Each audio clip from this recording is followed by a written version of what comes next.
Hello and welcome to the America's Districts for Netrunner. For the Netrunner tournament for the America's Districts. I'm Juniper. I'm the streamer as of now, commentator as of now. We will hopefully be getting other commentators during the day, but for now it's just me, mostly due to me being the person who organizes this stuff and having a very rough week. But that just means I get to talk about Netrunner all by myself, which I love doing. So I'm very excited to do this, even if it is taking me away from playing more Titanium Court. Check out Titanium Court, it's good. Uh, we should be getting into it in just a second, but I believe pairings are up, so we should be able to see details like what the stat breakdown is. So I'm going to go right into that right now. Get over to that screen so we can get started. Whoa. Yep, all right, so wow. I'm immediately struck by what we could see on the runner side here. Uh, there is a distinct trend. Well, those were real. Cool. All right. Well, yeah. The distinct trend. That's a lot of anarchs. Over 50% of the field is anarchs. Interested to see what this is going to look like. We have Lu's still the #1 deck. I was curious about this when the last ban list had Ashen Epilogue on it, but nothing else to stop Lu. I was curious if that would actually put a dent in Anarch. It seems like people are still going with Anarch as the default thing of choice. We'll see what that looks like. I suspect to still see a lot of Devil Charm, a lot of Ice Destruction, but I'm not sure if those decks will have the staying power. We're gonna see if the Ashen Epilogue ban worked today. If this is on the new ban list. Actually, is this tournament on the new ban list? Um,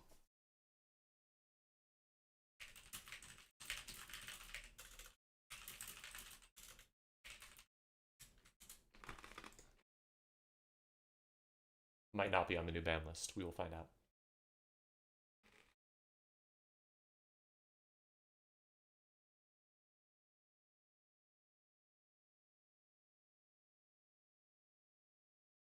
Ah, so it's on the old ban list. Okay, so Ashen Epilogue has not been banned. So we're gonna see a lot of that then. Yeah, cool. So the Ashen is still legal. We're gonna see exactly how potentially dominant it is. It was banned specifically to try and put a dent in Lu and Seb, which are, I mean, you can see how dominant Anarchs are right there. All right, let me try and find a game for us to watch. Let me go find one for us. Hopefully something interesting. I'll try and let's see if we can find just a deck that really shows off exactly. Yeah, okay, hang on. See if we can find something that shows off exactly what people expect to see for this tournament. Uh, Something like, yeah, all right. Let me see. Give me a quick second. Finding a good one for us.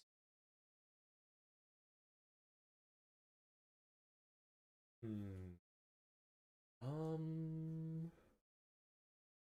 Yeah, that could be good. All right. Let me check if that table is willing to let us stream, and if so, we'll be going right into it. Um. Finding the table.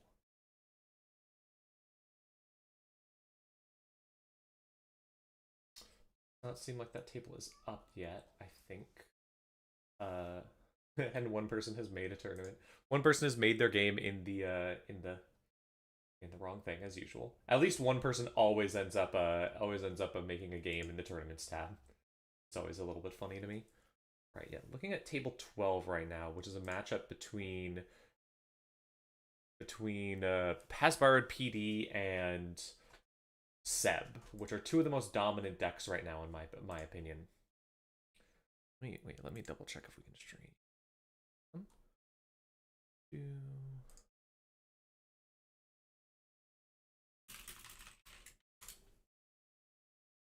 Let me double check that we can stream this, and if so, we'll get right into it. Yeah. Currently, the ban list was specifically designed to target the main decks for it being Anarch with Ashen Epilogue, PD with one of the other with the Offworld Office Ban and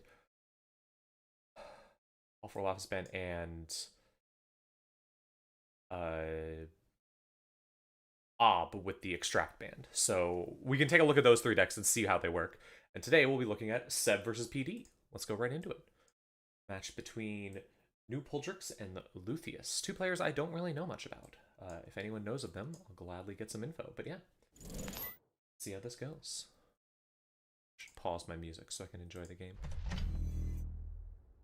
So we've got PD starting with greasing the palms to install something in front of it. Not something you want to usually see as PD, although a dangerous start for PD because Seb has so much ice destruction. Like, you could right now just put down a Devil Charm and put down something to get rid of that ice and get into that server. Oftentimes putting something out behind an early ice, especially when you're not protecting any of Centrals, is I'm going to score out an agenda fast. I'm going to get on the board really fast.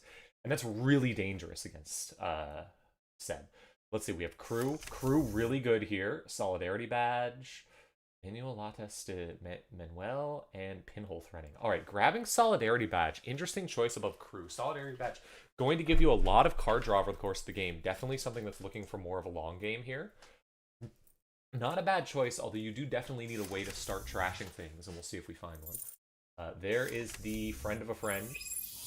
Ooh, and Lago. Okay, so Seb is definitely saying, I'm not going to contest that. Go ahead. Put something out. There it is. Humanoid Resources. An amazing start for PD. Just so much time and energy. Just so much speed with that. 4 credits, 3 cards, 2 installs, and an operation. However, that will give Lago a free draw. That will give Seb a free draw. So Seb currently has Puldrix. They have so much tempo here due to the 2 cards that are both going to be drawing them cards over the course of this game. And that will potentially help a lot, but it's going to be something they have to be careful of. All right, Privileged Access, going to let them get a... Could get the Crew and try and contest that server. Alternatively, just going to go get the Friend of a Friend. Getting the Crew. So it looks like we'll probably see them try and contest that server. Oh, wow. And installing another Crew from hand with the thing. So that's 2 Crews on the board. So any ice with less than 4 strength is going to be breakable. And that's not less than 4 strength. That's a...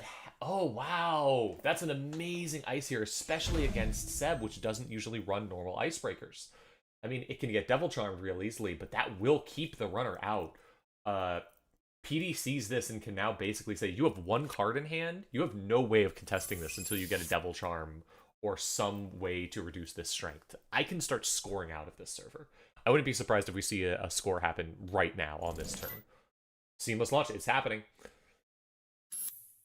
If I'm in Lucius's shoe here, ooh, let them dream. What are we gonna grab? I might honestly grab. So it's dangerous to grab an agenda here because you have so few cards in hand that the runner could just find them. But you could also grab it and just say, "Go for it. Try and run my servers. Try and attack me." Most likely, you're gonna put an agenda on the bottom of your deck. That's what most decks want to do. But you could just grab it and say, "You're not gonna get it from my hand." Yep. Okay. Putting the 5/3 in the bottom of the deck. That's the reasonable choice. That's the non-stupid choice that I would do because I'm. Love gambling. Let's see. Steelskin Scarring to draw 3 cards. Desperately looking for that Devil Charm or any tool that you can use here now that you know you're being kept out. Both of those crews feeling very bad right now because what are they doing for you at this point? There's no ice on the field. You can't use them. Once there is some ice on the field and you have some ways to reduce strength, it'll feel a lot better. But for now, they're just rough. Lots of card drive. And then there's the Buffer Drive. So Buffer Drive is a card that it exists for a few things. It can be used to like the first half of it. The first time each turn, 1 more cards or trash string or grip or stack. That sort of matters. It matters a little bit. It's not as important as the second part. Remove this hardware from the game. This card is used to get back the card you need. Oh, immediately using it to grab Tungsten Tailor. Interesting. That's an interesting choice because Taylor will only reduce the strength of this by 1 down to 5, and then even with both crews, that is not enough. Oh no, wait, Tungsten Tailor was trashed. My bad, my mistake. Putting Tungsten Tailor back on the bottom of the deck. Yeah. Lago trashed Tungsten to draw a card, and then Buffer Drive put Tungsten on the bottom of the deck. All right. Lucius putting 3 cards on that server, so now New Puldrix can easily access that server if there is a Devil Charm in hand. But you need that Devil Charm, and you've been able to draw a lot of cards, and we don't have a solid option yet. Also, no way to trash cards, which is not going to help with Solidarity Badge. Also, not much money, and you do need 2 credits to trash something with crew. So if this, there's a lot of things in here that could be very difficult to deal with potentially, especially with 2 upgrades.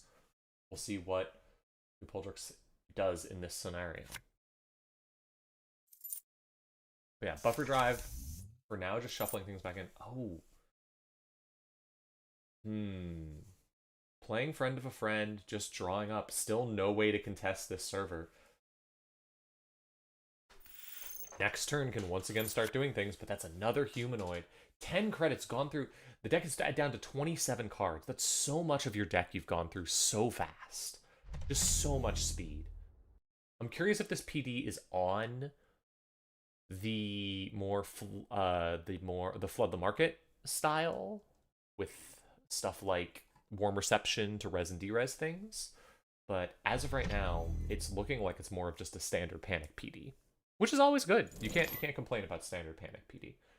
Predictive planogram. There might even be a tag sub-theme. We did see with planogram and greasing the palm, although both of those are just good cards to have. Oof. Clicking for credits and then playing Audrey.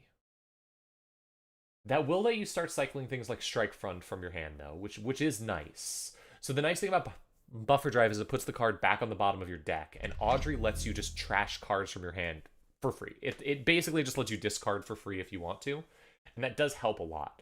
The biggest issue with Audrey is that Audrey has no virus counters right now because no cards have been trashed. So Audrey can't be used to get into the server. Yet. Now there's 4 cards in that server. At least one of those. You know that at least one of those is a Skunkworks. Probably one of those might even be an Anoetic Void. Lots of money. Wheels. Interesting. Very good for getting a lot of clicks. Probably going to see a lot of shenanigans this turn, potentially. Lucius is still only at 2 points, and while this deck is very scary because it can get a lot of points very quickly. Alright, there we go. Okay, so now we can contest the Hagen. Hagen is down to 4 strength, so you could take a tag from both of your crews and get rid of the Hagen, and we're going to see it. Now, using the Hannah is really... Ooh, Braun. Using the Hannah is a really dangerous choice because you are probably going to take a tag if you can't get in. Let's see, Braun. Now, you do technically have the credits to just break it if you wanted to, but that would be very rough. I don't know if you want to use the Hannah here because, yeah, using 2 clicks... Oh, interesting. Gonna let that just use 2 clicks to fire things. So you do now know that you have to save at least 5 credits for what is probably a Skunkworks in that server. Let's see. So, still at 10 credits. No ice was installed. Very lucky on that behalf of New Puldrix. Might have been saying this is a very ice-low deck. Only 4 ice installed, and we've gone through so much of the deck and nothing in archives. We know that there's probably not much ice in this in general. Alright, giving this -2 strength, taking a ton of tags, and blowing it up. Finally getting a counter on Solidarity Badge. And now we're going to see something get rezzed. Probably. Interesting. Trashing a card... Oh, yeah. Trashing a steel skin to draw up. Probably just in case there's something in there that's like, just in case it's a trap or something. All right, there's the Skunkworks. You got to pay 5 to get through that. And there's the Anoetic Void. That's the worst thing you wanted to see here. So that'll end the run and give you another tag. That's so rough because almost certainly Lucius will use the Anoetic Void here. We'll see. I'm not sure, but that would probably be what I would do in this scenario. And it means that you're going to get a 4th tag, which means Seb's ability is basically going to be turned off. Because Seb's ability only triggers when you gain it, when you gain a tag and you don't have one. No! Interesting. Okay, Lucius is going to... Right, pays the 5 and then gets Anoetic. That's really rough. Oh, I forgot that Anoetic worked like that. I thought that you had to trigger Anoetic before... Seamless. Guess not. Alright. Seamless advance. Is it going to get another advance encounters? Is this a 4-2 or just a 3-2?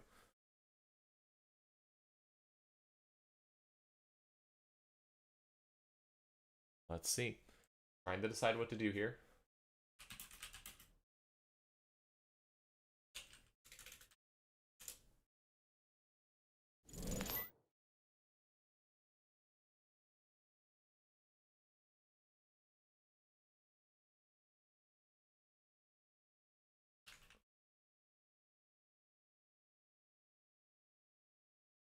Yeah, okay, the corp guys decide which order they was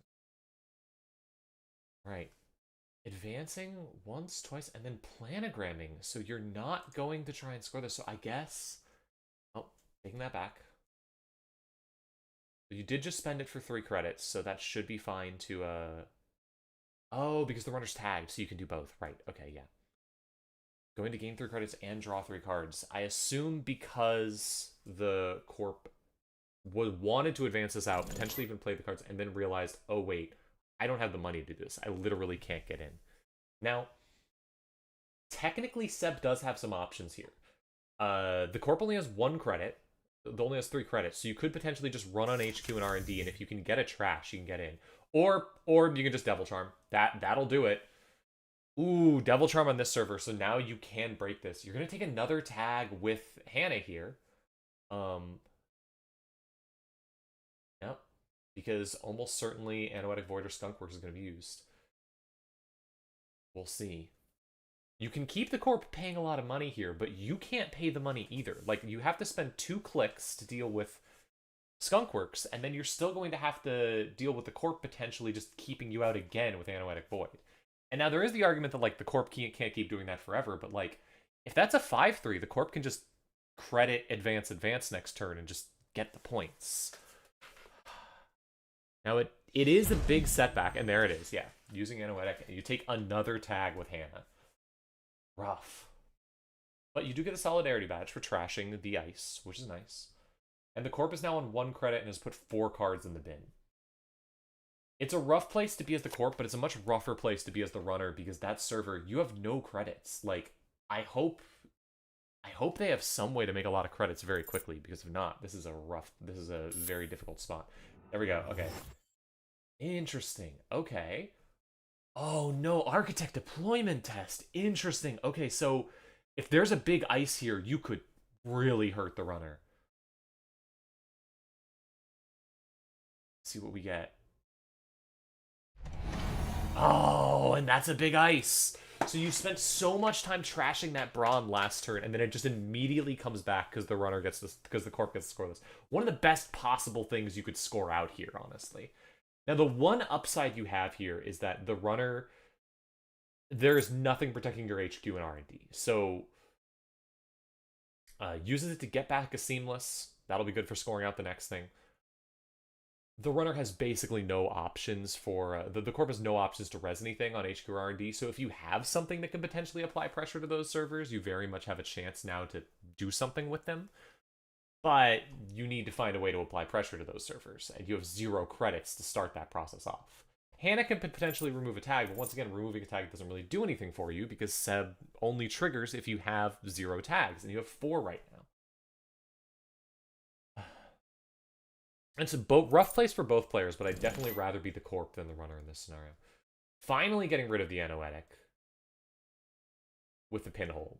Dangerous to do on your last click, just because I'm not sure how exactly you handle... Dangerous to do on your last click because what if the corp just has another Anoetic? But Anoetic is 4 influence. We've seen 1, 2, 3, 4, 5, 6 influence total, so very easily could have more stuff. Putting out a Regolith. Just taking a bunch of money from it. Interesting not putting it in server 1.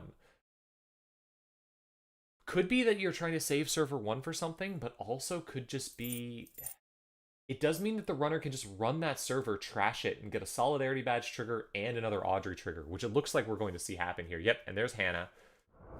That's a lot of triggers that the runner can get. Now, it's still a bit rough because, like, the runner has no credits, clicking for a lot of credits, which you never want to see.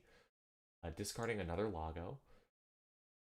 But you have given the runner a lot of Audrey time and a lot of Solidarity Badge and a Solidarity Badge trigger. All right. Putting Ash and Epilogue at the bottom of their stack. Don't know if we'll see it get used this game. Almost certainly we'll see it if the game goes long enough, but that assumes the corp can't score out and win. We also have an upgrade in the server that has not been touched. We don't know what it is.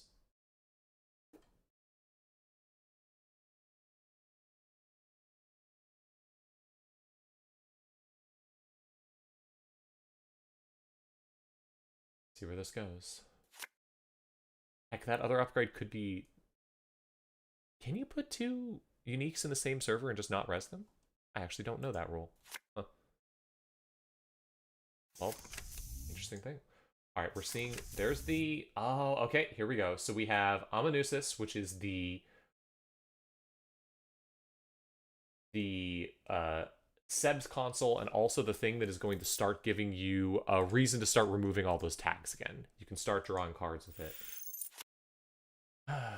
Humanoid resources again. We haven't seen any pressure on centrals, even with the Audrey with 2 counters and a Gourmand. No pressure on centrals yet. Might be just desperately watching for this server, but that's a scary thing to do against PD, especially because PD scores out a 3-2 or even a 2-1 if this sort of deck is running that, and you just immediately get that Anoetic back. Trashing Strike Front from the... Yay! Alright, so when something was installed in this server, the runner used Lago to trash a card and saw a Strike Fund. Put it on the bottom of the deck, but getting it. Uniques only count, you can have unresed ones chilling. Yeah, so there could be another Anoetic Void in that server right now, just waiting. Which would be backbreaking.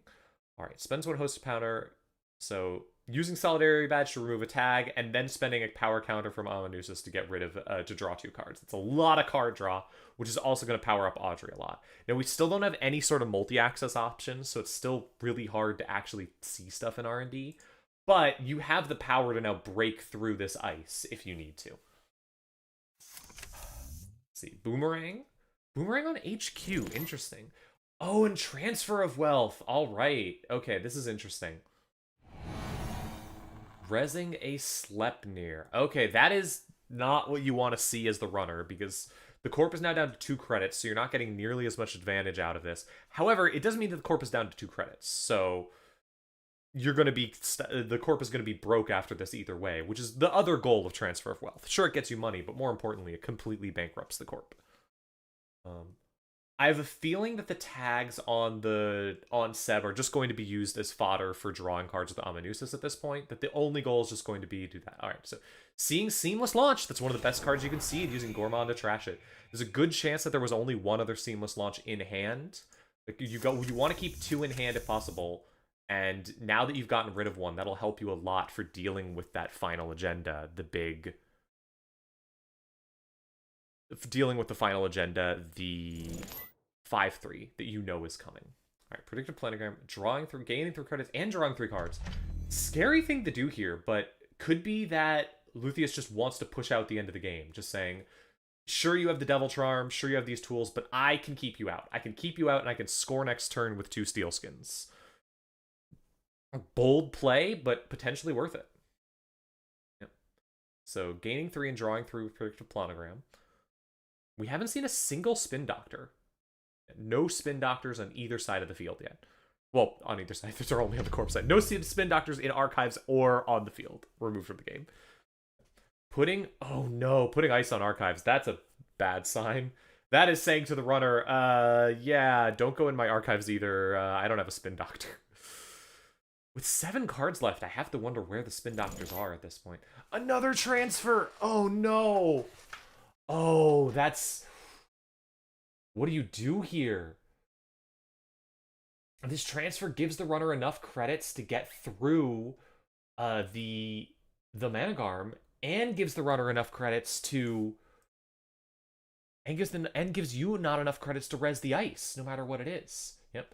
Using Audrey, trashing another Strike Fund, so you're getting even more money. Oh my god, the runner is now up to 12 credits. They've made... New Puldrix has now gotten from, like, nothing to 12 credits so fast. And Lucius is so broke that she can't even res a Anoetic Void. Wouldn't be surprised if this PD isn't on spin. I mean, it's a bold play. You could try it. Using those credits to remove tags, not even contesting server 1. I guess you're saying that the Corp cannot get enough money here. Spin is a crutch. Sure, spin is a crutch. Spin is a crutch. Jackson Howard was a crutch. Hedge fund is a crutch. Alright. This does mean that Puldrix is Oh, okay, so we're gonna see Tranquility Home Grid get raised. That'll help with the money issues quite a lot, and that does say what that last upgrade in that server was. However, with 4 cards in that server, you have to imagine that there is now another Anoetic in that server. So you now have 2 credits. That's enough to use Anoetic.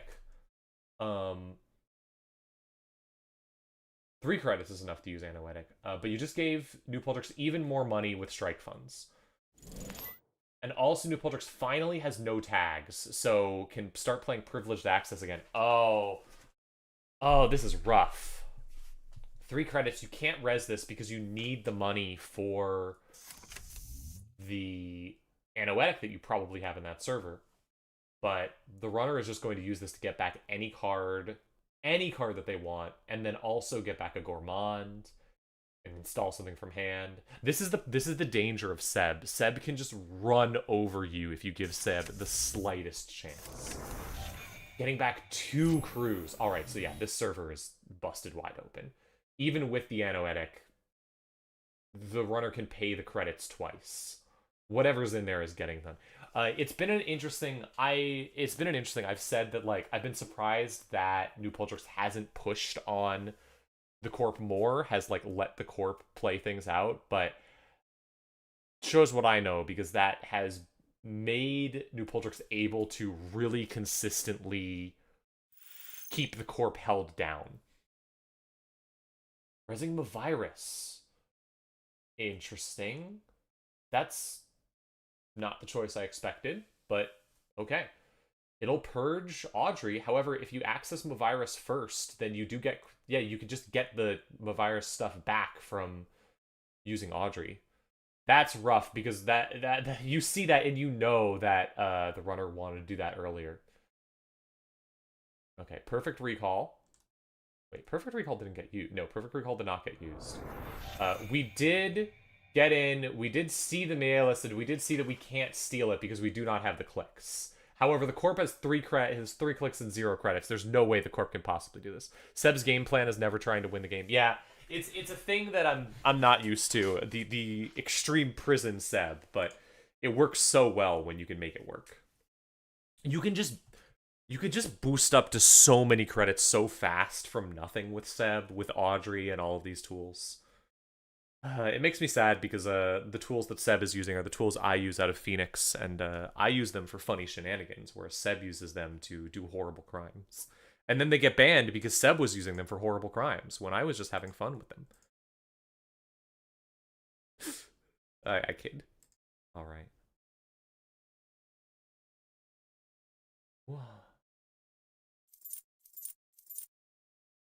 Clicking for credits 3 times. Always rough. 5 cards left in R&D. At this point, I think as Seb, you might just say, I'm not even going to try and score. I'm not going to try and score. I'm just going to keep every server you put out. I'm going to destroy everything in it with crew. I'm going to completely decimate your ability to do things and win the game when you run out of cards. Alternatively, just run archives and see what is probably a lot of things in there. Running here just to trash... Oh, well, going and getting the 5-3 out of there, just to make sure the Corp can't score it. At this point, honestly, you're getting this 5-3 not even to score points, but just to keep the Corp off it. You'll probably win after doing this and after doing an Archives run, which is what I'll expect to see next. But mostly, this is useful because you could just... The Corp can't score points now. The Corp has no threat of winning the game. Not even going for it. Just gonna put down another Devil Charm and sit and let the Corp suffer. 4 cards left in the deck. You're out of options. Hedge Fund. Suspect we'll see probably either an Archives run or maybe even a... Yeah, I was going to say run on R&D to trash whatever's there with Gourmand. You don't need to win the game. Yeah. Yeah, you don't need to win the game with a Seb. You can just win the old-fashioned way. By letting the Corp deck out. Access a card. Or you could win off of R&D anyways. Will it happen?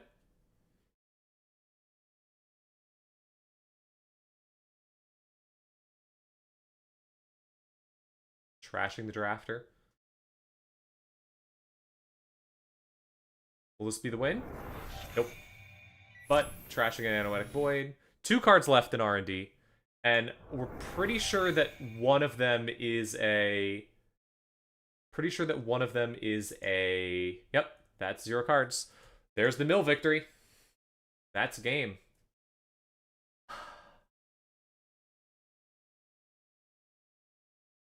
Mean deck. Anytime you see a mill victory in Netrunner, it's always a little bit disgusting. Alright.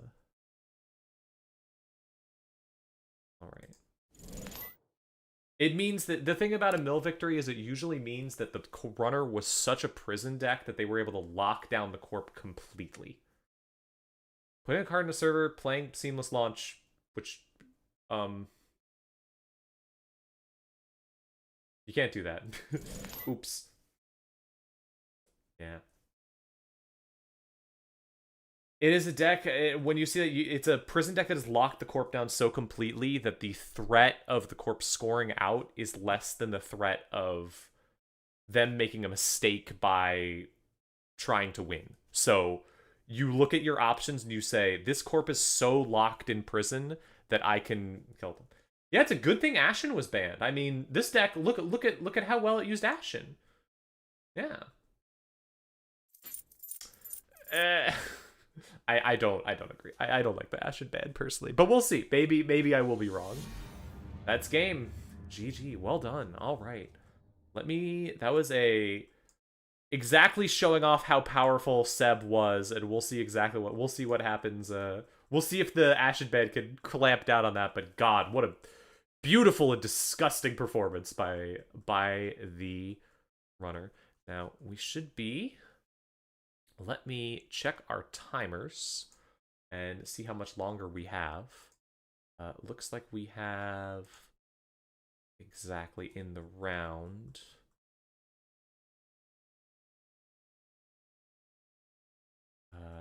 There is how much time left in the round?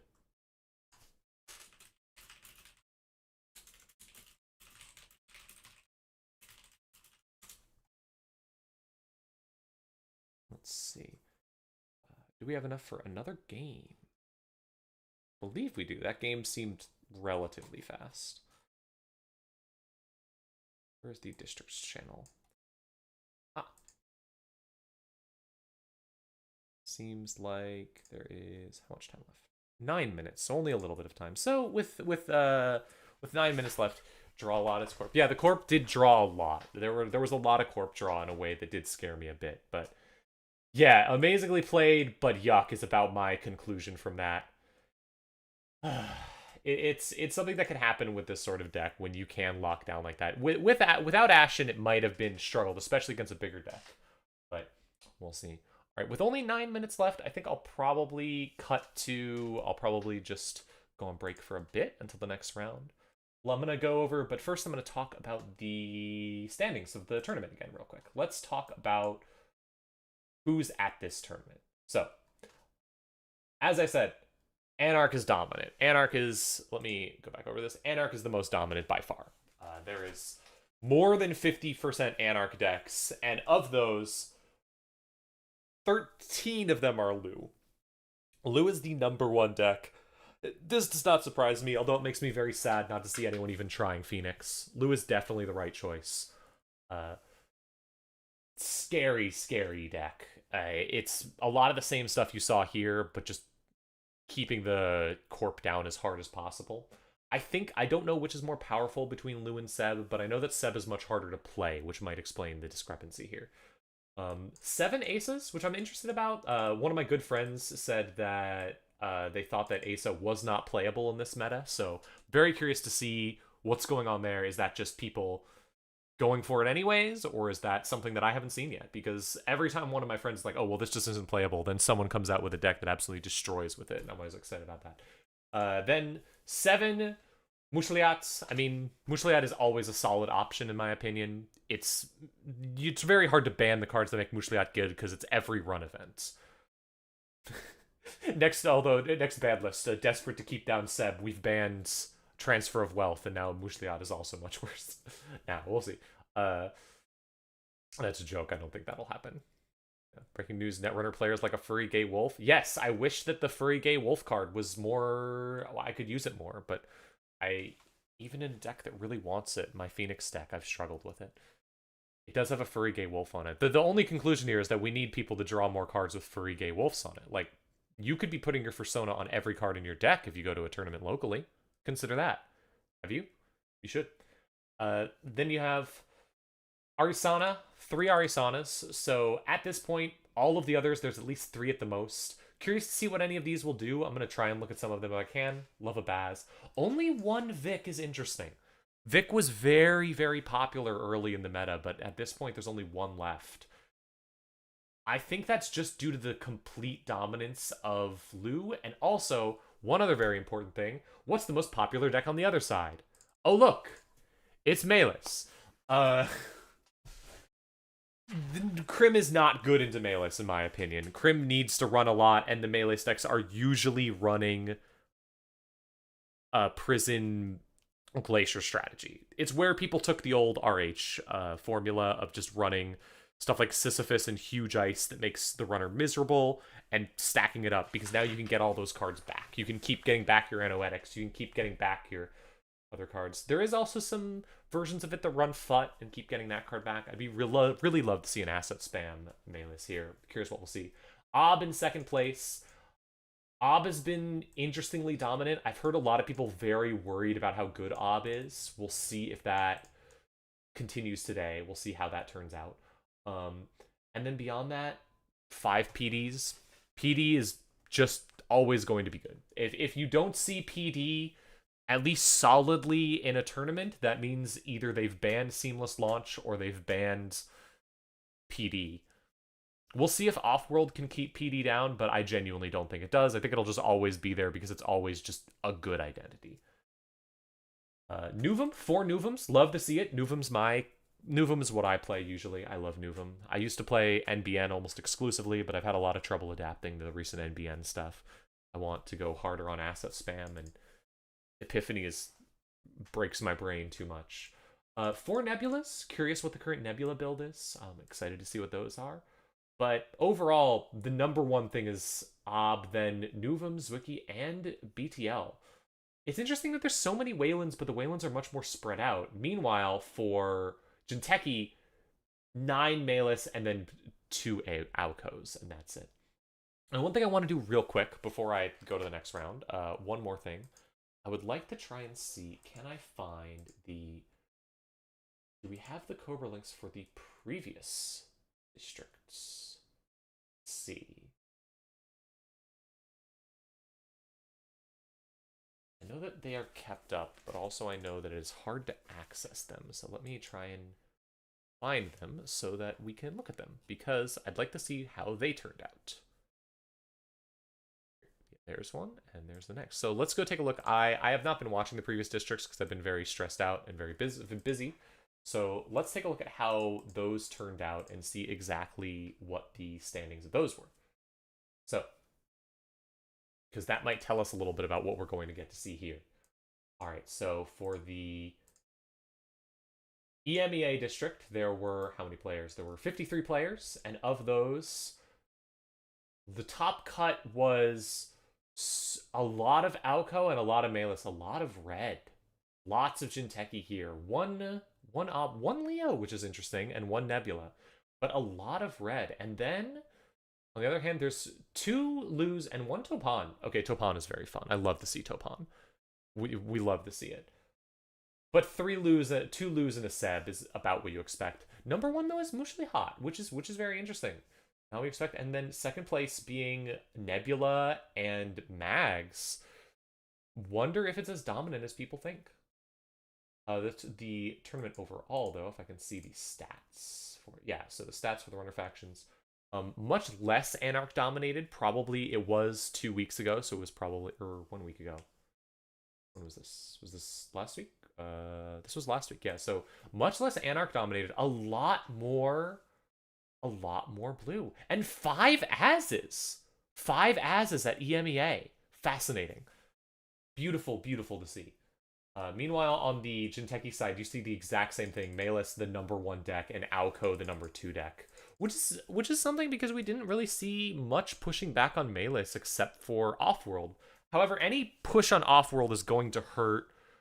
Any push on Offworld is going to hurt any sort of Glacier deck. The Mags list was great. Absolutely, I'll try and check out that Mags list. That sounds amazing. I love Mags. I mean, I played Mags for a very long time. Wait, was the Mags list Magic Man? Was it Magic Man? Oh, I hope it was Magic Man. We are currently on the old ban list. This is the last big tournament on the old ban list, I believe. Yeah.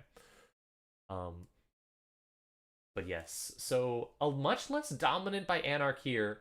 Still Ob, the number one deck, still Melisu, the number one deck, and much more dominated by Anarch here. So that's an interesting comparison for the previous tournament. Some of that might just be due to regional differences. They developed in different ways, but it's a curious thing. Mags' Nanook Dive. I did hear about that deck. That sounds so cool.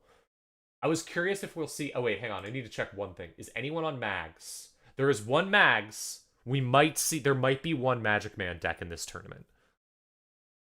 I hope so. All on Deep Dive with Nanook and Mayfly. Mayfly. Mayfly, you say. You say Mayfly? Mayfly? Moose, are you still in chat? Mayfly? Mayfly. Nobody was rude enough to bring Magic. I really wonder if someone brought Magic to this one. Very creative stuff. I have a friend, my friend Moose, who is in chat. Absolute favorite deck is Mayfly. Mayfly and Devadata drones are their favorite cards. Yeah. All right, and then the standings for the APAC Online District. Meanwhile, let's see the stats for that one. Once again, entirely Jinteki, and then very heavily Sebastian and Lou. Now this is the tournament that I really this is what I expected to see when looking at the previous one. It just heavy dominance by 7 Lou on this side, and heavy dominance by Jinteki on the other side. Melisu and Aoko, and then Ob right below them. I do wonder if some people perhaps are trying out new decks for the Americas Districts with the new ban list happening and saying, okay, this is going to happen, and I'm not as worried about how I do in this tournament. I want to see how my decks will stand up. I want to see what my next build will stand up. I'd be curious about that. But yeah, I love a good Mayfly deck. I haven't found a good deck that uses both Mayfly and Devadata drones. They don't really work well together. If you can think of a good deck that uses both Mayfly and Devadata drones and build it, send it to me and I will play it with Moose and I'll do it on my own stream. This is my promise. I'm on Discord at Juniper Theory. You can do this. I will talk. I will find this. We will play it together because it is the dream. Making the Bugs deck. All right. With that, so looked at the previous tournaments. Much more Wayland here. For now, though, I'm going to go back on break for the very short time before the next round. Looks like we have about... Oh, that was the round end. So yeah, we should be starting the next round in just a second. I will be back with you in just a minute.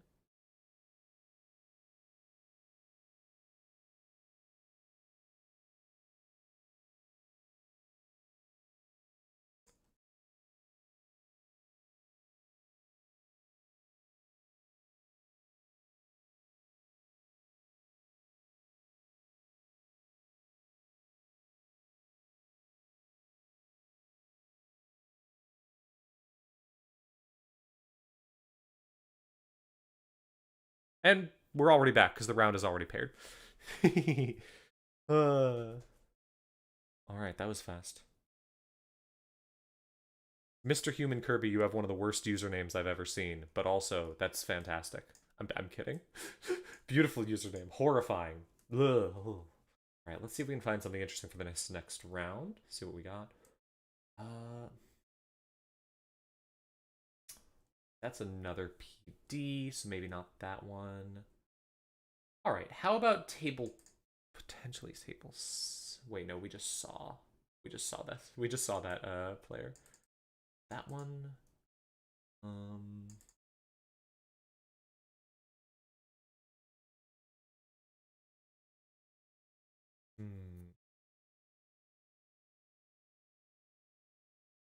That's another Seb. Let's see.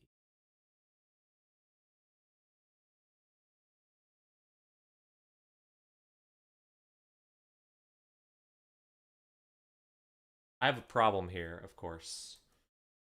Maybe I'll try table 1, potentially. Yeah, let's try table 1. I have a problem here, which is that I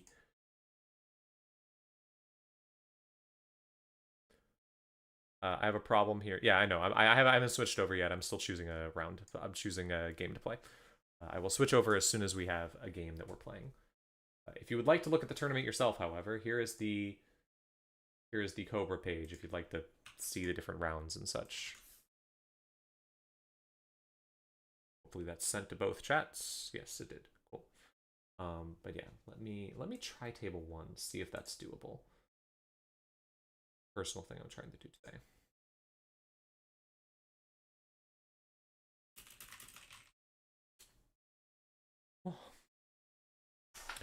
But yeah, I have a problem here, which is that I'd like to stream as many players with interesting pronouns and like who are cool as possible. I'd like to see if I can stream a lot of people who are doing who are not cis dudes, just because like I like to support trans people and focus on community. However, the problem is that all of the people who are trans and have interesting pronouns and stuff like that, they're all really good at Netrunner. So they're all playing the decks that are like the meta decks, and I want to see the interesting ones. This is a bit of an issue. But yeah. Hopefully we'll be getting into it in just a second. In the meantime, I'm going to definitely not play more Titanium Court. No one can stop me. Whoa. So yeah, if you're listening to this and you're transgender and you're in Netrunner, I need you to play more jank. This is what I need from you. Please play more jank.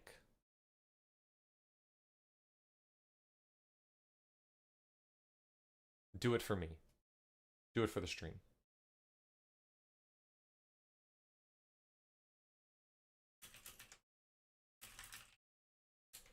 Oh.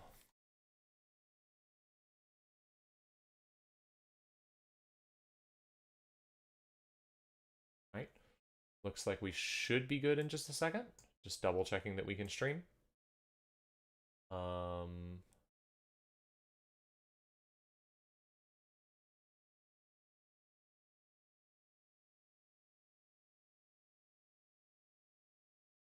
Cool.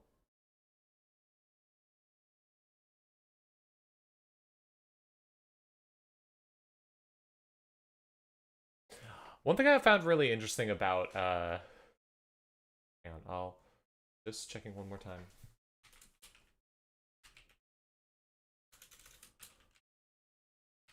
Oh, we're good to stream. All right, let's get right into it. So we have a Melisu, which is a deck I expect to see a lot today, versus a Lat, which is interesting. Probably on some sort of deep dive shenanigans. I don't respect Lat, but I do respect anyone that's playing something that isn't a standard. There's a lot of non-standard stuff today. So, see how this one goes. Augustus Caesar. So, one thing I find interesting, she starts the game, they have to show off the 3 cards that are the cards that they're doing. When your discard plays against, when the runner reveals that the 3 hidden faces are Tenure Floor, Subsurface Lands, and Disposal Grounds. Now, what's really interesting here, yes, 90 card Mirror Morph deck is jank. What's really interesting here is that implies that at some point you could print another copy of Melisu. There could be another one, the one that just explodes when you run on it or something. Nothing is stopping NSG from printing another copy of Melisu in the future and making that even weirder. Just like eventually they added more directives, FFG added more directives. You could do that. Anyways, Melisu, 3 ice or 2 ice and a card in a server, 3 installs. Always a bit of a scary start because let's say the runner runs HQ, you res that, then the runner can run server 1 with no issues. However, just blind running against Melis is very scary to do, and usually something you don't want to. Alright, starting out with a telework contract and a simulship. Interesting. Alright. Regolith mining license, so now that that's down and resed, means that there's a good chance that Melis will be able to res both of these pieces of ice. Sad, but Makes sense. This is technically a... Let me check something real quick. Now, it's interesting because right now is a more safe time than usual to run on Melisu servers, just because since there's nothing in archives, all you're doing is letting the corp draw a card. But, I mean, that is still doing something.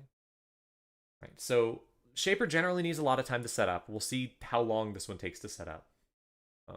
By the way, just as a note, if you're watching the stream or such, please don't join this game to spectate. Just watch the stream. Watch with me. Yes. All right. Starting with pinhole threading. Going on. I mean, that's interesting. Yep.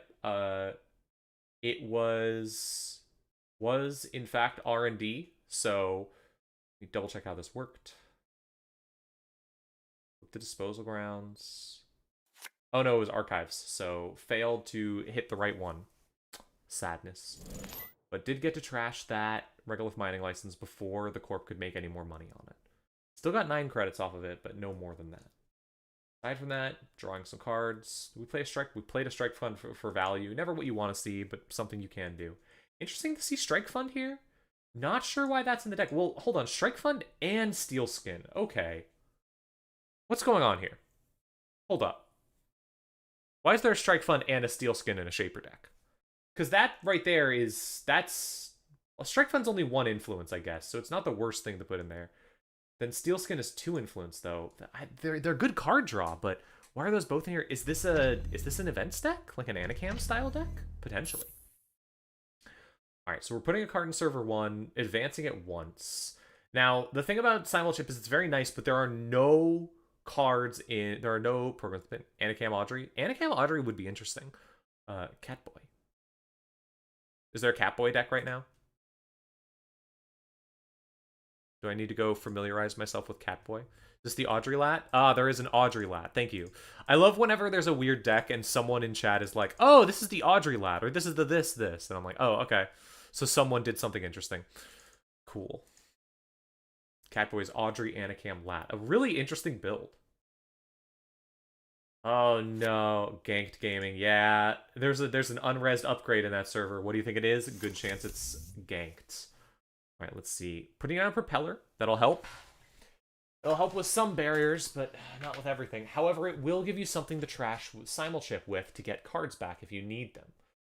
That's very useful if you could start getting cards into your bin, but the Lat is off to a bit of a slow start here.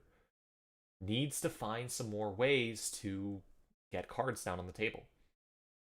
Not as much ice as I normally expect from Melisu. 4 credits a turn drip. Yeah, but... Okay, into the depths. Alright, so going to go get a card with this, most likely. Hoping that you can get in here and then go get a program is my guess. Because nothing on the field you really need to charge, and you don't need the money. So we're hoping that this is a barrier, or if it's not a barrier, that it's just something we can get through. Now, there are some cards that could literally kill you here. There's a couple of things that could just straight up kill you for making this play. Will we see one of them? I think there's only one. I think just the Sentry that deals 3 net damage, but deals more if you hit more stuff, is the only card that can kill you. But it's still a bold play, because you might just instantly die. No res. Okay. Now that does count as passing on ice, so you will get the trigger off into the depths. I assume we're going to see possibly go get an Audrey. Just get it already. Solid program from stack. If it's that important to the deck, you might just want to go grab it immediately. But I'm not sure exactly what this deck wants to do. You could also go grab basically anything else. No, grabbing a Palangi. Now that's a good play because this will let you get into the server. This will let you potentially do this twice, so long as this ice... Oh, wow. Okay, yeah, no, with this, you can get into server 1. Because you can recur the propeller if you need more... You can recur the Palangi to make this into barrier twice. Lotus Haze, however... Ooh, okay, Lotus Haze is so rough. This card is so cool. I love it. It's so rough. So what Lotus Haze is going to be really interesting in here is if this is a ganked deck, which I'm assuming it is. Ganked is encounter an ice that you saw on this server. Lotus Haze will allow the Corp to basically just move that wherever you want. Like, okay, you're running on HQ, encounter that ice twice. Okay, you're running on server 1, encounter that ice twice. It's really annoying. Alright, so... Oh, this sucks. So now you are potentially looking at two ganked in a server, which means you can run the runner through this ice potentially 3 times. If you do that, the Palangi can only be recurred once, so the runner can't do it twice. There's the Anacam. So that'll help if you lose something. I think you would be safe to contest server 1 here. Like, I think it's technically safe, and we're going to see it. Alright, we'll see what this ice is. What this ice is going to determine a lot. Mitra Aman. Oh no. Okay. Swapping it out for a teeny here. Okay, so a teeny's interesting. There's only one ganked, which means you are safe to go through this once. You are going to have to go through it twice, though. But I think that's doable. Yeah, like, you could just take some damage here and deal with it. You can take some damage and spend some credits to deal with this without a huge bunch of issues. Okay. Paying 6 credits to go through it. Now, we're probably going to see a ganked here, which will make you go through it again, but this time you could use Propeller and Palangi to go through it for only 3 credits. And that'll mean you get in, you get rid of the ganked, and you get whatever's in this server. Watch it be a Urtica Cypher. It'll be very funny when it's just an Urtica Cypher.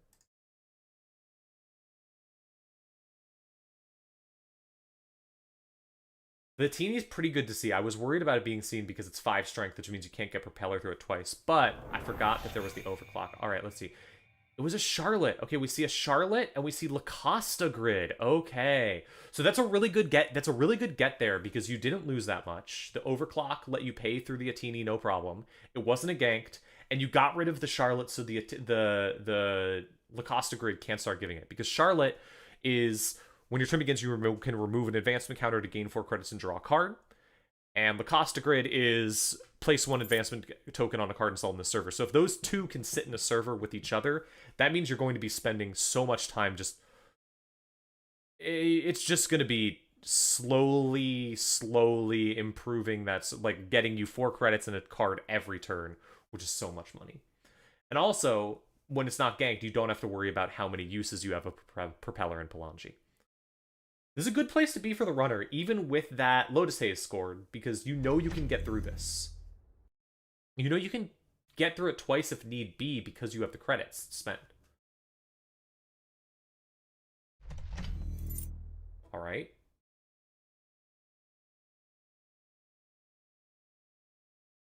However, not being able to trash the Lacosta Grid is really scary because it means that the Corp could potentially just...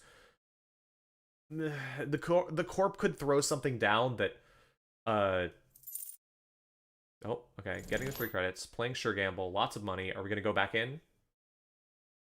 I would not be surprised if we went back in. But not being able to get rid of that Lacosta Grid is real rough because it means that if that's an agenda, this agenda gets scored this turn. And we have like 2 Lotus Hazes scored, which is horrible. Not even going to contest it. Putting down a Unity. Alright, so Unity means you can get through the Atini much easier. That ganked is no longer a danger. Nothing's really a danger here. A lot of upgrades is a bit of a danger. You know that one of those is the Lacosta Grid. So you know you're safe at least once. And you have the credits. I'm not too worried about this, honestly. See, we also have a pressure spike in the bin, which isn't useful right now, but will be useful later. And there's another overclock. Oh, another overclock feels so good. All right, we're going to see Mitra Mon gain 3 credits and swapping this ice out, potentially. Curious if we'll see this get swapped. No swap. Okay, so just doing it for 3 credits. Playing the Mitra Mon as a very slow make money. Paying all the way through. We're going to get in. Another Charlotte. Costs 2 to trash. And then I assume we'll see both of them get trashed this time. Trashing the Lacosta Grid with all the rest of your money? Do you do it? I'm not actually sure here, because it takes you down to 1 credit, which is really hard to recover from. But also, this deck was on Strike Fund, so there are some good ways to recover for it. Choosing not to trash it. That's scary. I almost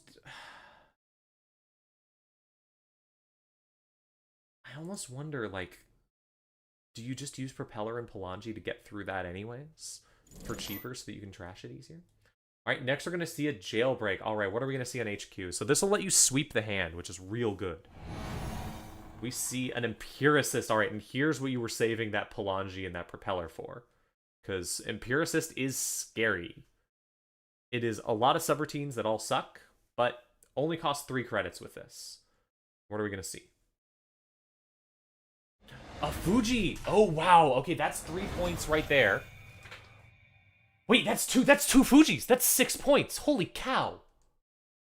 Oh my gosh. Okay.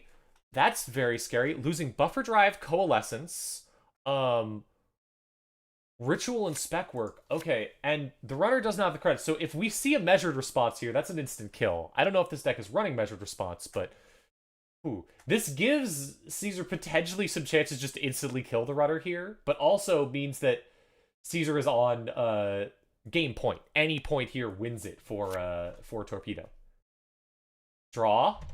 Don't have the credits to measured response. Can't do anything. Oh my gosh. Wow. What a lucky hit from hand. That was beautiful.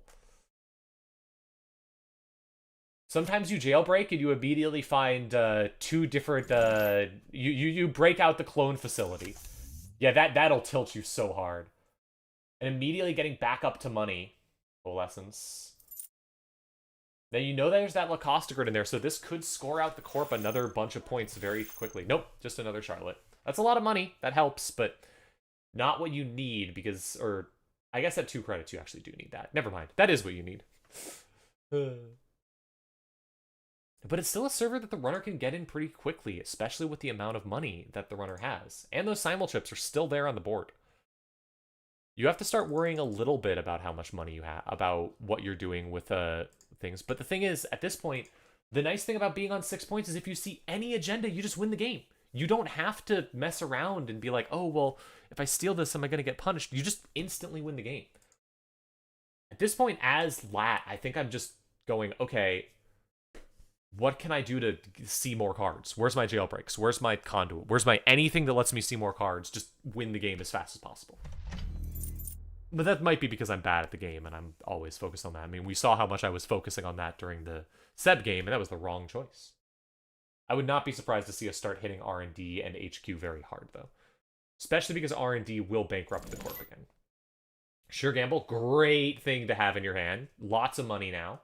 And you still have that Palangi, which is going to mean you can get into R&D. And you still have the Simul chip, which means if you get through R&D and see a ganked, you can go into R&D again by just re-Palangiing because of the Unity. Alright, we're going to see... That's so good! Pinhole threading is so good here because it means you can trash the Charlotte, and the Charlotte is now completely useless. Gosh. Yeah, no real threat from Lotus. Running is not that scary. There's not a ton you could do. And now the Corp's big thing, it feels really, really bad to have a Lacoste grid in the server and just watch it do nothing. Oh boy.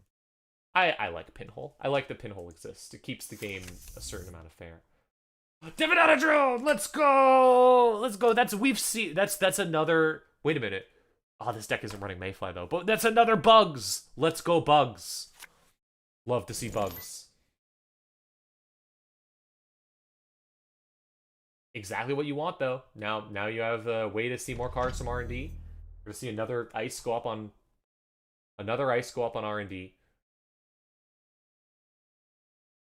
Quite possibly doesn't matter that much.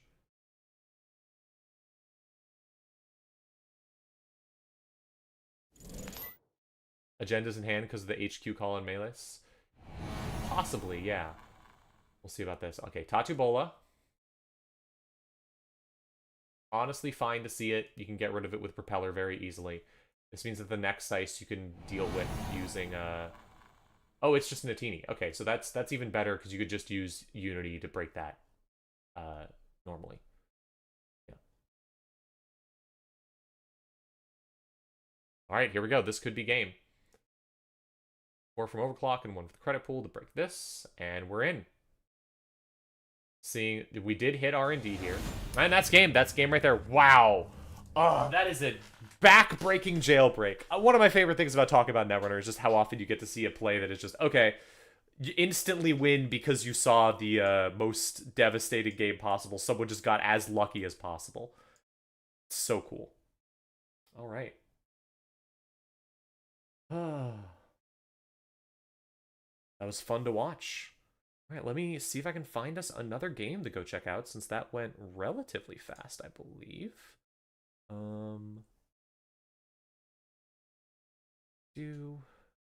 Yep, we still have 22 minutes, so I will go try and find another game for us. That was a beautiful and fun game. Let me see what I can find for y'all.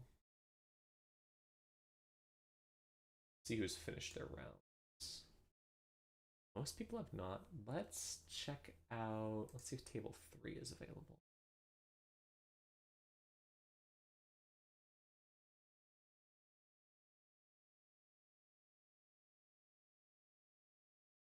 Nope. Wait, hold on. Never mind. Table 3 just finished, actually, as I joined. Cool, so that game is over. Maybe, I mean, let's check out table 2, potentially. Not that one. That one's still going.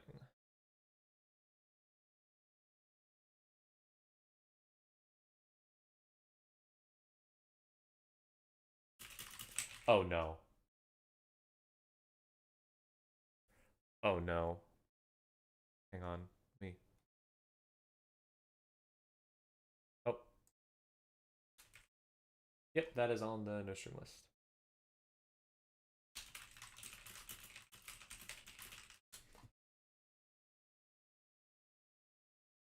That is not available to be streamed.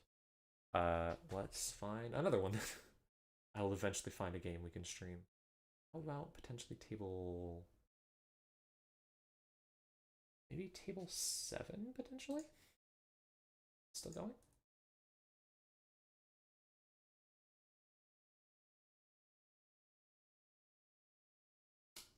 Table 7 does not seem to be still going, so...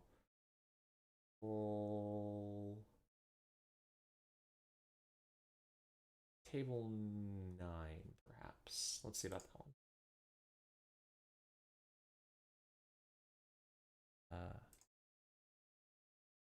Yep, try this one. A lot of games have finished pretty fast.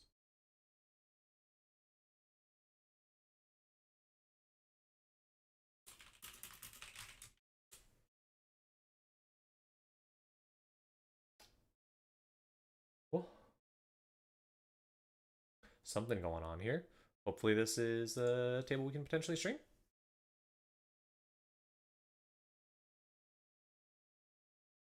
Yeah, and we're good. All right, let's go take a look. So here we have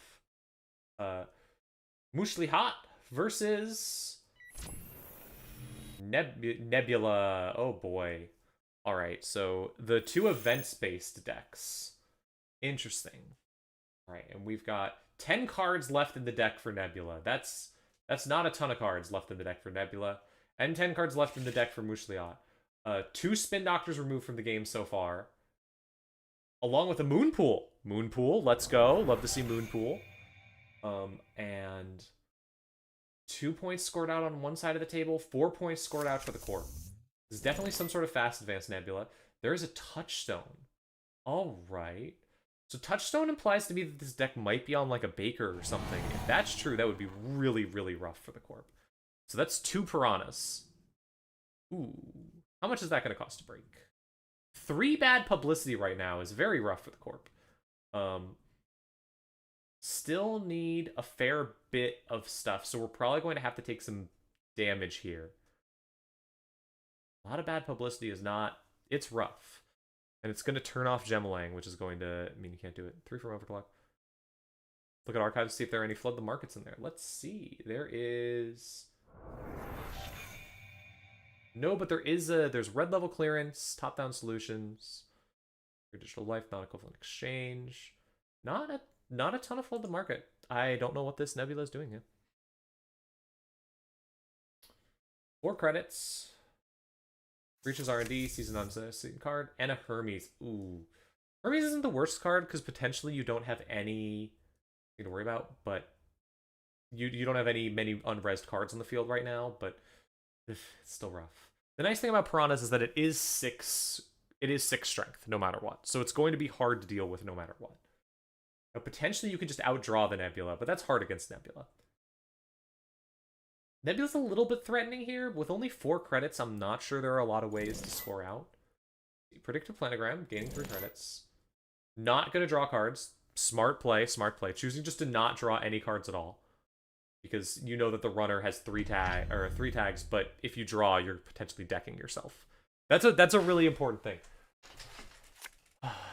Runner having 3 tags is definitely a rough thing here. Especially because that means you can shuffle back in Oracle Tank at any moment. So the runner has very few points. And Nebula is a dangerous thing because you can't just wait out the Nebula like you could the PD. Because the Nebula can score from hand and is probably going to try to do so. Alright, we're pushing on HQ now. I assume just desperately looking for stuff. Finding a free-to-play. Okay. You do have to break that. And do we have a Sentry Break? Yeah, we have Revolver. So that's... Ooh, that's rough. Oh, that hurts. Because you got to increase Revolver strength twice. Wait, no. Do you not? 5 strength? Yeah, increase the strength to 7. I was right, yeah. Oh, that's just the 4 is the number of counters on it, right? Yeah, I'm dumb. But yeah. Rough stuff. Alright, Kurapira. I mean, it's good to have with Kurapira to have the ping there because it means that you can charge it, essentially. Sang is interesting here. Sang is really rough is the thing because it means that you can't keep hitting HQ and R&D over and over again because, like, you don't really have as many options. Like, if you run out of run events, your Icebreaker becomes really, really bad now. And Sang is the only way of getting through the Piranhas. So currently it costs 1, 2, 3, 4, 5 to get through Piranhas. But if we run out of run events, this is going to cost 1, 2, 3, 4, 5, 6, 7, 8, 9 to get through the Piranhas. That's rough. There is 3 bad pub, which will help with that, but that's still really rough. Overclocks with really important, yeah. Sang Cancel really struggles without run events. It's an interesting part of it.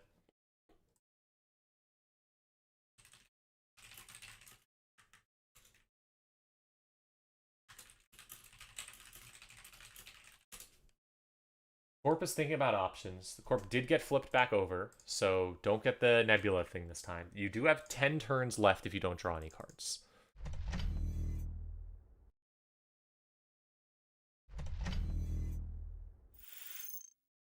Miss Steve. Oh, are we going to see a score out? Score out? More points? Moonpool to trash. 2 cards from HQ. King making tomorrow's headline. 2 advanced encounters. Embedded reporting. There we go. I love Moonpool so much. It's so beautiful. Oh, hell yeah. Embedded reporting. So that puts the runner at 6 points. Now, there is not another post-truth. We've seen all the post-truth dividends. So there's not an easy way to score out from here. But you are at 6 points. You also didn't play... you did not get to play an operation last turn. And you are at 2 credits, which is rough. But runner can just get in here.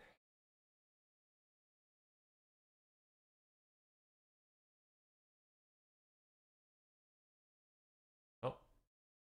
Wait, never mind. Potentially has realized that the Corp can't score out this turn.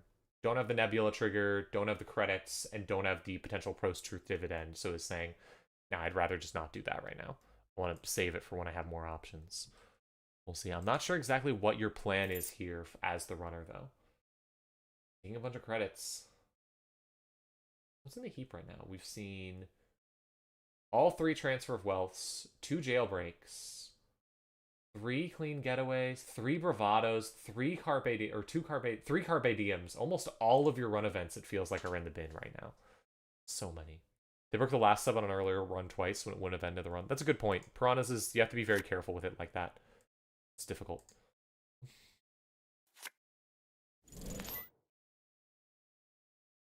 All right. Draw one card, YDL. That's hurts to see as the runner because now you're in danger again. And the corp has 6 credits.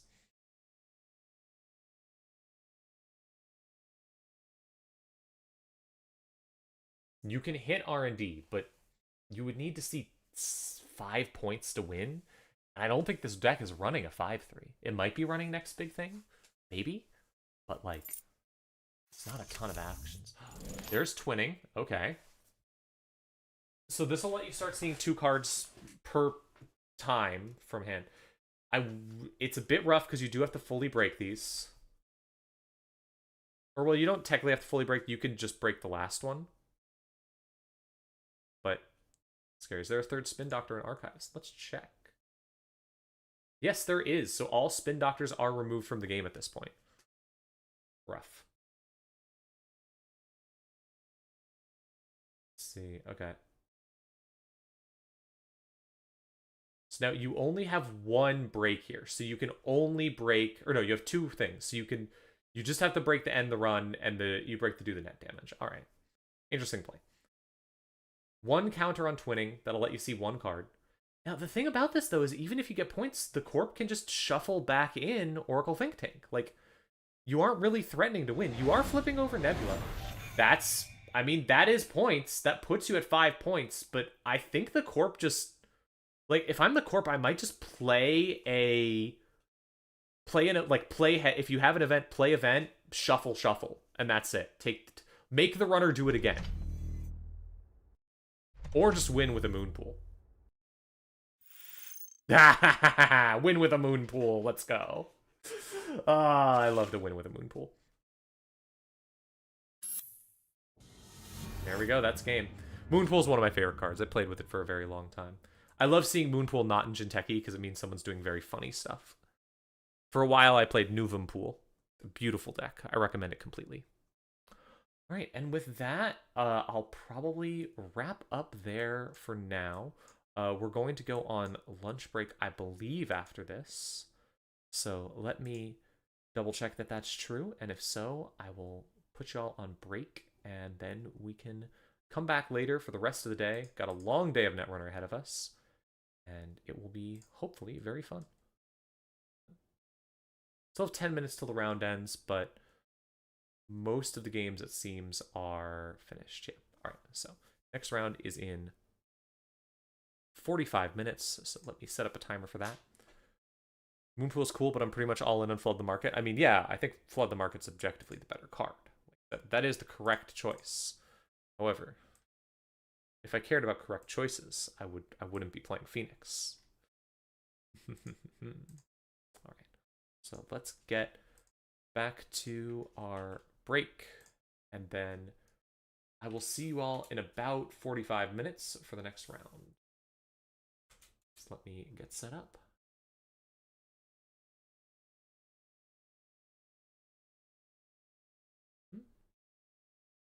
And we will.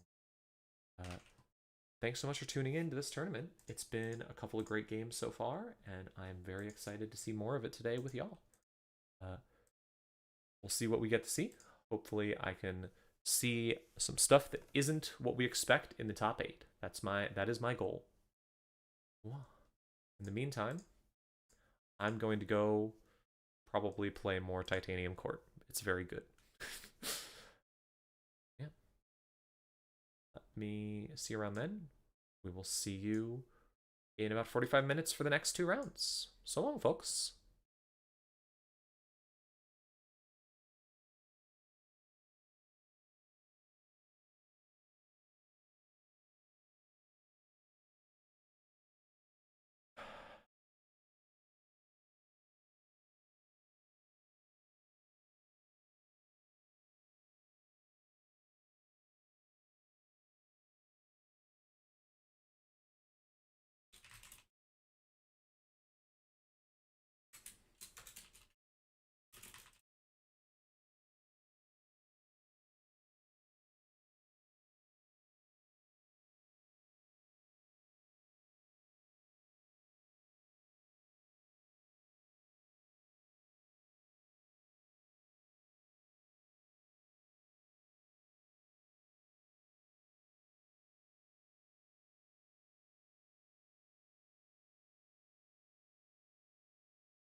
Hello, and we're back. Well, back to the America's Districts Tournament, the online tournament. I am joined by lovely co-host Thranatar. Want to say hi? Oh wait, you're muted. You are no longer muted. I fixed it. Okay, excellent. Hi, I'm Fantar. It's great to be here. I'm excited to cast some more exciting games of Netrunner. Hell yeah! All right. Well, let's see what we have for now. Would table one potentially work? Yeah, table one would potentially work. All right. Well, let's see if they're down to be streamed. You mind checking in with them? Yeah, I'll check in with them 1 second. Cool. Hope everyone's having a good day. It was a hope you had a nice lunch break, and now we're back into more games. Oh, excited to see more interesting decks, and hopefully at least one extremely horrifying thing today. We will see. Well, you repost. Wow. All right, I'm just waiting to hear back from our players. What'd you say? So I'm just waiting to hear back from our players. Okay. As soon as you do, we will go live again. Wow. So far, we've seen. I didn't realize the tournament was still operating under the old ban list. Makes sense, obviously, because it's the same tournament. But immediately saw Yes, a tournament Seb ended. absolutely destroy someone. Didn't need Takes about Ashen 2 weeks though. to go So. active. Hmm? Yeah, the new ban list takes about 2 weeks to go active. So Yeah. Seb destroyed someone. Although Seb did not end up needing the didn't end up needing the Ashen to actually make it work. It was a small PD that wasn't even running spin, but like, still, interesting thing. Excited to see how the games go today. A little bit. It's interesting how the middle section of the tournament had a much of the three tournaments, the middle one had a much more different lineup of mhm. players than the other two. We good to All right, stream? so I've not yet heard from one of the players. So I think we're going to go and see if we can find something else. Yeah, sure. Let me see what else we have. Um, yeah. Let me check our no stream list again real quick.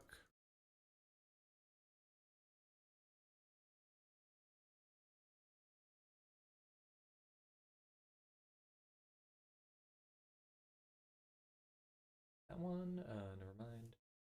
Two. Um, is table 8 available? 1 second, I will hop in and check.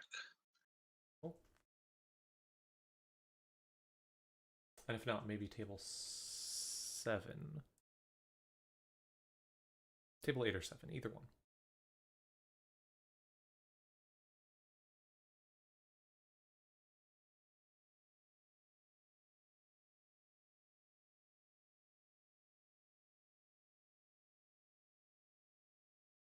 Cool. We'll get back right to it. We'll get back to it right as we can.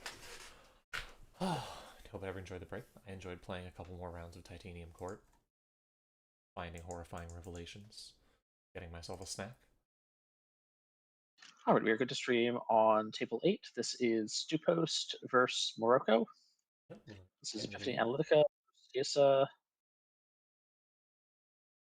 Cool. Right, here we go. Table 8. I'm curious to see, there's a number of aces at this tournament, and I didn't expect that because I've not heard that ace is very good. So I'm curious to see how the aces are holding up and what sort of builds they're running. There was So a I know from after the Hoshiko ban, there was a effort to try just Reg Anarch out of Asa Mhm. and play mostly Reg Anarch cards, play a Begamot, play Marrow, but not really the Tetsushkas, not really the Running Hots. So we've seen there's one virtual service agent on the field. It is res, so presumably the runner ran through it and trashed the cohort guidance program that is in the bin right now. Well, actually, I can just go check. Yep, the runner did do exactly that. Also played a running hot turn 1. Oh. Strong start from the runner. Epiphany going wide as usual, doing asset spam things. Curious if this. Yeah, so definitely the VSA makes me think this is going to be pretty ice light and pretty asset heavy. Yeah, definitely. Although we could also definitely see, given that there's 2 servers with ice on them, could very easily see a flood the market here. Wouldn't be surprised by that. I don't know. Runner getting a lot of money. Fermenter into sure gamble. Wonder what we'll see come down. Seeing a cheap code gate breaker is exactly what you'd want to do, but it can be difficult if you're. Some ASA builds just don't even have a good code gate breaker. You're just relying on other tools. So We're seeing a pinhole threading come in here as one of those tools. Yeah. Now VSA isn't the worst thing because finding another cohort. Oof. That's 2 cohorts in the bin already. That's a big slowdown. That's a lot of potential money. No res on what's in server 2? Oh, it's a regolith. Alright, so there's all the money for Morocco. All the money you could possibly want. And while it's only 3 credits to go trash that, it is a full 3 credits and 2 clicks to go trash that because of the VSA. And also the 3 credits from trashing it. So 6 credits and 2 clicks. Not what you want to do to deny the corp 6 credits and 2 clicks. Getting down to Nuka, that'll help a lot. We see some more cards. Hopefully you can see like 2 core damage already down. Wildcat Strike coming in. Wildcat Strike this early. I mean, if the corp just gives 4 cards, the runner's the runner has to discard down to 3 cards in hand. That's rough. I assume the runner's just desperately digging for tools, but that's so many cards in the bin. Let's see what we get. So if there's a marrow in those cards, this is such a good angle to install marrow. You can't out of clicks. Oh yeah. Last click. Yep. Okay.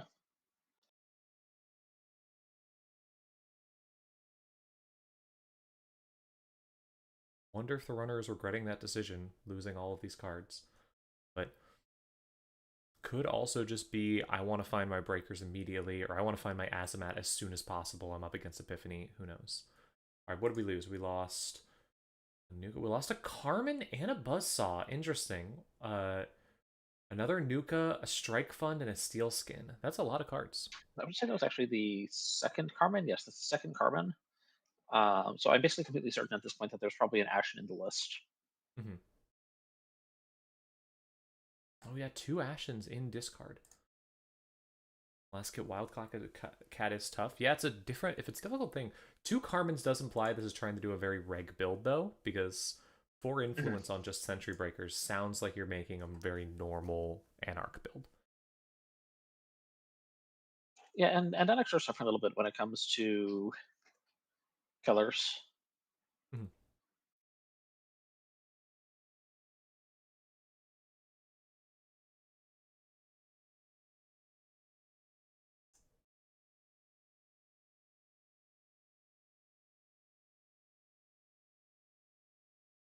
Grabbing something from the top of R&D. Who knows what it is. Taking a lot of time to make a choice and putting it immediately into server 3. We still don't know what the ice is there. Could be something really scary. Could be a ping. Ping's still going to keep you out right now, but possibly not for long. Getting more money off the regolith, leaving it with 3 credits. We're potentially looking at flood leaves it here in the server. So yeah, flood the market is still being telegraphed some here. Drawing up with Nuka, and there's the Marrow. Losing a Hannah with it. Hannah's rough. You'd really love to see Hannah against this sort of deck. I mean, it is an asset deck, but it can help you get rid of the tags, and it could do a lot here. But getting the Marrow down is so important. Let's see what comes next, and then another Fermenter. So just still setting up, especially as this is potential setup for a score coming in this turn, and like the additional disruption of the Marrow. Yep. 1 sabotage is not a lot by itself, but it does add up. Yeah. Looks like we probably aren't going to see a score this turn. Instead, we're seeing Regolith get finished.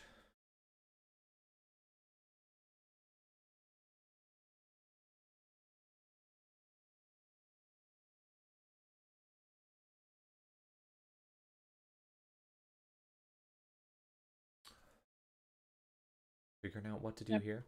We just Certainly don't. some thinking. Yeah. Ace is definitely. The Ace seems like the sort of deck that's going to start trashing cards and giving you triggers on Epiphany. However, Ace is the sort of deck that can also just kind of stall out and sabotage you a lot and not steal agendas. So you're potentially not going to have as many triggers as you'd want in a normal game. Another Nuka. Well, that's good. That's definitely what you really want to have. Especially when you're back tear up through 5 this hands. stack down to 23 cards halfway through the deck. Yep.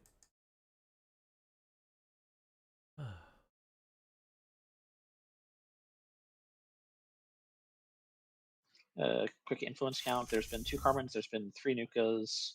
There's been 1 Pinhole, so that's 11. Yeah, 1, 2, 3, 4, 5, 6, 7, 8, 9. Wait, that's 6. So yeah, that's 11 total right now. T400 memory diamond, interesting. I guess just because you need some more memory, but I'm not sure what you're using that memory on. Well, the hand size can be a little nice in Yeah, pushing true. for a slightly larger behemoth. Can potentially be good for that.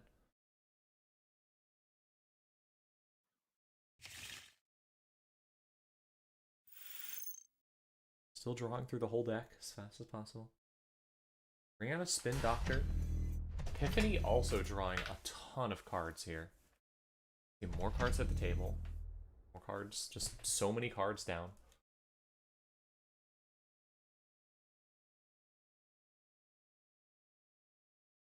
If Stupost can Stupost manage is to get not. this fermenter to cook for another turn or two and pop it at more like 4 or even 5,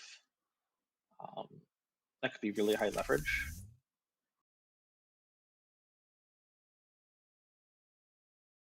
Putting down Embotulus on the HQ ice. So that'll get you in.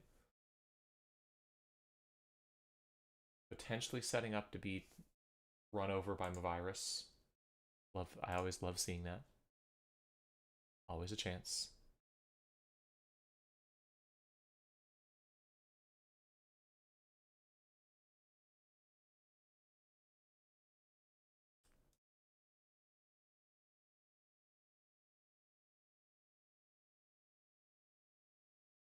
Just reset it for later, gives the watch list a little bit of time to cook. Yeah, I mean it's a good thing to just have on the field. Crashing the fermenter, getting some money from it, and going for R&D. Interesting.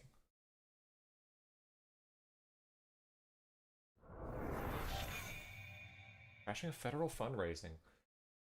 That does give over the Epiphany counter. And not exactly sure that does give an Epiphany counter. Oh, and there's, well, score the crypto crash without giving the counter. I mean, that's pretty nice. They just have a leech with your breakers costing 4 and then a Gourmand fermenter. That makes sense. Alright, there's a federal fundraising. Gonna draw you more cards. We still haven't seen what the game plan is from this Epiphany yet. We don't know what the plan is. We've not seen any fast advance pieces. We've not seen, like, it's probably just Hollow Man king making stuff. That's what I've mostly seen from Epiphany, but we don't know quite yet because we haven't seen it. I was just going to note that there are the other 2 VSAs currently in archives, and there are 2 face down ice. So those are not VSAs. I'd expect probably to see things like ping in this list as cheap gear check that Yep. costs the runner tempo, but it's a little hard to be certain, and it could also be stuff like Doom Scroll or There's also just a lot of cards and servers we haven't seen anything happen with. Server 2, nothing's happened there. Server 3, nothing's happened there. These cards have just sat on the table for quite a while at this point. in fact everyone's now being more protected. Oh, and with the okay, I'm now thinking the possibility of like Reaper function and end of the line. Yeah, could potentially be. That was the what table carnage list from like a year and a half ago. Mm-hmm. But it could be Just a something ping. more along those lines. That's a kill line coming out. Cheshtushka's gonna hurt here. Definitely a difficult deck to play against Asa. Oh, B1001. Boy. There's a card you don't see every day. Did its job here. I don't know if I don't know if I've ever actually seen B1001 do a good thing like that. Like stop an important run event like that. Hmm. That's incredible to see.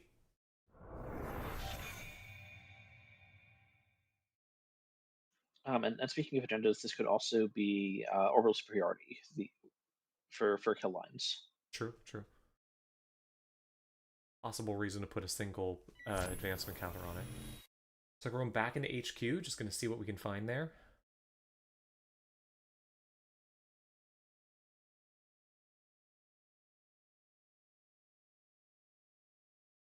B1001 lives in Epiphany, Big Church Crowd.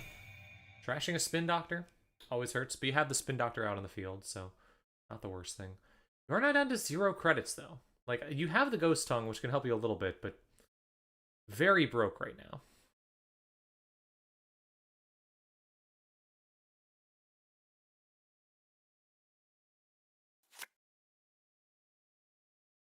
Just a final normal draw.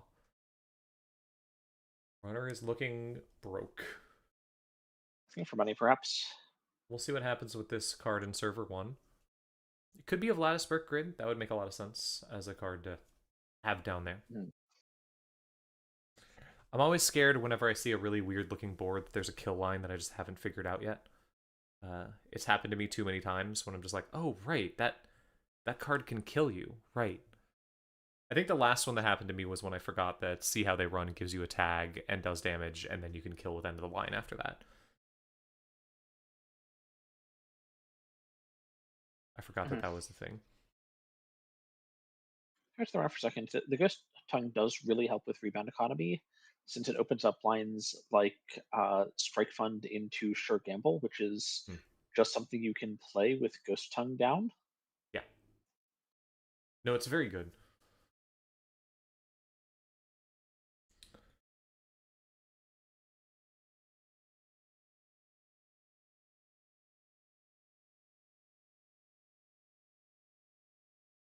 We'll see where this goes. Corp, thinking very carefully about this, has 12 credits, so plenty of money to do basically anything with. It's not lost that many cards to Aces so far. Only 6 cards in the bin.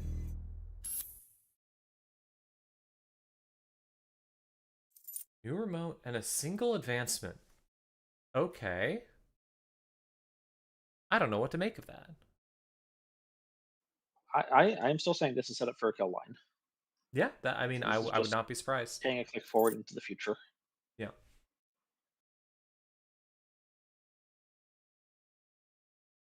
Chat saying that this could be a Vlad grid in server 2, which is also very possible.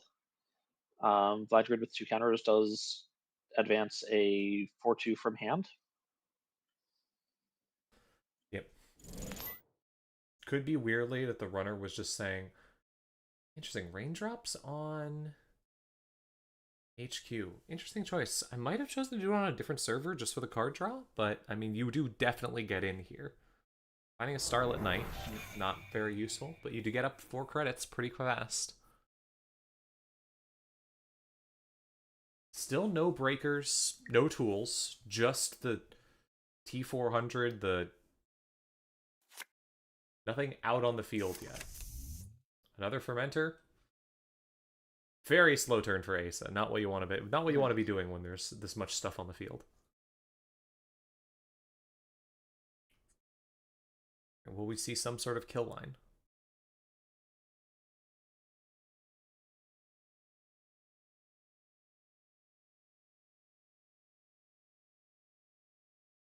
Chat's also mentioning the possibility of artificial crypto crash, and there was one stolen Yep. earlier, so it's certainly a card that is in the list.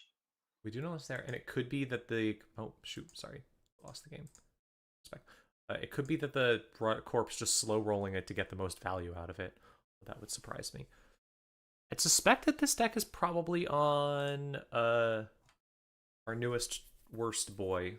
What's his name? The Magistrate. But Yes. that's if it's not doing a kill line. If it's running crypto, then I'm guessing it's. I just assume crypto decks are on that. Right. Another server. Oh boy. I'm going to scroll over a bit so we can hopefully see at least most of the servers.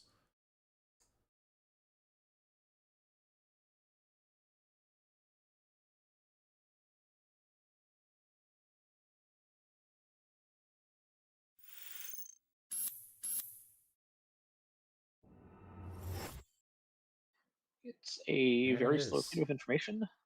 It is a freedom of information and got a magistrate on the board to bankrupt the runner again. So it could just be that we're just waiting for either the runner to take a tag or magistrate or like be in a place where you can do it easier. Interesting choice. I guess just eventually said, I just want to start scoring out. Things are going too slow. Mm-hmm. 4 credits from Fermenter. Not the best start from Fermenter. Not the most thing from Fermenter, but it gets you enough. Like that's enough to play a hedge fund, which can be really good. Ooh, running hot.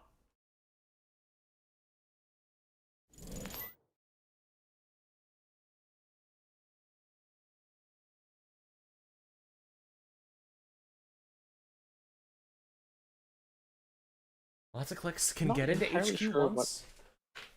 there is to do with these clicks. Aha. Okay, the Testuska on HQ is nice, a nice bit of pressure. Yep. Although I really would enjoy seeing this Spin Doctor challenged first. Yeah, because anything you lose might just be shuffled back in. Exactly. Sabotage 4. All of them from hand. Come on, let's see it. 3 from hand. With 3 cards in HQ, that seems tricky to manage. Oh, it's a bad idea. I just think it would be cool. And immediately running archives. Yeah, definitely. So I mean, this is challenging the spin almost certainly. Yes. Yeah. There's the spin. The one difficulty is that there is another spin in archives, so you can't get 2 agendas out and also get the spin back. You are losing the final spin if you do that. What do we find? Which is a little unfortunate, but Nothing. Oh, but now we can see what's in this deck a little bit better. oh, there's just took the embers. Oh, no, wait, never mind. Yeah, there's 2. That's 6 points. Wow, okay. I went too fast. I didn't see the, Oh, yeah, there's crypto and a stoke. Okay. What got shuffled back in Uh, then? well, so the problem here is that if speaking of kill lions, if this is a measured response in HQ somewhere, Yeah, that would kill. um, that would kill. This could be measured Stoke the response and embers. just keeping the runner as poor as possible. There's an Oppo research, which implies tag things, but yeah. Also with the Oh, magistrate, choosing these not cost to me to steal. steal. Right, yeah, you don't have to, because the runner can't steal them. Right.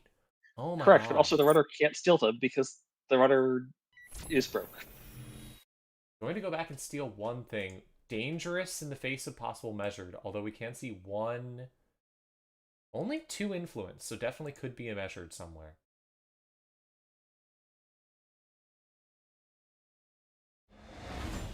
Choosing to grab the Stoke the Embers.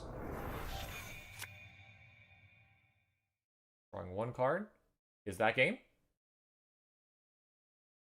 Suspect we will find out momentarily.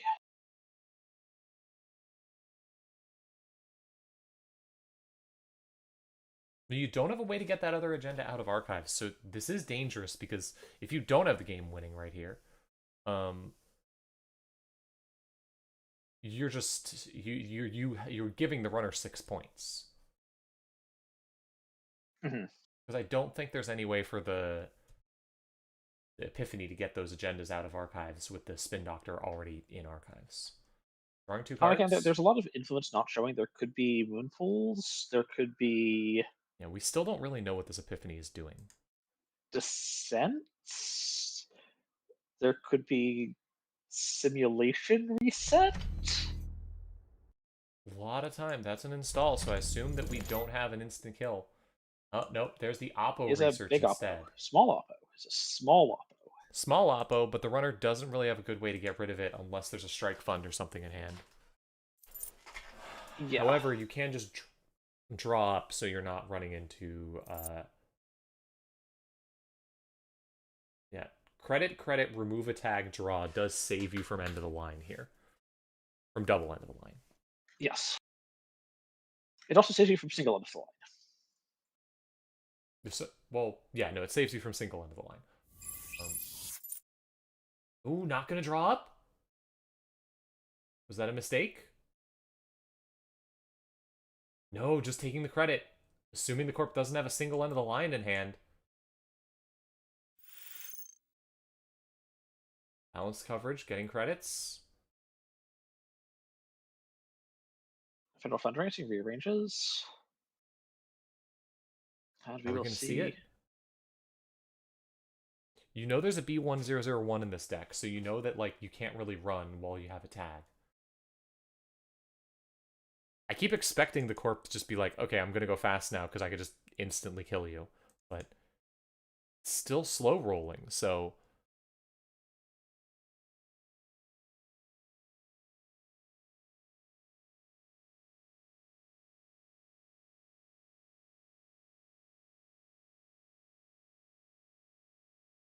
What are we gonna see? Definitely some thinking here.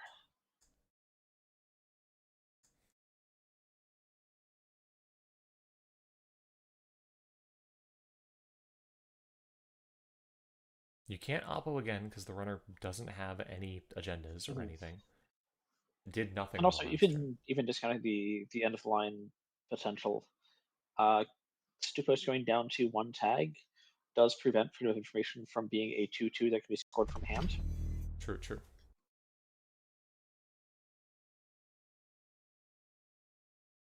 We're seeing an install, so I assume no end of the line. That just might not be on end of the line, but then what is it spending the points on? Install credit. Fascinating.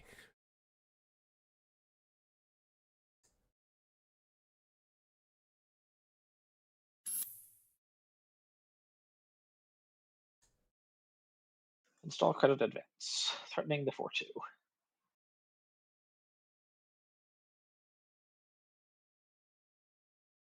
Scary thing, especially when you're already broke. I mean, that's a crypto crash, or even just with a magistrate out, it's going to make you lose all of your money. You haven't gotten rid of the tag yet. Alright, tag is gone. Take a credit. Wildcat.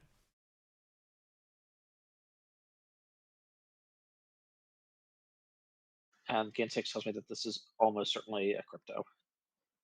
Or even just the Magistrate 3 is enough to be worth it. Also could just be that you're trying to push out agendas and score because the runner's in such a bad place, you have a chance to really take them out here. Let's see.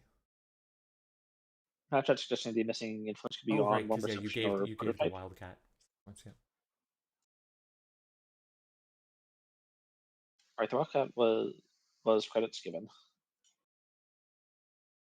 Maybe influence on warm reception and working prototype. I mean, yeah, that could be. We haven't seen that though. We haven't seen any influence. Just 2 influence so far.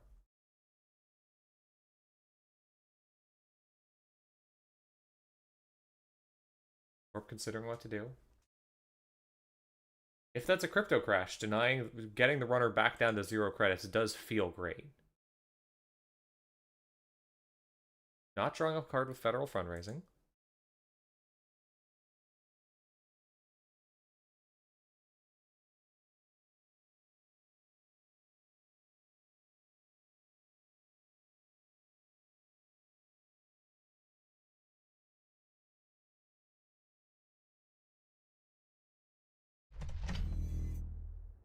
Installing a new card. Taking it very slow for an Epiphany match. Interestingly slow. Stupost is still not generating any consistent pressure, really. Yeah. Stupost has been slowly digging out of a hole for a very long time.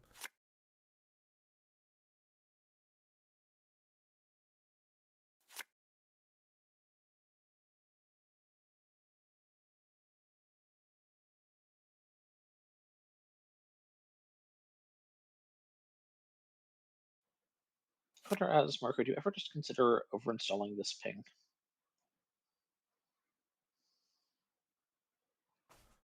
Yeah, I think you do at a certain point. Like it's the runner's only real way in right now, and although there is an argument to be said for just keeping it out there to keep the runner running on there.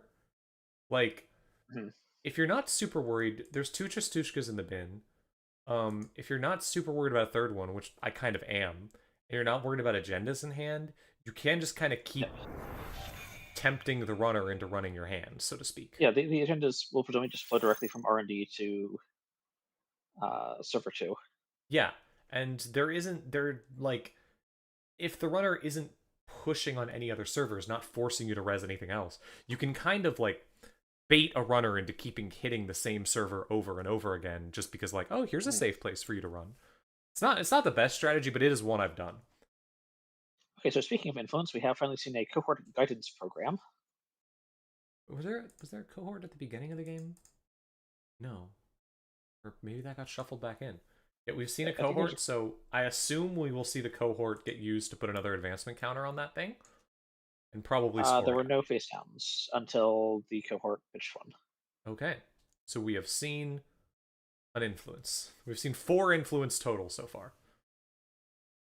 Using it to gain 2 and draw a card, not using it to advance what's in server 2.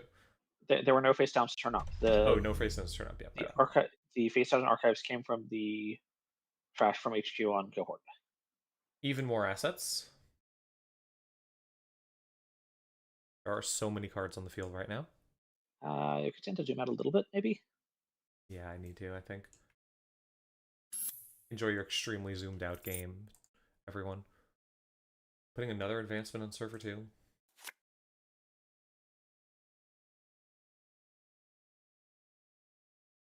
I'm definitely thinking that this might be another crypto at this point. Gets Stupost back up to 10, and then takes Stupost back down to 0, and that should be enough. Potentially saying that you don't have a decoder and I have another B1001 on the field, so you can't get past the virtual service agent. Period. Like, even if you found a way to break the first dice, you're not going to be able to break both of them.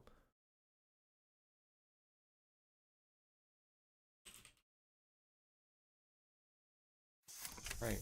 Let's scroll down. Strike Fund, Buzzsaw. Okay, there's the Code Gate Breaker. So you could try and attack that server, potentially. Well, there are no clicks left to do so.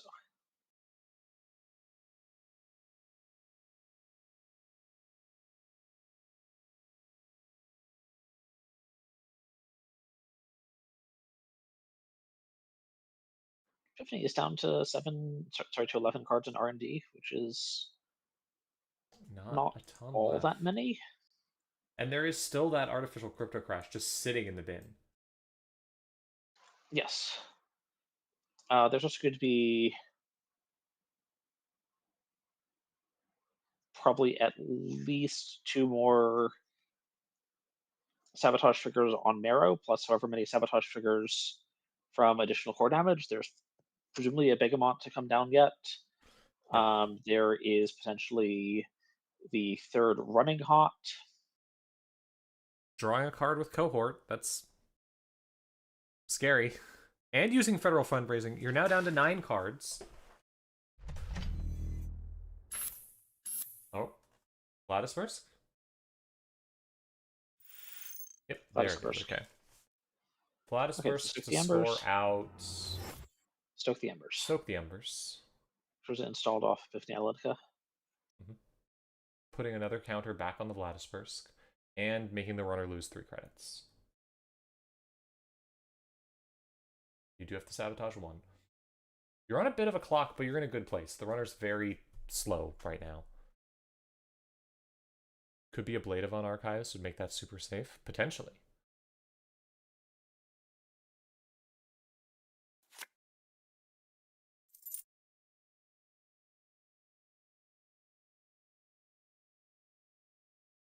I think as Stupost, I'm definitely looking at just pivoting to a core damage and sabotage plan. Like I don't see the board development Yeah. to try and disassemble this in a.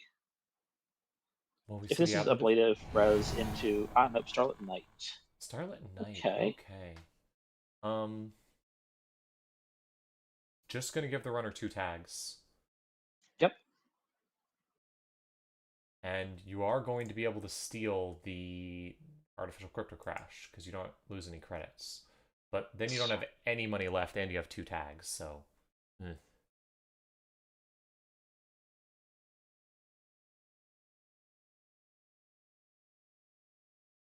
Let's see what those... And there's also 3 unseen cards in Archives. I mean, like... The game could almost be over here. Not actually over, but almost be over. Oh, true. Another B1001 can just keep you out.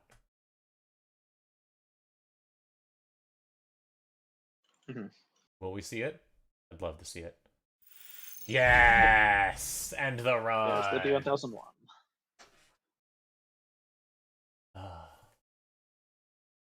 And that costs 3 to trash, so you can't really trash that.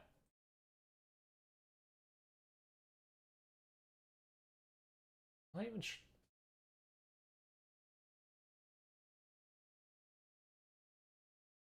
I'm not sure exactly what line the runner has to win aside from just going all in on sabotage, and even then it's really difficult.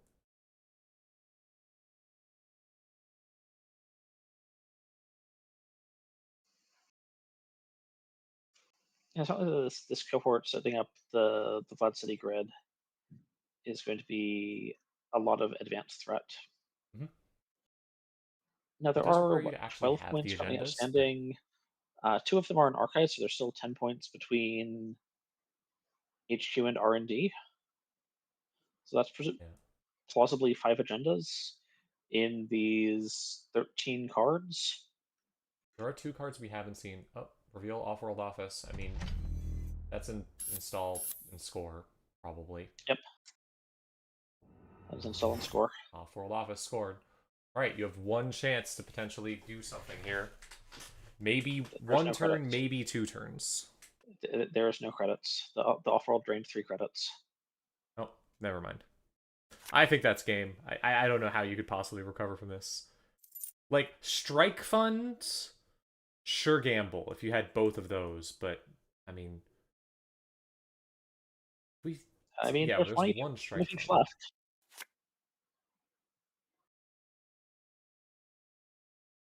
Draw, credit, draw.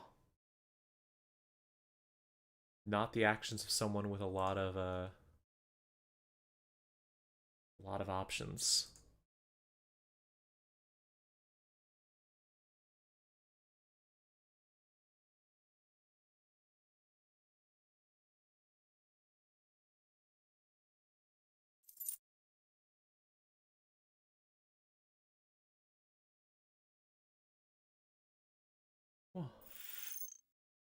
Another cohort. Okay, I mean that could be game right there, because that's 2 advancement counters, and then you install advance for the win.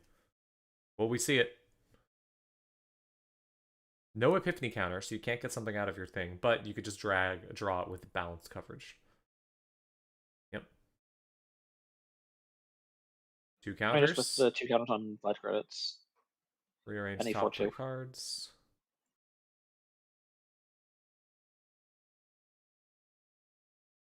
All you have to do is draw any 4-2.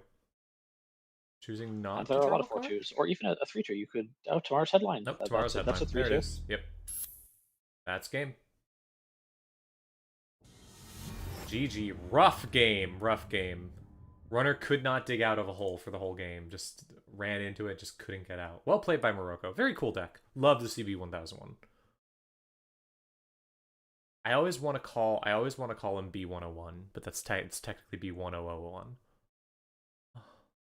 Yeah. It was a fun game. All right, and also took us almost directly to time, so we will just go on a very, very short break until the next round. And I will see y'all there.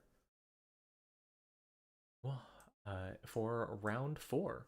I believe it's 7 rounds today, and then the top cut. 7 rounds into top cut, yes. Okay. All right. Well, feel free to stick around for as long as you want, but you don't have to do the whole day if you don't want. I should be able to handle stuff.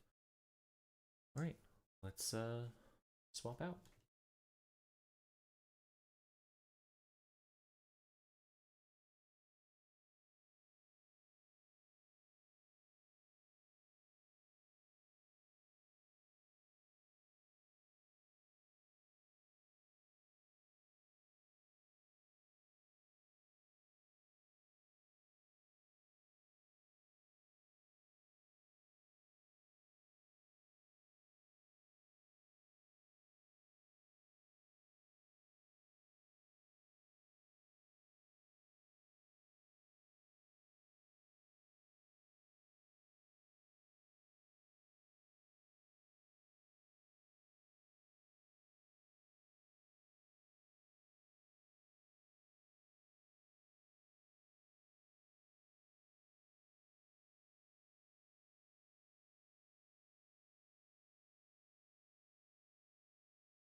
Hello and welcome back to the America's Districts online tournament.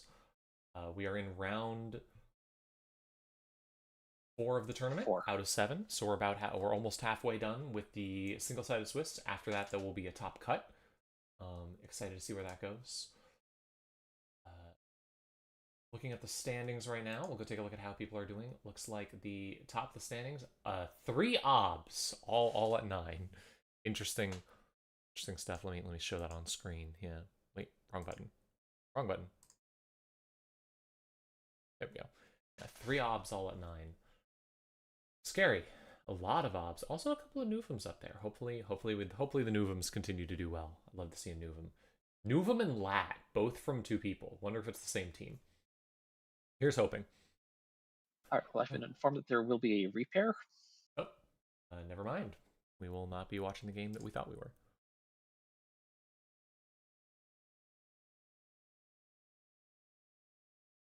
Well, in the meantime, yeah, I saw some very cool games today. Let me copy down the game we just saw to write that down.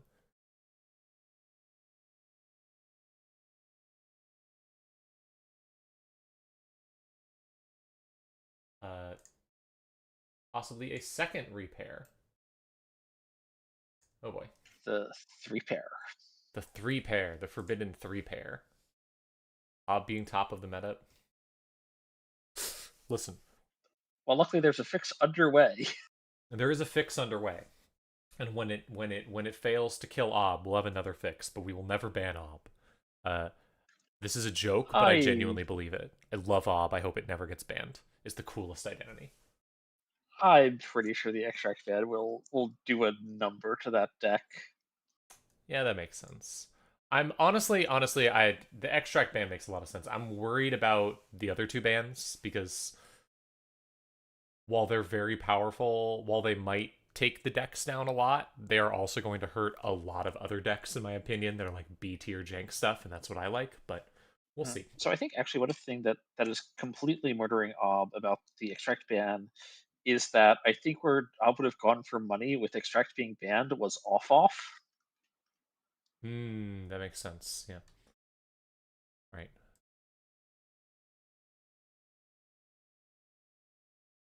All right, I am currently tracking the status of our repair. Okay.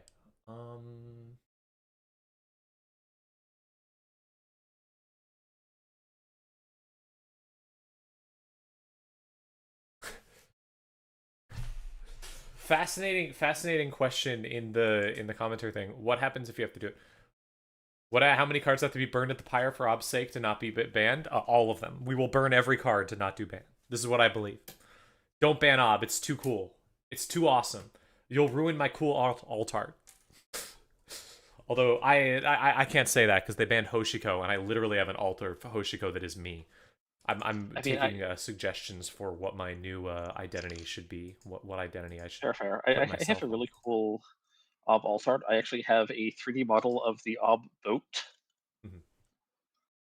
Hell yeah, that is sick. Right. All right, so I think our repair is currently now correct. Yeah, how would you feel about let me double check who's on our list. I mean, I like table 3, but let's just go back there. I was gonna say table 3 or table 4. Now did you table 3? Yeah, I'll go check with table 3. Okay. I'll go check on them. If not, we can go do table 4. Meantime, I need to go check something real quick. What game did we watch last time? We watched Morocco versus Stupost. Cool. Right. Next Big Thing alt art. It's really good. It's really cute. The only problem with the Next Big Thing alt art is it's not me. Well, no, it is me, but it's not an identity. So I need to get one that's an identity.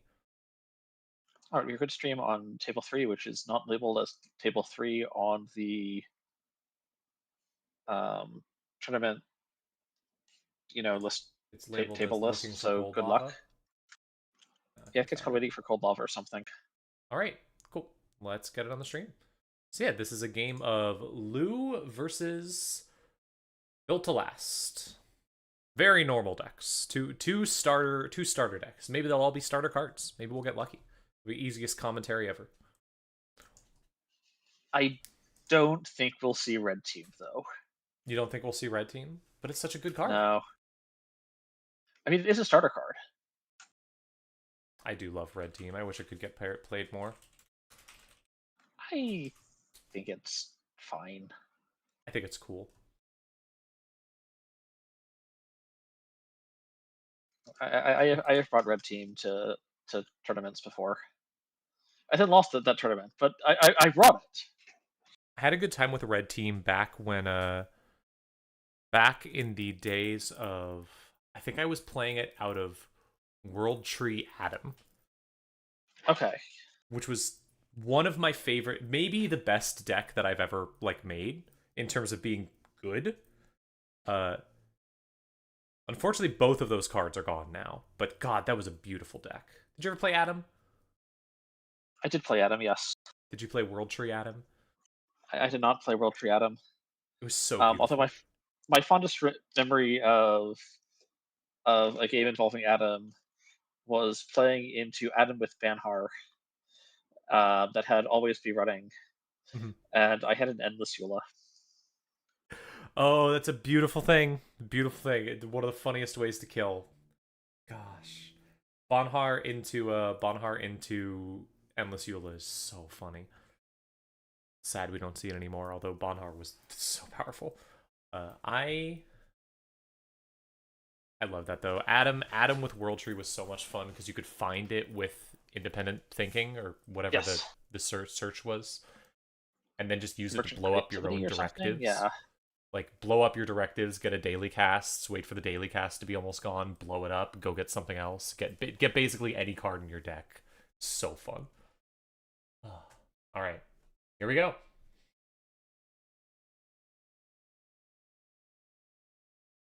So I do think I'm expecting Built to Last to probably be pretty happy in this.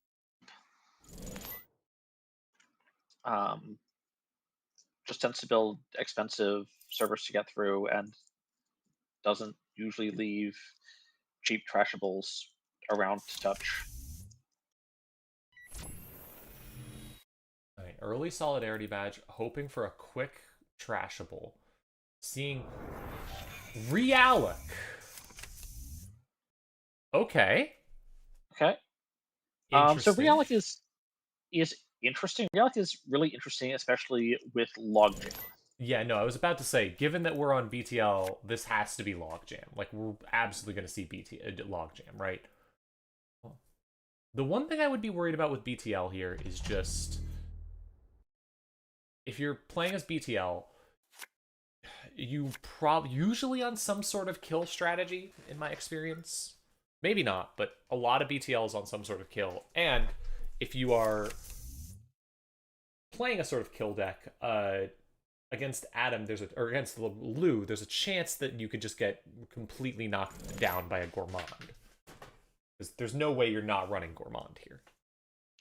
Yeah, Lou's absolutely on Gourmand. 5. I will also note that this was a mulligan out of Vilgems, so this hand is looking pretty awkward. Immediately purging. I mean, not the worst decision. Runner on 1 credit. You're gonna set back for a turn. It's not gonna do much. I assume the runner's probably just gonna do that. Finds an SDS! Oh my gosh, that's so early. Wow. Really, really rough to see. Also, definitely saying a few things about what's potentially in different servers, like the fact that there's no ice. No ice anywhere except for the one server, and an SDS was sitting in hand, really makes me sound like we didn't draw a single ice in our mulligan. In the mulligan, yeah, exactly. Charlotte gonna just Charlotte exactly the econ that Built to Last once. That could potentially really help you get those cards down. And so many credits. Just getting a credits on the back end and the front end is. Yep. Still no ice anywhere. Ooh, Botulus, that's... And this could be a Logjam, which would be really, really fun. Because Botulus with 2 counters can't kill a Logjam. but probably it's just like a mask or something. This hurts a lot. Let's see what it is. No, it is a log It's a jam. logjam. Let's go. All right, Very so you tiny baby logjam. can't actually get through that with the 2 counters. Going to spend when I'm not sure you do you really want to deny the corp 2 credits when the corp has 23 credits? And a Charlotte cooking. Yeah. I don't know if that matters too much to you. Pog jam. Yeah, exactly. Let's see a Realic log jam. I want to see it.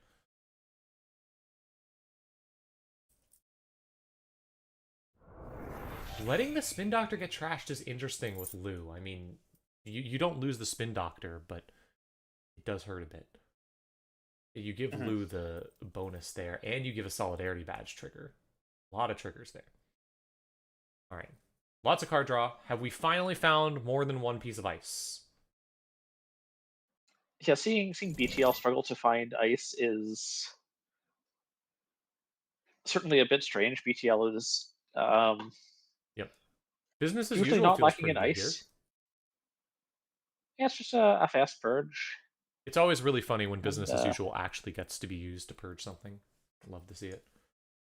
And I guess Charlotte and the Logjam are being advanced. Another piece of ice on that server. Okay. We found another piece of ice and we are still just letting ourselves be open. Bold I mean, move. it's going to be on transfer. I don't think so. Seeing these symbol chips, like a set of 3 symbol chips, doesn't leave a set of transfers. There might be one transfer. I'm not expecting Chashushka. What's the big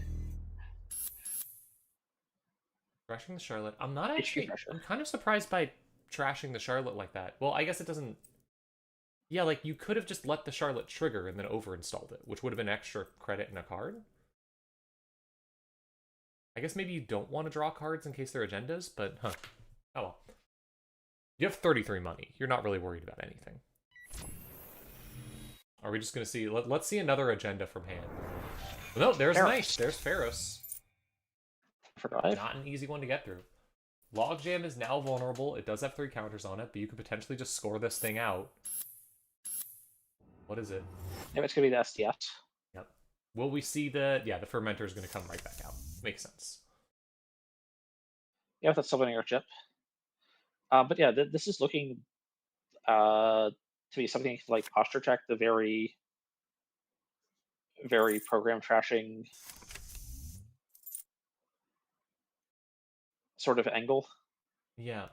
Devil Charm out on the field. I mean, I assume we will see a... I assume there's an Audrey, and I assume there's a crew, at least one crew. We'll probably find some crews at some point. Yeah. But right now, just R&D HQ completely naked. No plan for defending them. I mean, HQ being open is fine. Any agenda just goes straight in server 2, where it's safe. I'm pretty sure. It's just, it's so scary to leave R&D open because it's Lou. Like, you're absolutely running Gourmand, and if Cold Lava, if he can find a Gourmand, just play it, run R&D, find anything, trash it, draw 2 cards. Will we finally see another piece of ice come down? Nope. Yes, we will finally see another piece come down. It's on server 2. Again. Viljums is hearing my commentary and saying, I'm gonna keep doing it. I'm gonna make you more angry. You aren't ready for my incredible Netrunner plays.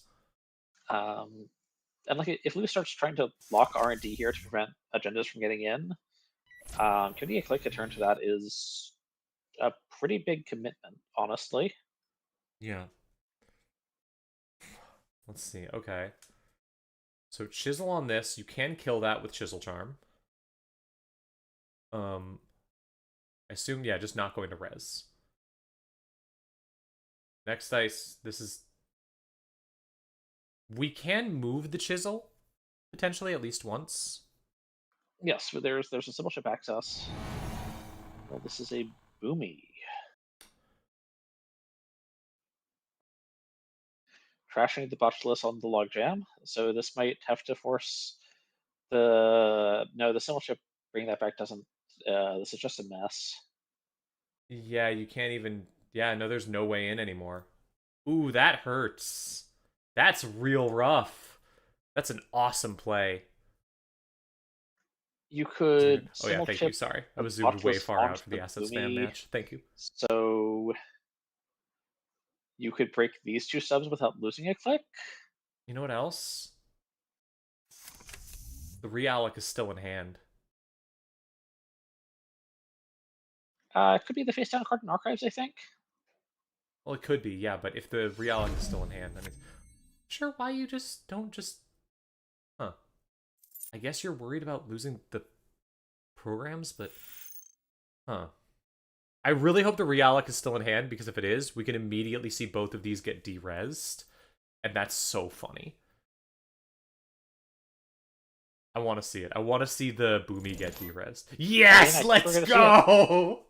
Oh, that hurts. So Realic lets you de-res 2 cards and then get the credits of both of those cards. De-res 2 pieces of ice. So now the Boomy is de-rezzed. And the Boomy is, when you res this, you can trash and install Trojan. So there is no way to get into that server now. Oh, there's the Audrey. Okay, so now you have to start worrying about R&D a bit, I think. Especially because there's got to be a Gorman. All right, here we go. Oh, yeah, you just jam things into this server. Jamming things into the server looks so safe. There it is. Finally, we're putting something down. All right. What did we get? We got a Strike Fund. Strike Fund is Audrey, Gachapon, Botulus, and Fermenter. So I assume we'll see a Botulus go on the R&D. It can be a Botulus on the R&D, but like you can also potentially have a crew in hand, and like if you have crew in hand, crew charm, gets the R&D ice, and then you don't need the Botulus for that. And you could potentially look at the Fermenter for money later.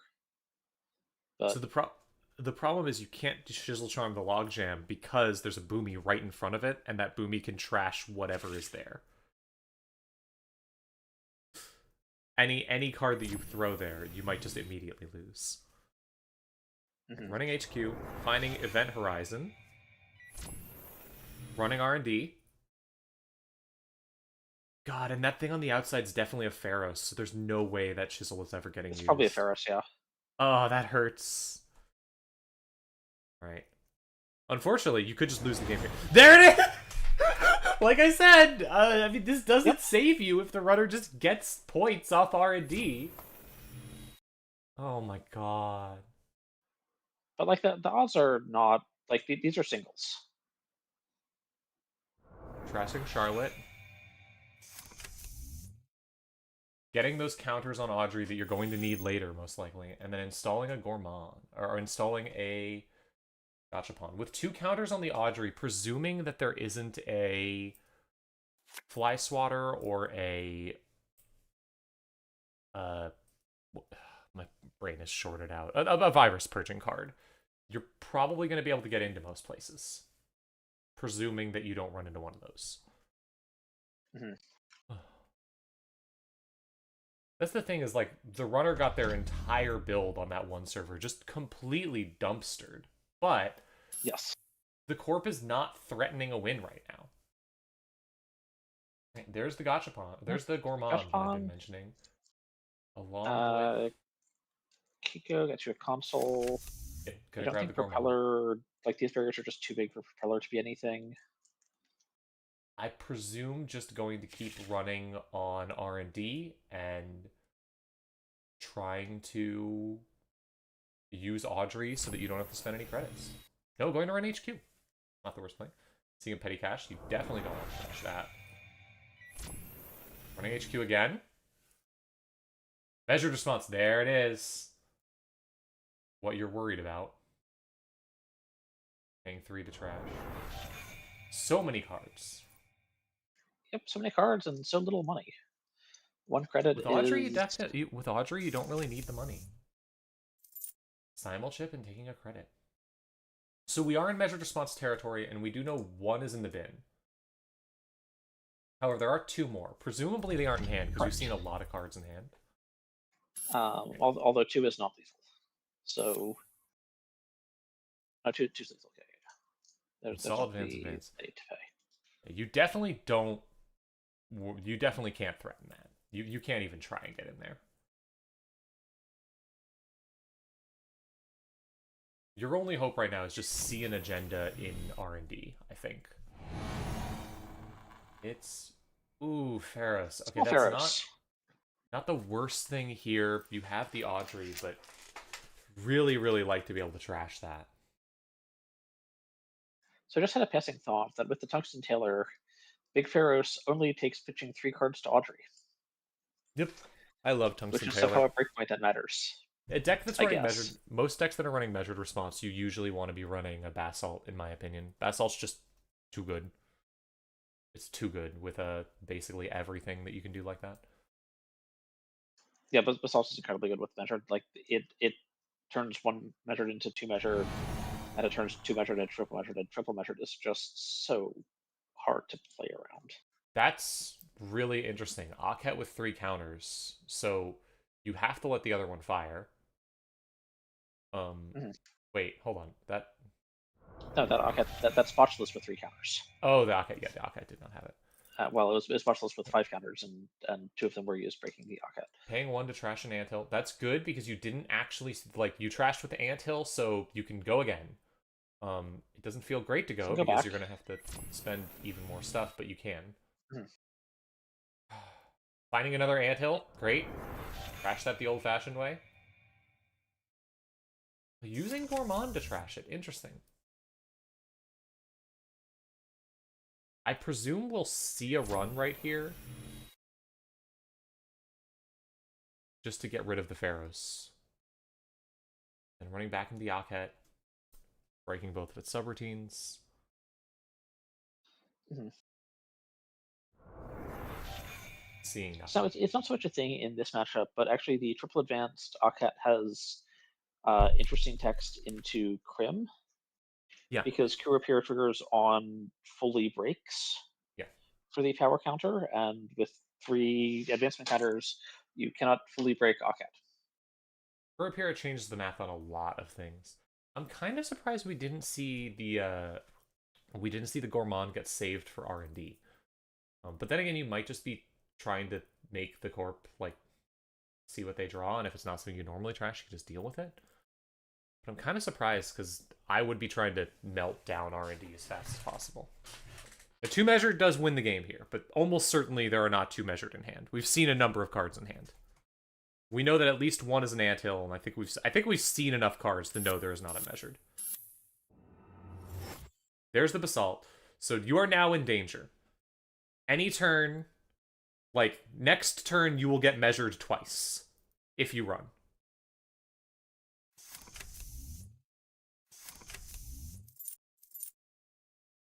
Mhm. Yep, not even gonna run.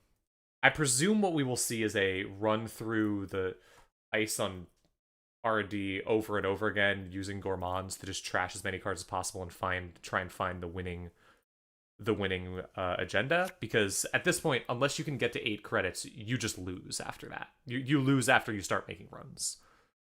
Measured response can bring back, or Basalt can bring back 1 measured. You can play it, then you can bring it back again for a second one. So you are always in danger of double measured. Ooh, oh, that's worrying. That's worrying because that's quite possibly a 9 strength Ferris. We know 1 Ferris is in the bin. And we know 1 Ferris is almost certainly on server 2. But we don't know where the 3rd one is, and you don't have a ton of options.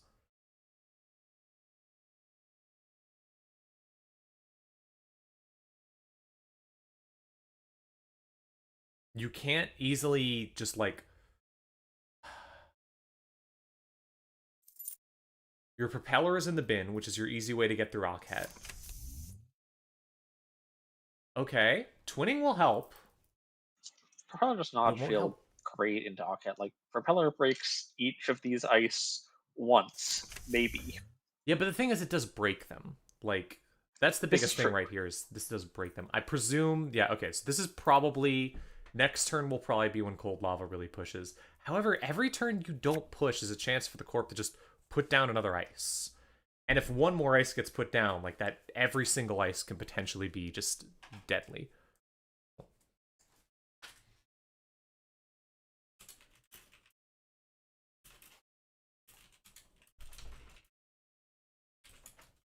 this is definitely the type of game state / board state um, where having a access to a copy of Finality could be a really big deal. Yep. Finality would be really nice here. Like, you need a way to quickly close out the game, because you're only going to get one shot. Putting it into the... Okay, so, well... I mean, I don't think that's a 2-point agenda, because I highly doubt... Like, a deck like this usually isn't even running more than 6 agendas. But, we'll see. Alright, we're going for it. Any fast advance. Run on HQ. Really. I don't know if I would run on HQ here, is the thing. Because, like... I mean, this is just for the Ramon trigger, I think. Yeah, potentially looking for something to install with Paladin? Yeah, so now you have 2 twinning counters, so now you can go for it. Alright, and Devil Charm plus Propeller will get you through anything that's over advanced. Alright, here we go. Let's see if this is game. Because if you don't win on these 3 cards, you lose. You do have one chance to go check archives. I might check our... Oh, it's another... It is another Ackhead. Fascinating. I mean, that's still not that bad. You could just Propeller through that. Yeah, actually, this can all just be propelled through. It's a great for the bluff, though, Ackhead, because and then... you're bluffing out a... You're bluffing out a Ferris, potentially.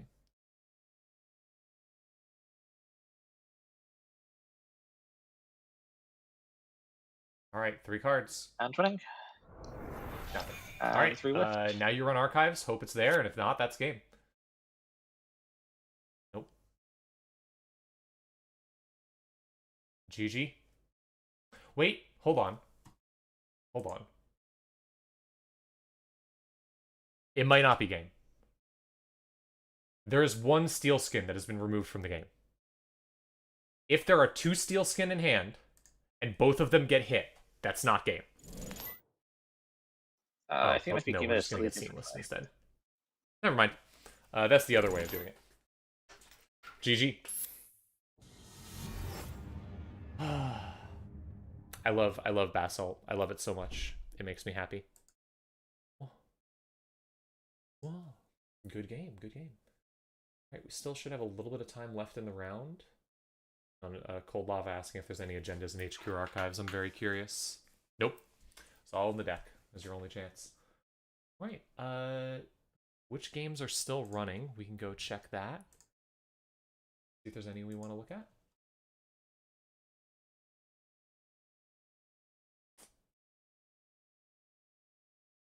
Sadly, sure. 1 second.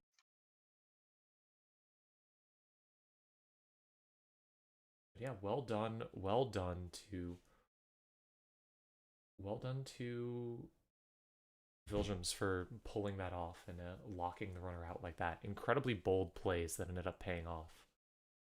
Always scary. Well, like you said, you want to see tables 3 or 4, and I see table 4 is still going. Yeah, potentially table 4. I was also thinking maybe table 14, but we can do table 4. Hell yeah. Can you go check with table 4? I'm not seeing table 14 existing currently. Okay. And do you mind go checking with table 4?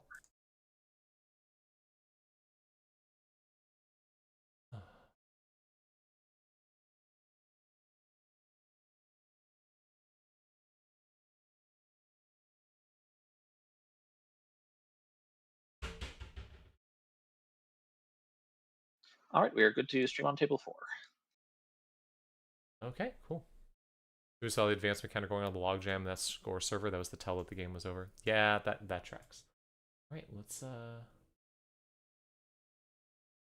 let's go to table 4.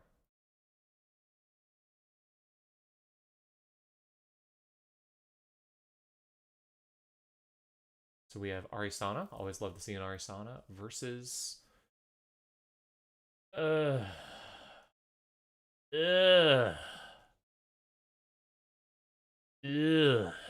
Versus Melius.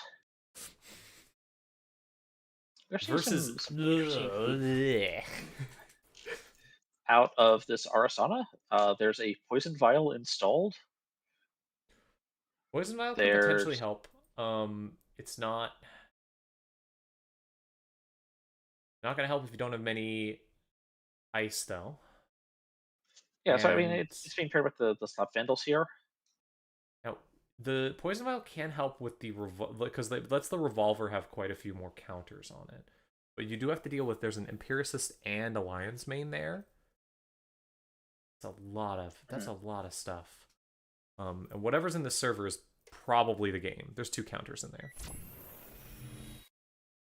Going on R&D instead. Having a Euler? Okay. So Euler will get trashed here, but I mean, it's a free run. Not sure what exactly you're looking for. Just an agenda, I guess? Rising a Skunkworks before you get For into... the Lotus Haze move. Ah, the Lotus Haze moves.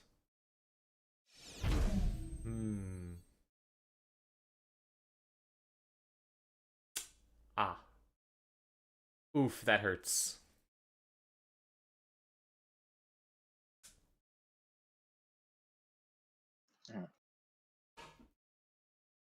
See what else is possible. One thing I'm noticing over the course of the past couple games we've watched is the runners have been running pretty poor and having econ struggles. Yeah. Runners definitely seem to be having econ struggles. And that's game. Sad to only show up at the very end, but sometimes that's what the Melisu deck wants to do. That's what you want to do with your Lotus Hazes, is just lock the runner out. Oh, well done. All right, well, most of the games are finished up, so I think we'll go on break until the next round. All right with you? Which should be in... Fine by me. How long do we have left? Let's see. About... Should have... apparently 15 minutes. About 15 minutes left still. So we'll go on a brief 15-minute break, and then we will be back. Thanks for tuning in. See you in just a minute. Mm-hmm.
stream.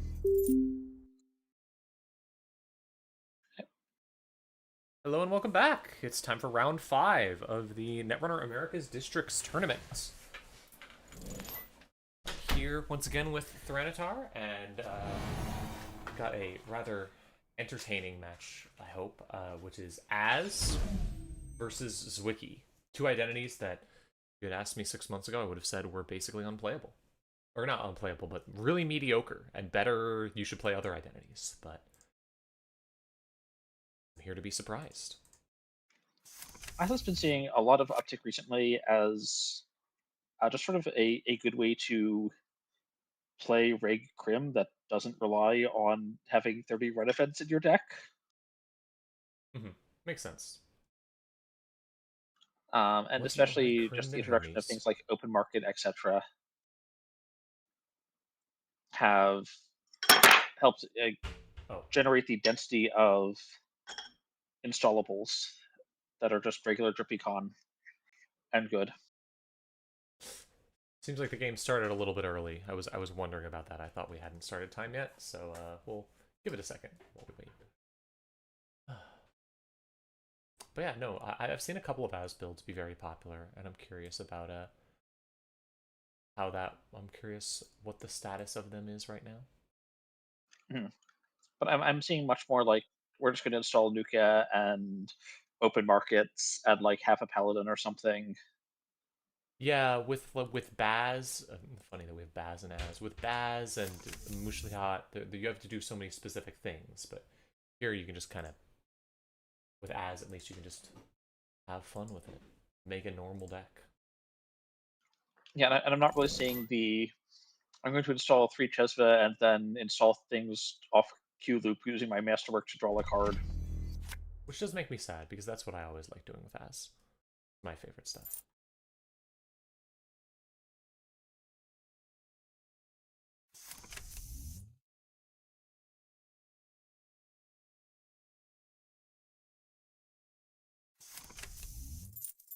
Yep. Right. We got a number of assets I got down. here. We got Class Act, Open Market, and Paladin. Paladin's a bit of an interesting choice here. I mean, I assume it makes sense, but also as usually playing a lot of connections, so difficult thing. Getting Open Market and using it to play a Class Act, though, just feels so good early game. Mm-hmm. You're basically playing a Class Act for free, since you're going to get the 2 credits from Open Market back from Open Market, and Class Act for free is great. Alright, seeing a card come down in server 1. Now, the Hermes here is pretty clutch, because it means that the runner, if the corpse tries to score something out quickly, which I think Ziki usually wants to do, unless it's all in on measured response or something, like, the corp can't really just score something out super quickly and run over stuff, because you'll lose one of the ice on R&D and could potentially lose stuff to R&D. Wake and Plant is interesting with the Afshar, because you don't have a good way through the Afshar right now. Once you get a Code Gate Breaker down, you can start triggering that, but for now it's kind of useless. With Az, I just end up with 5 million hardware in it, rather than just using the ID for pay for resources. Yeah, that's what I always do. That's my approach to Az. Spin Doctor drawing a ton of cards. Drawing another card. So he can draw a lot. I've definitely seen some. For Ziki, I've been seeing a lot of experiments with like bad pub builds that are sort of almost competing head to head with some of the Nuven builds. It's a question of whether 2 credits and the trash is better than a slightly smaller deck and the draw, and they seem to be pretty similar.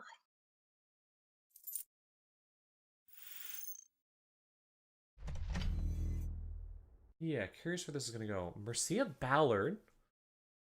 Going to get more ice downs. There's definitely an ice heavy deck. Assume we'll see Biowalk in green market. I do find the Mercia a little interesting because being that ice heavy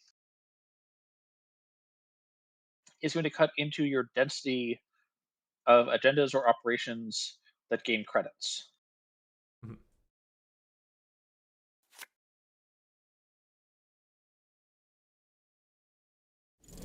Makes sense.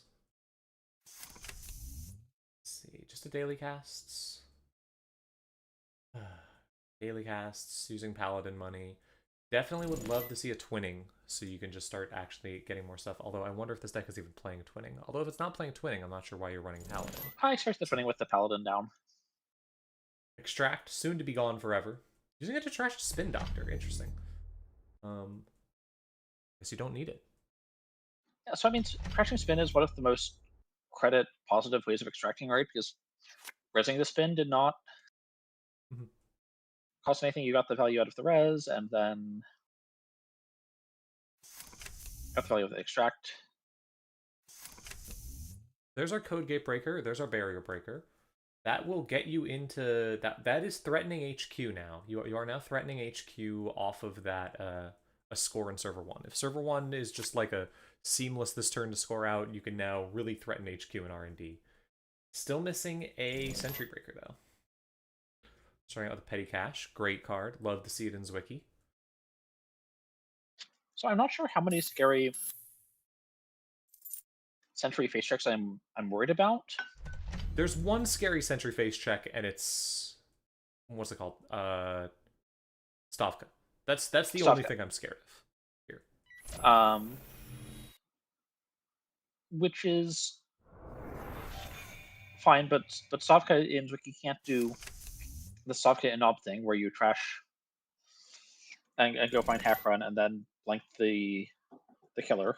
Yep, but Stavka can still trash 2 things. Like, Stavka's still going to let you trash yeah, two. Stavka can still be 7 strength and trash 2 things. Yeah, and that so could very make expensive. you lose 2 of your breakers. But now that Carbon's down, it doesn't matter anymore. Boomy is slightly awkward for Carmen to interact with. An annoying one. Reason to run Tungsten Tailor. I mean, I suspect we might see Tungsten Tailor here in this as list. It's the sort of card you would definitely want to put in and it is a hardware, so it comes down for 2. Yep, hardware that comes down for 2 does something really, really good. It's a good card. Finds an off the books. Oh wow, that's a fast score. Clearing the tag. Definitely want to with the number of resources this deck is running. Wait. What happened to the card? Was there not a card in server 1? Huh. Guess not. I thought there was a card in server 1. It was bounced with Hermes. Oh, it was bounced with Hermes. Oh, right. Okay. I missed the Hermes trigger. It was like, wait, did I just forget that there was a card in server 1? That hurts to see. All right, Sacrifice Zone expansion. The server for the Sacrifice Zone expansion. Love Sacrifice Zone expansion. Gonna draw you a card every turn with Ziki. Feels good. It's a cool card. It's awesome. The Touchstone threatening Baker as well with the... I mean, it is just good with events, but also threatening Baker, threatening a couple of different things. Also another way to charge twinning, which I'm surprised the deck hasn't played yet. Like, that's so 1, this 2, is actually 3, 4, 5, 6, 7, 8 influence so far. So the corollary to what I was saying about Ziki and the heavy ice investment making it hard to get Ziki triggers consistently. Like as getting the touchstone down is easy. Getting a touchstone trigger every turn, you need to play an event each turn for the touchstone credit. You need to install a job connection or hardware each turn for the credit discount it has. Like, it is just hard to actually get the value out of all of these things with 100% uptime. not sure what exactly it'll look like. All right, so running a Bravado on this server, 2 separate event horizons. Well, that's rough. You have the Carmen, so you can break them. And then a Sleipnir. So Sleipnir is going to be what? A Nightmare at 7 to fully break. I think you can fully keep the runner out here if you want to. But it's 5 to fully break. We're not at threat for yet. It costs so many resources. Okay, so now it's going to be 1, 2, 3, 4, 5 to get in, and then it would It's be 1, 2, 3. So it costs all of your money to get in if you want to get in this turn. I mean, frankly, I'm kind of happy with that. So 3 is not enough for measured, so going to 4 is fine. Yep. There's face downs to bounce. Like I don't. Looks like we're gonna go for it. And So and burning the event horizons right now is the one downside really is you exciting. can't break all of the subroutines on the Sleipnir, so you're giving the Carp a lot of cards back. Like you're giving them multiple cards back in card draws. Hmm. Break all subroutines. So looks like we might just be forcing another event horizon trip. No, just going to let it happen. Huh. Kind of surprised we didn't see it, especially with the full break there. Um, no, I think if you sack this event horizon, that server one, so porous for the rest of the game. Honestly, True, but you do have the runner on 1 credit, so whatever in server 3 can be rezzed, and they can't get in. Oh, and there's the Baker. Yeah, that's what you don't want to see as the Corp. Now, if the runner can find a event, just one find event. events. Have to find events to get the Yeah. touchstone going. Which, It's just so much stress on these deck slots to yeah. support everything.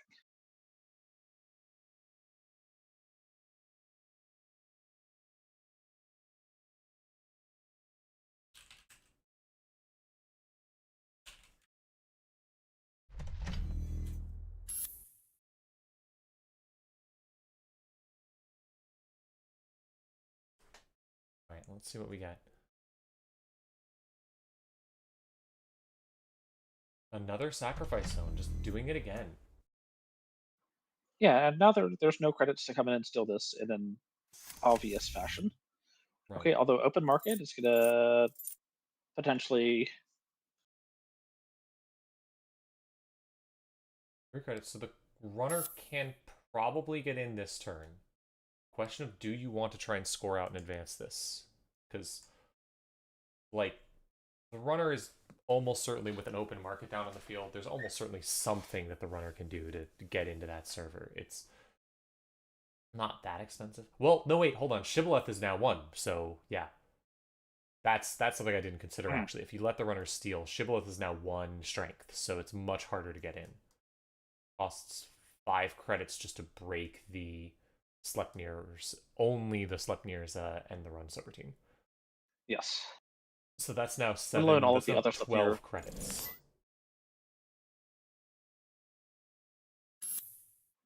Yeah, let alone all of the other stuff near subs that you might actually care about. Yeah. They're things too. Choosing to go ahead and score it. Losing an ice, and now you're going to have to discard 2 cards. Oh, we're going ahead and use Mercia to put an ice on archives. Curious what that ice will be.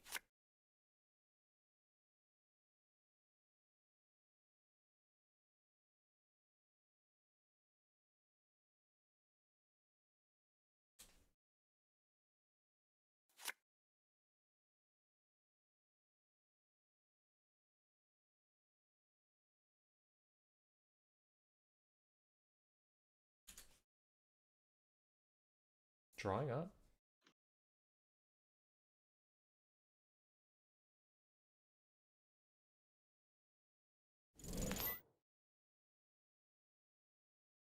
Starting with another transfer of wealth, so that's going to be...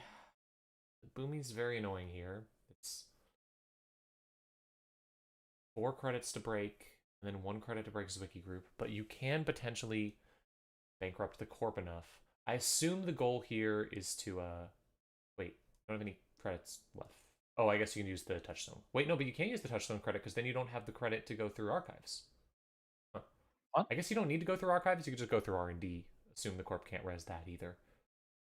That's my assumption, is that right now the goal is just to keep the corp poor enough that they won't be able to Yeah. res whatever's on R&D or such.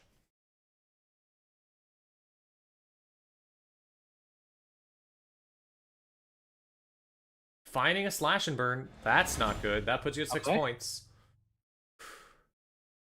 Yeah, this is still safe for measured. There's no measured threat here. Yep.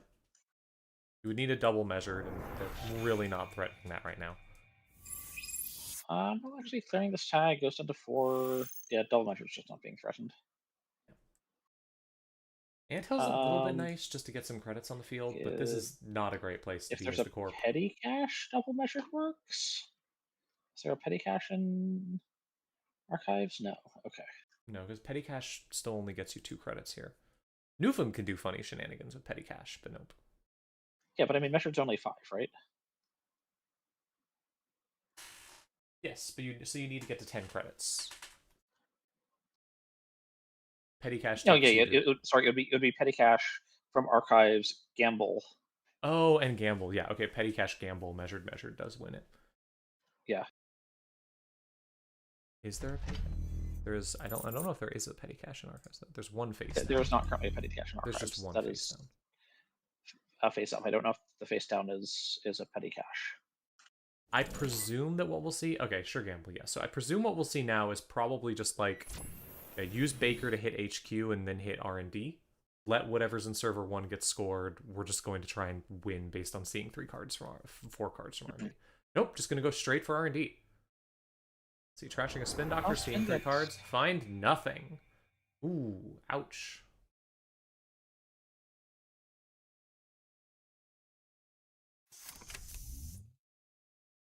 Only a daily cast. Definitely want to draw up here because you are in danger of at least 1 measured. Or just take a credit. Just make sure you have at least 8 credits. Yeah. Going up to 8 credits. Alright. There goes the anthill. And definitely the paladin at 3 credits being drained all into a daily casts like solves your paladin problem for a while and is a free daily cast. This just seems good. Yep. You are in a bit of danger here because there is just like 17 cards left and presumably there's 2 measured. If you hit those, then that's just game. But spin doctor presume. Oh, there it is. Yep. There's the first measured. First one. Which does suggest that there will be second measure. Second one. There it is. That's game. Nice try, Az, but just gotta be so careful against that. Great job, Remioki. Well done. It did a great job, and glad to see it.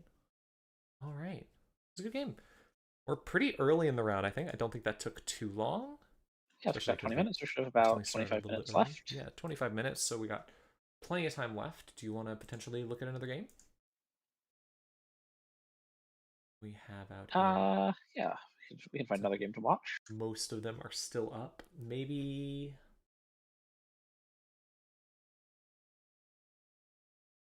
We haven't seen a Mushlihot yet. Go take a look at that. There's also a Earth stationing table 8.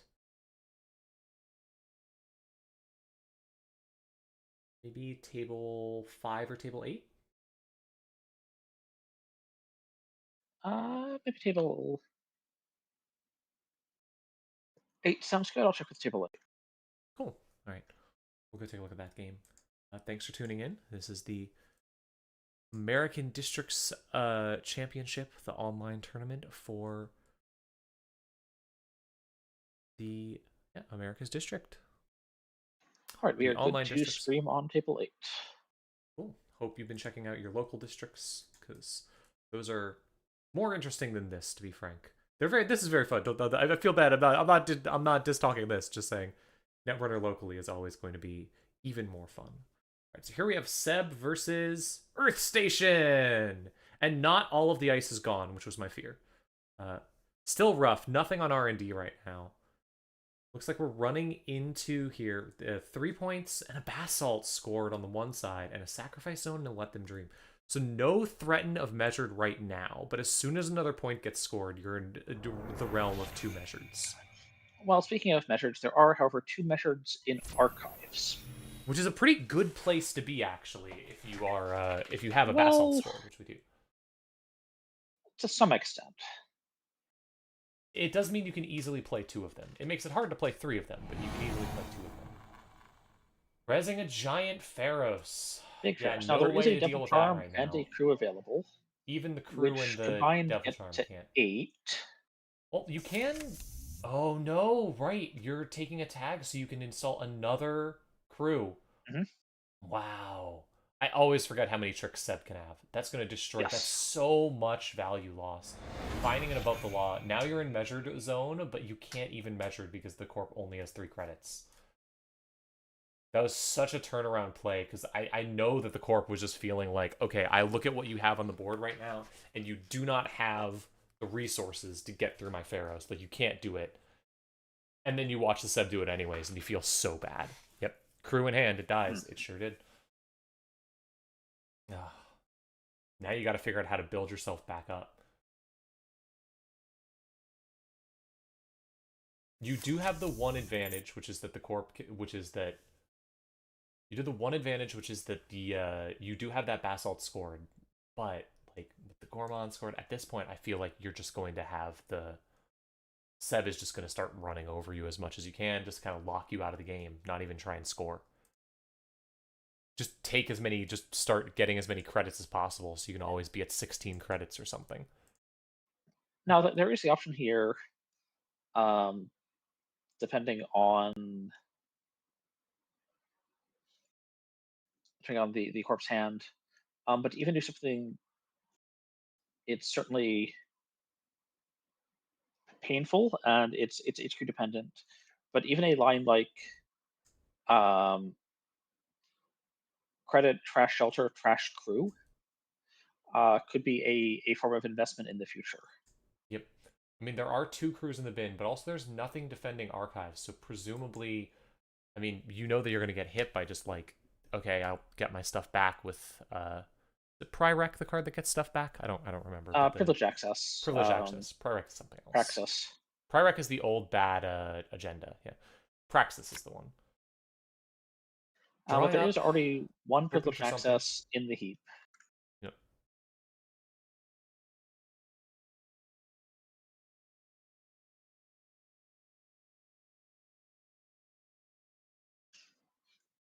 So Eupraxia opting to draw here. Not quite sure what he's looking for. Whoa.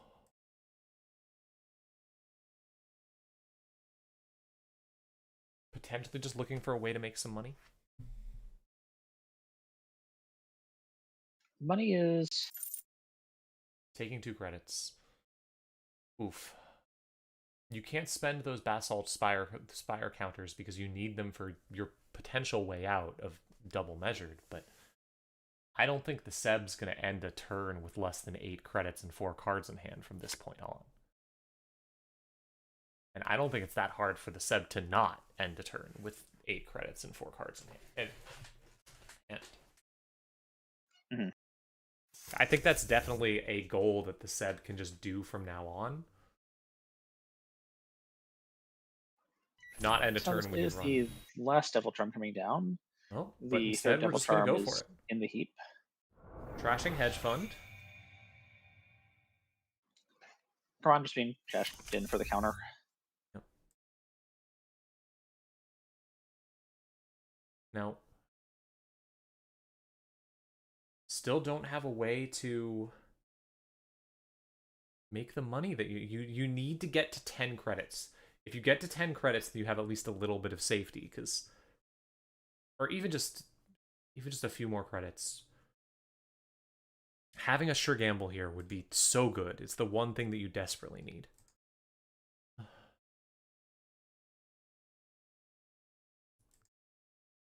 I still don't know how you beat a Seb like this, but yeah. Oh, hold on. Measure response in Archives HQ. Hold on.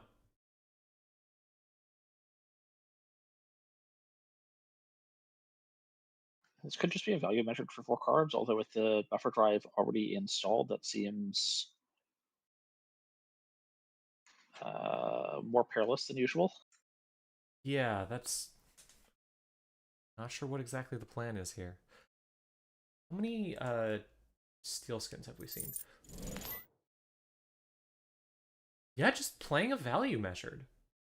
Hitting 2 steel skins. It's almost I steel skins saw it. I cards. said how many steel skins because I was wondering, is this Seb sitting on 2 steel skins for the complete measured protection that the corp doesn't even know about? Oh, that was beautiful. If that had gone off on a kill turn, that would have been so cool. Well done by Seb. Well done by Zelt protecting against that. Always one of my favorite moves. And now price going down. And what is the price of the price? What did you lose here? Well, we did lose. The Ashen is just going to get your stuff back. Almanusis and 2 skill skins. Yeah, that's nothing. Okay, this is a little bit awkward as a price goes. Price puts down a Ashen. It just burns through 4 cards, and there's all. And you just bottom the Ashen. Yeah, Ashen price did basically nothing. No, it milled 3 cards out. Yeah, that's true, and in Seb, that's pretty good. There's the privilege access. Assume we'll see. I don't actually know what we'll see with this, but I mean, it'll be a crew and then a Gourmand, crew Gourmand. Oh no, shelter. Installing a Lago over another Lago? Yep. I'm not sure what the point of that is. Getting back a friend of a friend for money. Yeah, just looking for more money. Mm-hmm.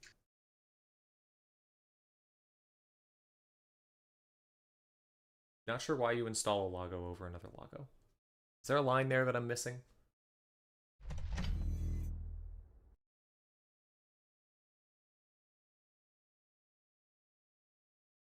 I can't figure it out. Oh well.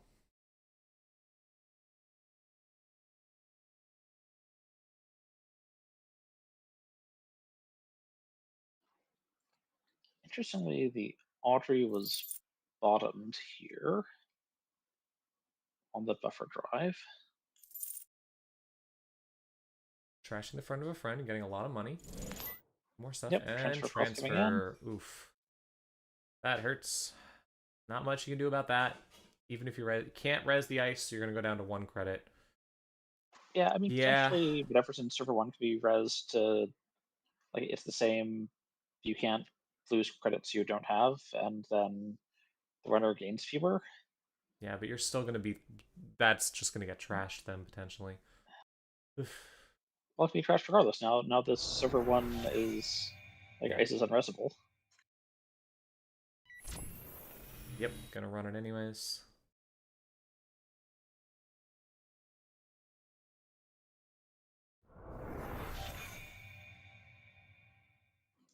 I think 100% res and health, just because it's fewer credits for the runner to steal. Mm-hmm. It does mean you end your turn on 0 credits instead of 1. There's no bounce back. It would have been all of them. It would have been all, yeah. So it just would have meant you would end your turn on 0 credits, which is, I guess, but it denies the runner some money. At this point, I feel like if you're the Earth Station here, you have to be very tilted out. Just like, oh god, what options do I even have anymore? No nice and R&D, taking 2 credits. Yep.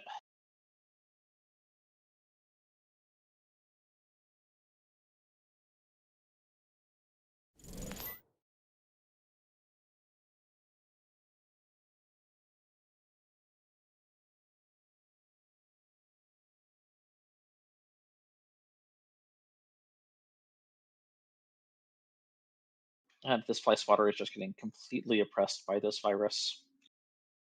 It's supposed to not do that. That's the entire thing the fly swatter's supposed to do. It's supposed to stop that. Have you considered magnets? To make more money from getting rid of all of these tags. 23 credits. Yeah, you're never going to be able to measure it at this point. Magnet is not a current threat. This is the misery zone where you've kind of been locked out by a prison deck, but there's not much you can do. Yeah. And I will say, like, the locked out by prison runner can feel way more miserable for the corpse than locked out by prison corp can feel for the runner, because, like, usually as the runner, you can click for credits for 5 turns, get a signal on R&D, and, like, maybe it's a 3-pointer. yeah, it can just feel so miserable. There's a Praxis left. There's an Ashen left. There's an action left. Yeah. There's an everything left because there's an Ashen Well, probably this could be like the worst action of all time that removes 3 Praxis and 2 crew. left.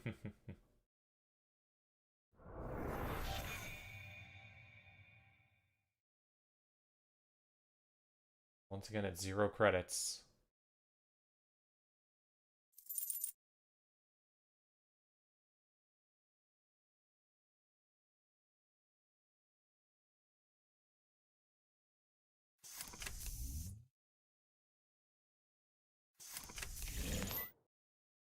Rising Tide. So I definitely feel like I've seen a little bit of a trend of Sebs moving to have a supplemental regular breaker suite. Mhm. We did see the Ashen hit 1 Praxis, but the duplicate Solidarity Badge, the duplicate Audrey, and a single copy of Strike Fund and Friend of a Friend are not terribly impactful losses. This is, I hate to say it, the point where I concede because I've said, okay, this isn't worth it. This isn't worth me tilting out more. 6 credits. The Corp has a Devil Charm, multiple crews, a Manuel. The Corp has everything you could possibly want. And just Ashen the entire deck back.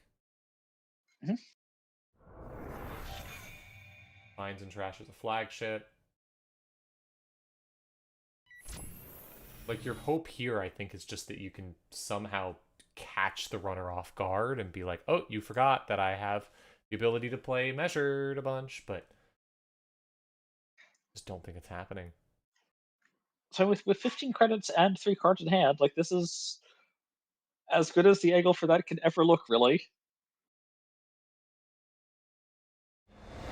There's another agenda, but it doesn't win the game.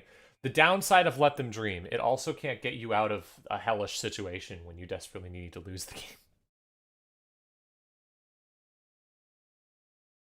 The prison goes on. There's the drops before, and that is definitely taking out any possible measured lines. Yep. The right choice, because there's a chance that the runner, the Corp might have drawn into Measured and could just Measured, get one back Measured. But yeah, with like Petty Cash as one of the 2 face downs. Yeah.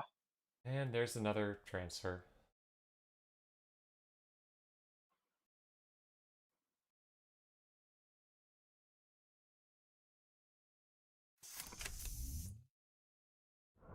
That's a lovely money you have there. It'd be a shame if something happened to it. Running Archives. Archives. Nothing there. Archives is boring. Running R&D, still tagged. Gonna get to see a bunch of cards in here. Okay, Levirus. Actually cool. interesting.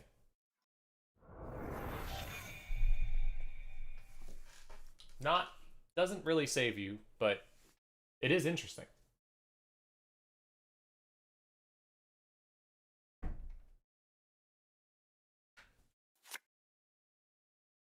I mean, agenda in probably R&D, but like the agendas can't exist in server 1, so just hang out, and I'm confident that Celtianer will manage to eventually find agendas when they can't be put in server 1 because they just get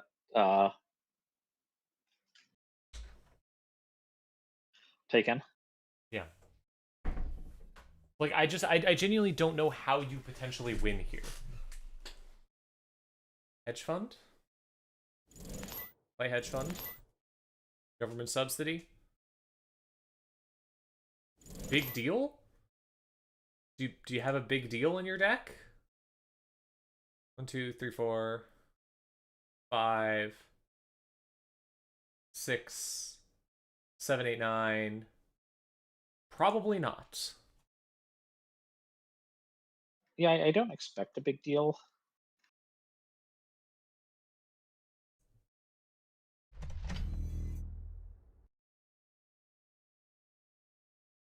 and I'm not really seeing that level of money in archives to support it.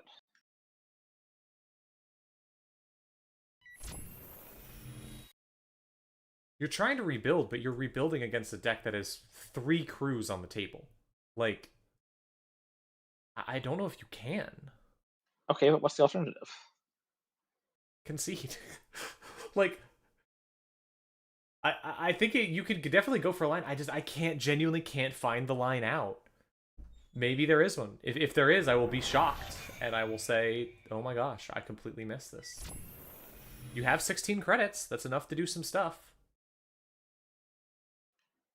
Yeah, because like the other option is you just go install, install, install.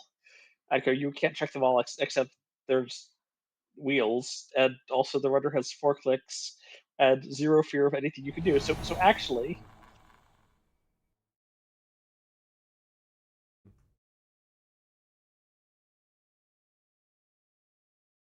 okay, Winchester's pretty good here. Lines up well into the Audrey. I mean, it might force the Devil Charm, but that's still actually an investment. Might also Could just just be eat double double crude. crew, which could be a little. My guess is it'll just be double crude. They're just gonna be broken with Audrey. It looks like. Okay. Crew and Audrey. Okay, Need to take a tag so that you can have the tag for the Manuel. sure.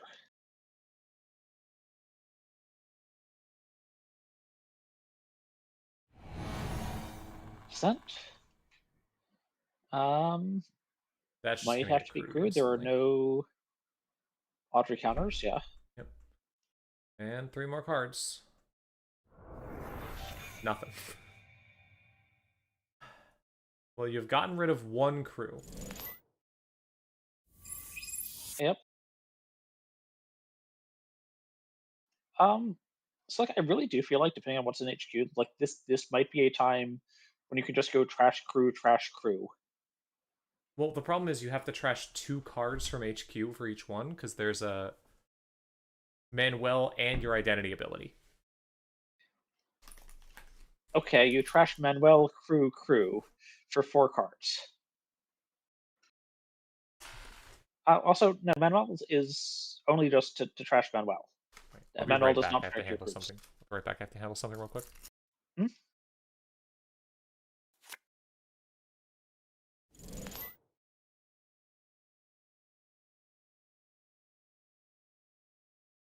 I mean, there's still 2 practices outstanding, so it's pretty rough. But yeah, Manuel only defends himself.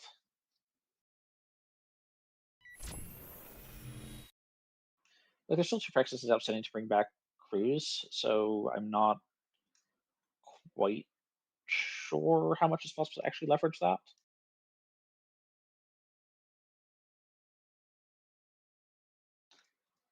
But the agendas have very much bunkered down and are hiding. Where are they hiding? Um, I think Zelthoner would like to know, honestly. Okay, Event Horizon business as usual, as the HQ accesses. And let's see, I'm checking our Gourmand count.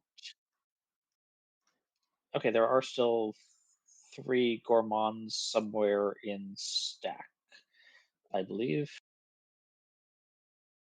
Winchester this time being Devil Charmed, freeing up R&D and some other accesses. Flagship crash, but still no agendas. Welcome back. What have I missed? Um, the second Devil Charm was actually used on the Winchester uh, to open up R&D, but there were still no agendas found. Flagship crashed, and R&D is now down to 9 cards, 8 cards.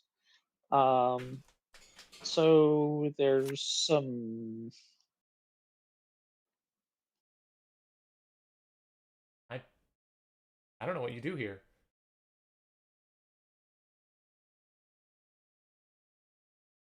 Your HQ has been pretty conclusively locked down. Like, I don't think there's any cards in it that the I mean, You just lock R&D, like look at the top card of R&D every turn for the next 8 turns, and that'll end the game. Celtic Time Honor will end the game wins before that, on probably. points at time. Yeah. Time's only 5 or fewer minutes away. I think I saw the 5-minute warning go by.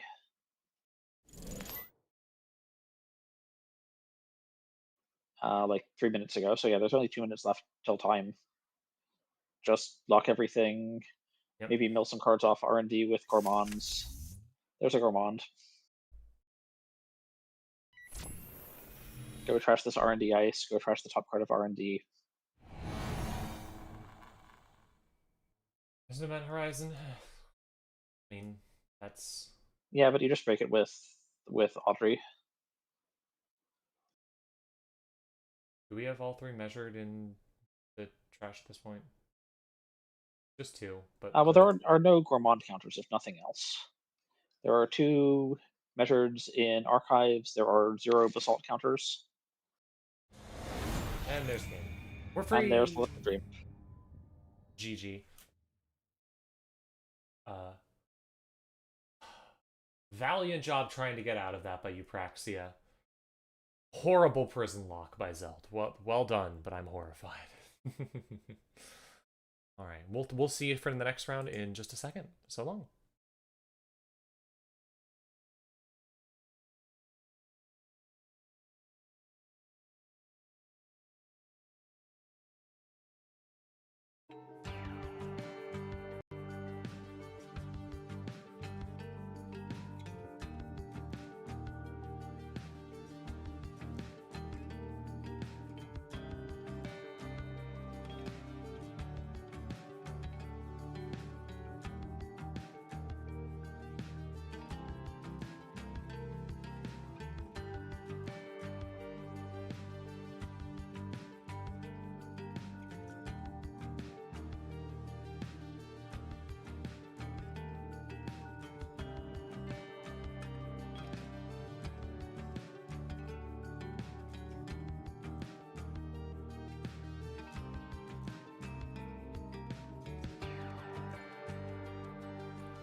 Okay.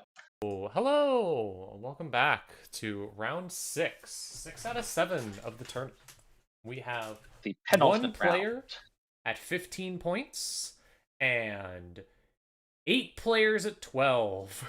So even if the player at 15 started IDing right now, which you can't do, there's still not a guarantee that you'll win. That you'll get in, I don't think. Yeah, I don't think there's a guarantee. I believe that is correct, which is why, in fact, devs 131 cannot or perhaps will not start IDing right now. But a lot of interesting decks still near the top. Curious to see how this will go. Great round last round. Let's see who's up this round. He's at the top table. Look at that. Look at that. Look at the runner side right now. Nothing but Anarch at the top. Entirely Anarch. Horrifying. Yes, although that's slightly. I mean, it's just because of the pairings. Like the at the actual standings, there's a few things that aren't Anarch. There's Lat, there's Mags, Yeah, Mushlihot, I'm but looking to see what runners actually have 9 points. What runners have played 3 times and are undefeated? mhm. All right. Because in many ways, like looking at the composite record of corp and runner is might just tell you that your corp is doing well. Well, would you potentially down? I'm not sure exactly which game you might want to see. Uh, any specific table you'd be interested in looking at? Uh, Yes, but first I will answer the question I just had, which is that there are uh, 2 players that have 3-win runners, and both of them are playing Seb. Oh, sorry, and there's a also at 3 wins there is one Lu, and those are all of the 3-win runners. awful, awful. Anyways, let's go into it. How would you feel about potentially table three? There's a Nuvum there we haven't seen. I'd love to see a Nuvum. Sure, one My second. favorite. We've seen Viljums already, but always down to I see. think I we love saw Nuvum. Vildrams on Corp. I think Vildrams was Corping. Yes. Let me actually quickly write down the games we saw last round. Last round, do you remember what the two games we saw? One, the second one was Earth Station versus Seb. Do you remember what the first one was? I remember. One second.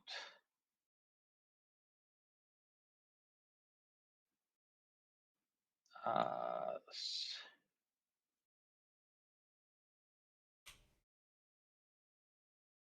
If anyone in chat remembers what the first game of last round we did. This Uh, table was that the Ziki? no, table. Yeah, we did No, see. that was We yeah, saw the that was Ziki. Ziki. That was Could that you was check? table 11. Yeah, could you check table three? Or yeah. I am in some table that I have just asked. One second. I'm going to double check if it's table 3. Yes, I am in table 3. We are good to spectate Nuvem versus Lu. Cool. All right. Well, hopefully my favorite beautiful, beautiful boy Nuvum can defeat the Scourge of Lu. Uh, let's find out. I mean, Lu is also pretty chiseled. Like, Table three. All right. So what do we have? Two players we've seen today: Torpedo Tyrus and Viljum. Fact. Yeah, Tyrus, we saw Tyrus's runner, and we saw Viljum's corp, but we haven't seen these players on the yep. opposite sides, so that's fun. So this is definitely some form of bad publicity, Nuvem, Mhm. since we're seeing this Trebuchet. Early Sorry, this Trebuchet. Interesting moderately early. rushy, possibly Yeah. with some Reanimation red of cats. early Trebuchet is really interesting. Like that's very hard to deal with as a corp, just period. You need even getting down Audrey, you're gonna need two different cards discarded. Yep. It does fall to another things like putting a Botulus on there would feel very good. Wouldn't be surprised if we Mm-hmm. saw that. What did runner do? First runner turn was Econ Solidarity Badge, Gourmand, and Paladin. trash to trash the runner trashed a Trebuchet with Gourmand, and then it got reanimation protocoled. Beautiful. That's awesome. All right. Let's see. Gachapon, Keiko, and Paladin. That's going to be a lot of money. Yep, that's just Econ. Set up Econ. And certainly putting the Trebuchet on HQ means that there's not a server to rush things in right now, as much as locking down R&D and HQ and like denying the easy Gourmand touches, trashes, and the loot value there can be very nice. There's some amount of, well, if you don't do anything with the time you bought, did buying time, like, was buying time worth the expense? Yeah, at any time that you're buying against this sort of Anarch deck, you're buying it against Chisels, you're buying it against Chisel Charm, you're buying it against Cruise, you're buying it against stuff that's going to destroy your ice. Right, seeing a Gachapon hits Chisel, grabbing the Chisel and not the Audrey, which makes an amount of sense because you don't really have a way to start triggering the Audrey until you can get in.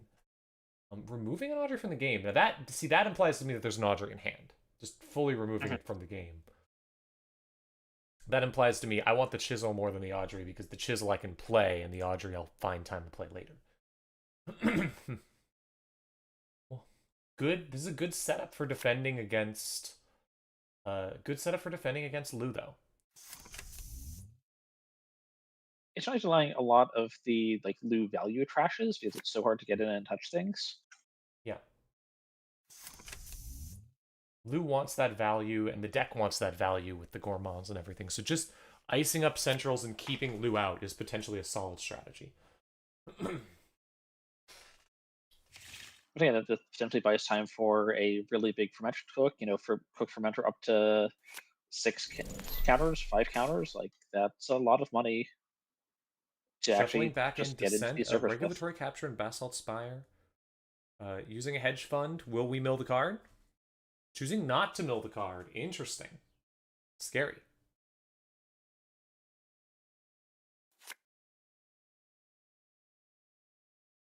I think Adultimus is more than able to just set up as much as he wants. The corp is not presenting a threat.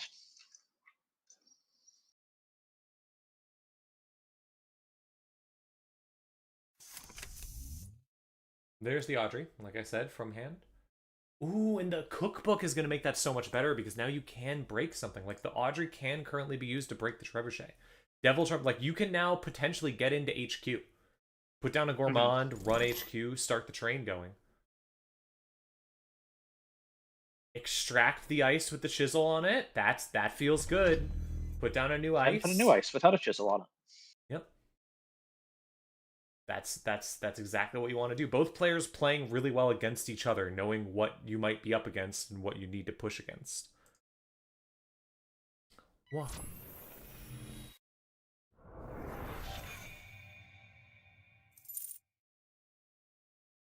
Right, getting a ton of money with the fermenter. And playing a simul chip. Never mind. Here comes the chisel back, potentially. Yep. Gonna re-grab the chisel if need be.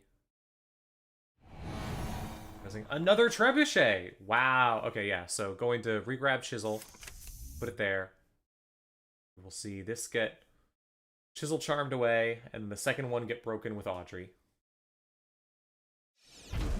Oh no, just going to jack out. Not going to go for it. Interesting. I guess doesn't want to lose the cards in hand right now to Audrey?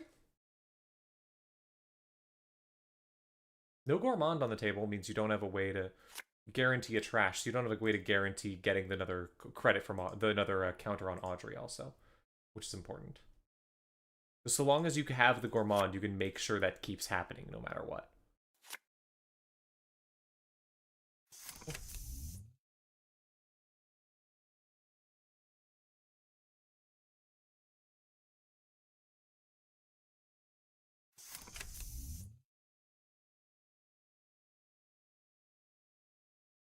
Whoa. New remote? Oh, I was hoping for a big deal. Possibly just a green mail, I guess?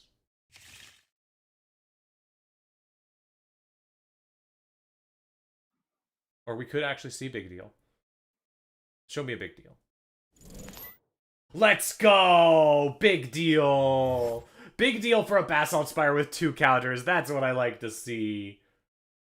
Heck yeah. Oh, that was beautiful.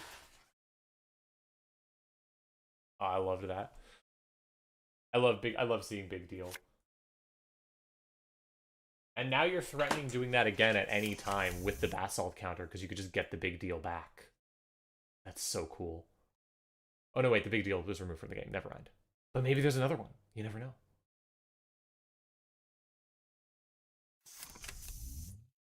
Let me check something real quick.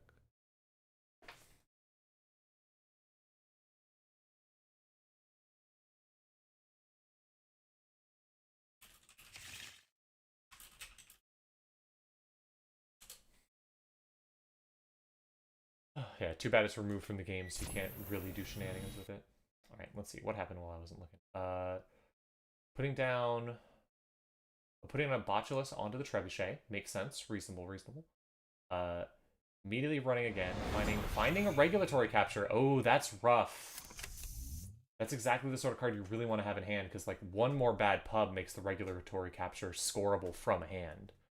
Regulatory capture is one of your main win conditions at this point, because it means you don't even have to worry about the runner attacking you in any way.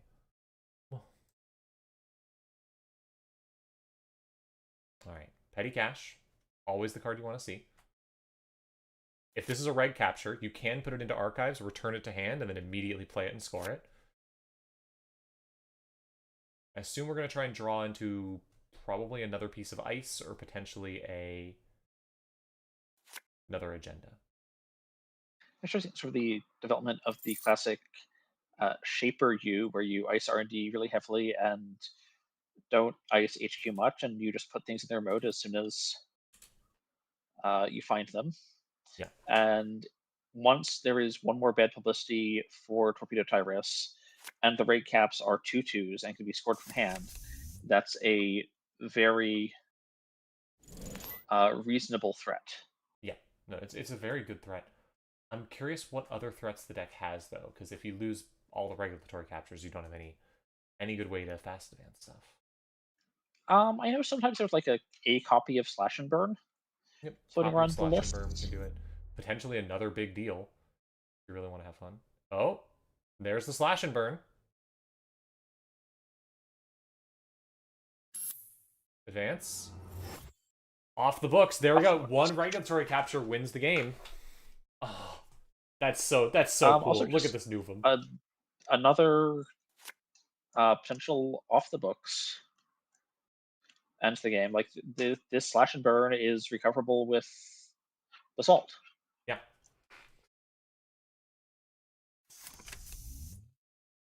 There's a twinning that can potentially help you because you'll be able to clear the hand. Mm-hmm. If you had a way to make it happen this turn, you could run Archives, try and force the return to hand, and then run HQ. I might run Archives here anyways, just to prevent for the Corp from being able to do anything. Gain 2 clicks. Yeah, okay.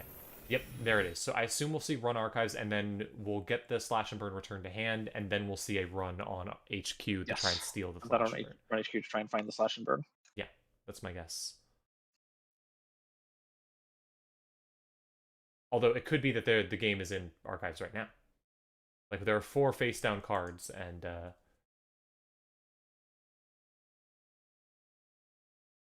Nope. It was not the Slash and Burn, so... the runner now has 6 points. And can now be measured a bunch. Can now be measured twice, but the runner also has 16 credits. Yeah. So you would need to measure... Yeah, it's not a concern. And there's Basalt Spire. Yeah, oh, I was cheering for the corpse, though. I was really cheering for the... Such bold plays, but... With bold bluffs comes big losses. Well done to both players. That was a great game to watch. Very fun. Very, very good time. All right, well, that was also a fast game to watch, so we have lots of time left in the round, and about another 25, 30 minutes. Yep.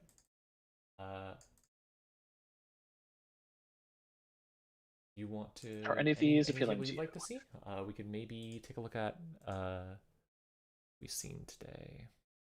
And I'm thinking, like, we're going to see a bunch of the decks at the top tables in the top cut, because that's how cuts work. And we could go look at something at the lower tables, maybe see...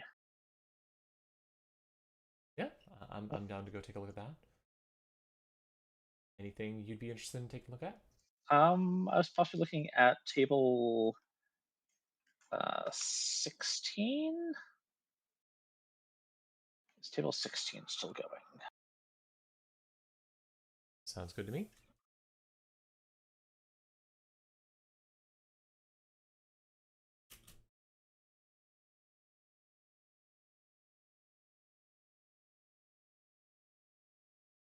We'll get you there in just a second if we can. So All right, very good. Extremely expected fast on game. table 16, which is Mutek playing the Ziki group versus Lost My Thumbs on Padma. All right, let's go take a look. We are seeing some interesting things here. Yeah. Always fun to take a look Like at this some of the cataloger with 4 counters. other stuff. All right, we And have this a. Event Horizon with 2 counters. Let's see. Padma with Ghost Tongue Padma with a 4 counter cataloger. Yeah, yeah. What's in the bin of the Zwicky group?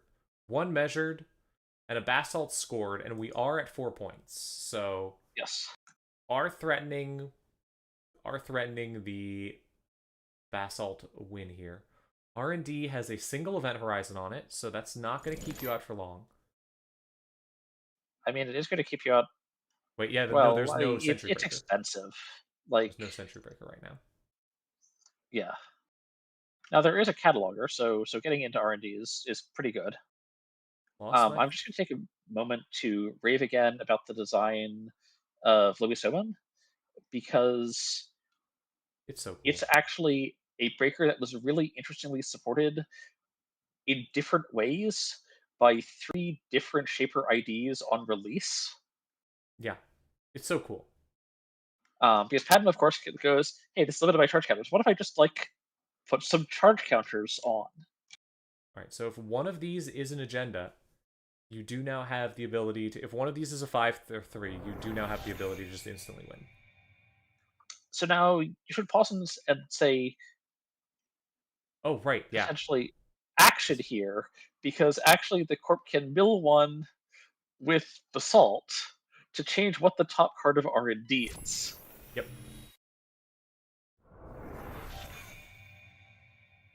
Running on archives.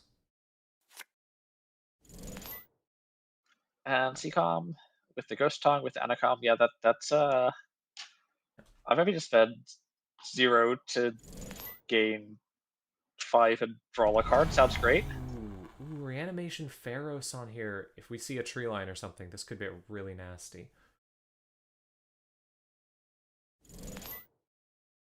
We are seeing Realec to Okay. Dira's Pharos and Event Horizon. Well, that is a lot of money. This is now big deal money, which is well, a big deal, I guess. We have seen at least 1 big deal. We've also seen a Realec. That's 2. Any other There's a influence? spin. I don't see There's any other presumably influence some on more the corp side. spins. So you could be running 2 big deals. There could be 2 big deals. Yeah. That would be difficult, because it would be like 2 big deals, a Realec, and 3 spin doctors, maybe? That's, Yeah, something like that. yeah. Not great, but potential. It's possible, yeah.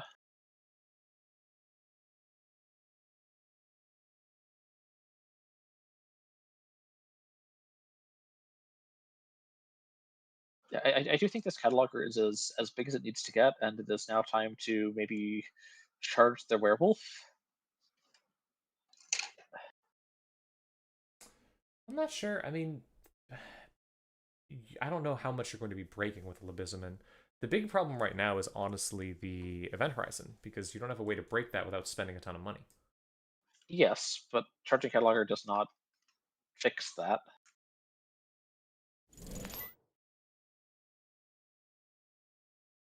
Right, pinhole to go trash. Multiple, so the Pharos is well, Finding sees a bottom vulnerability on it. Okay, well, That that's... is well, this is somewhat awkward to learn about with 0 clicks remaining. Yeah? I don't see a seamless in archives, so either there's 1 in hand or there's no way to score. I don't even know if there is a seamless. We saw the big deal. If there's a big deal or seamless coming out here, that's the game. Mm-hmm. The Or even, vulnerability is interesting in a deck running big deal, because you can't big deal out the vulnerability on it. that is certainly a vulnerability of it.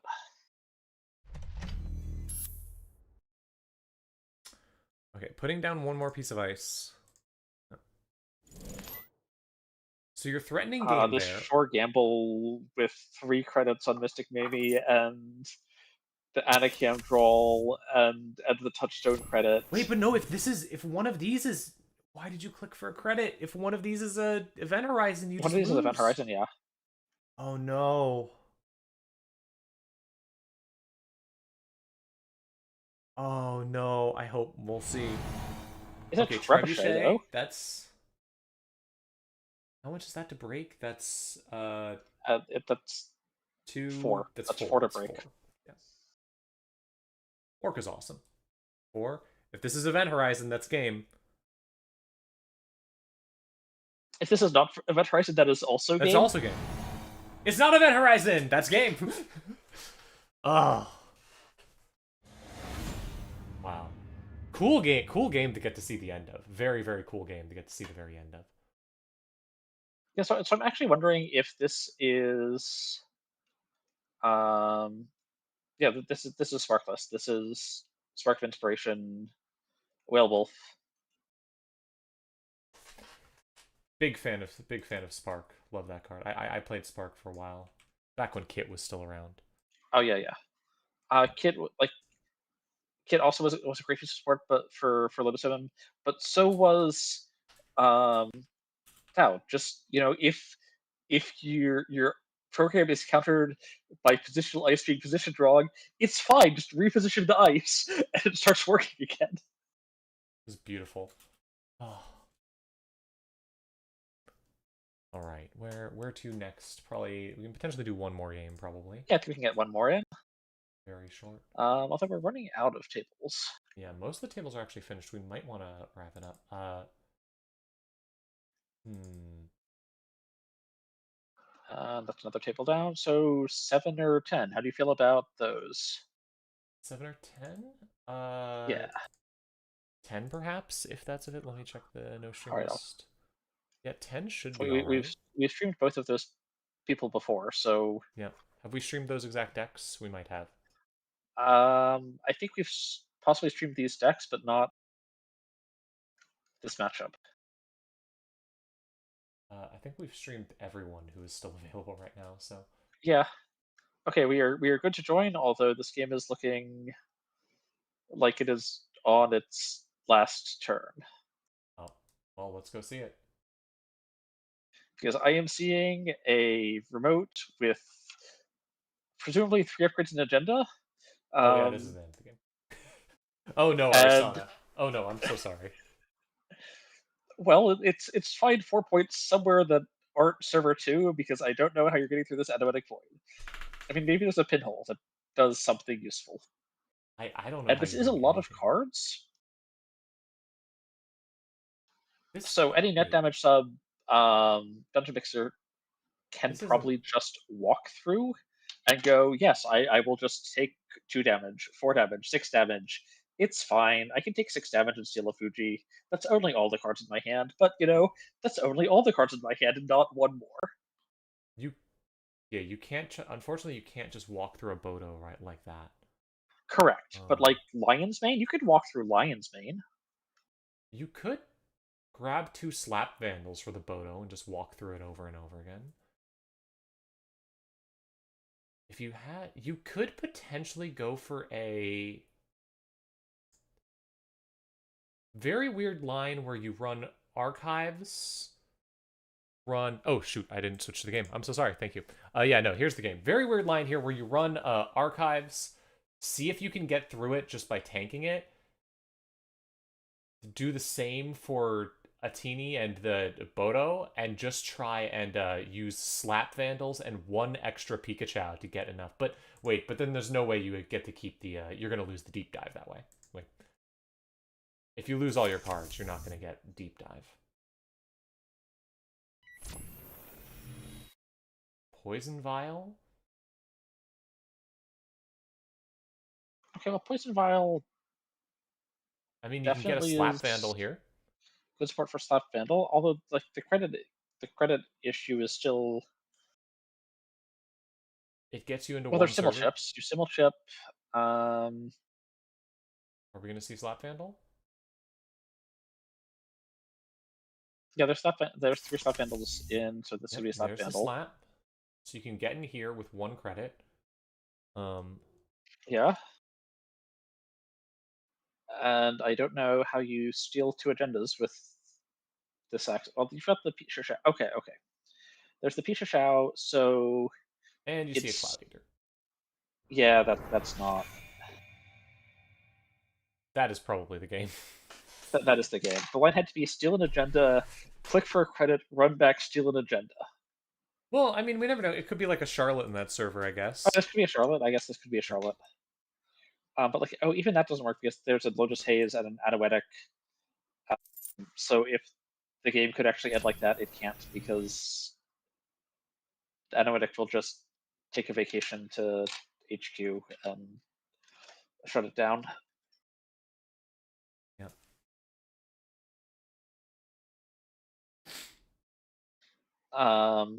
Could potentially for style points just Lotus Haze ganked into HQ and ganked into Theatini. I don't think this. Find an Empiricist. Well, hopefully at least the suffering's about to be over. But if this is a Charlotte, you're going to have to figure out how to recover from 0 credits and 1 poison vial counter. It would be cool to see it happen, though. It just seems so rough, especially like there's still a Lotus Haze with a counter.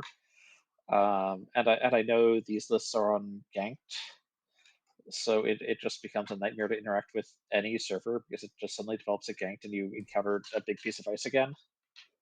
Dungeon Mixer. Presumably, yeah, I think I've lost this.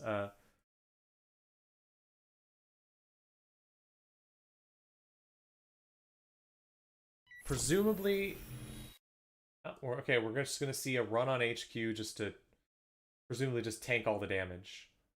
Oh no, we're gonna see getting back another Pikachu. Yeah, getting back another Pikachu. So if there are 2 agendas in HQ that haven't been seen yet. If there are 2 separate agendas in HQ that haven't been seen yet, and you see them both here. No, you see Cloud Eater again. But there's still the Anoetic Void that can be moved with the Lotus Haze. Like it's just so incredibly doomed. It would be very fun. It would be it's a very fun way of winning, just losing all of your cards. Augustus Caesar showing off the hand, showing that there was nothing in it. Yep. And then scoring out the Fuji for a win. And then Ouch. Fuji, the cost of Fuji. Yeah. Ouch, ouch, ouch. All right, well, I hope you enjoyed that round. We'll see you again in just a second for the finals of the tournament. It should be very quick since we're basically wrapped up. Or the finals of Swiss. And then after that, we'll be going to the top cut.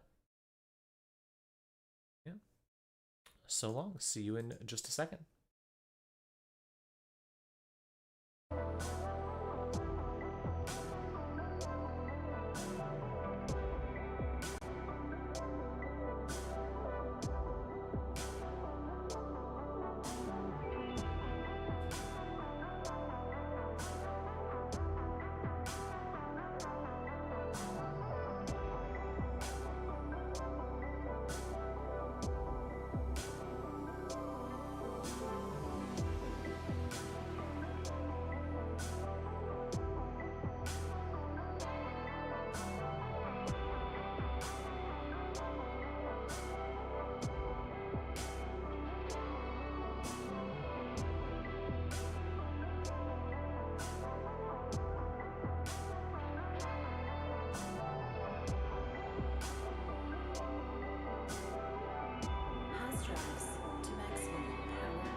Looks like there's going to be a short 10-minute break before the next round, since this round finished so early.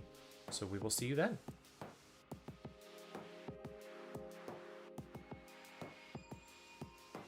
That did come across on stream, right? Yeah, the 10-minute break before the next round because it started early. See you then.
Hello, welcome back.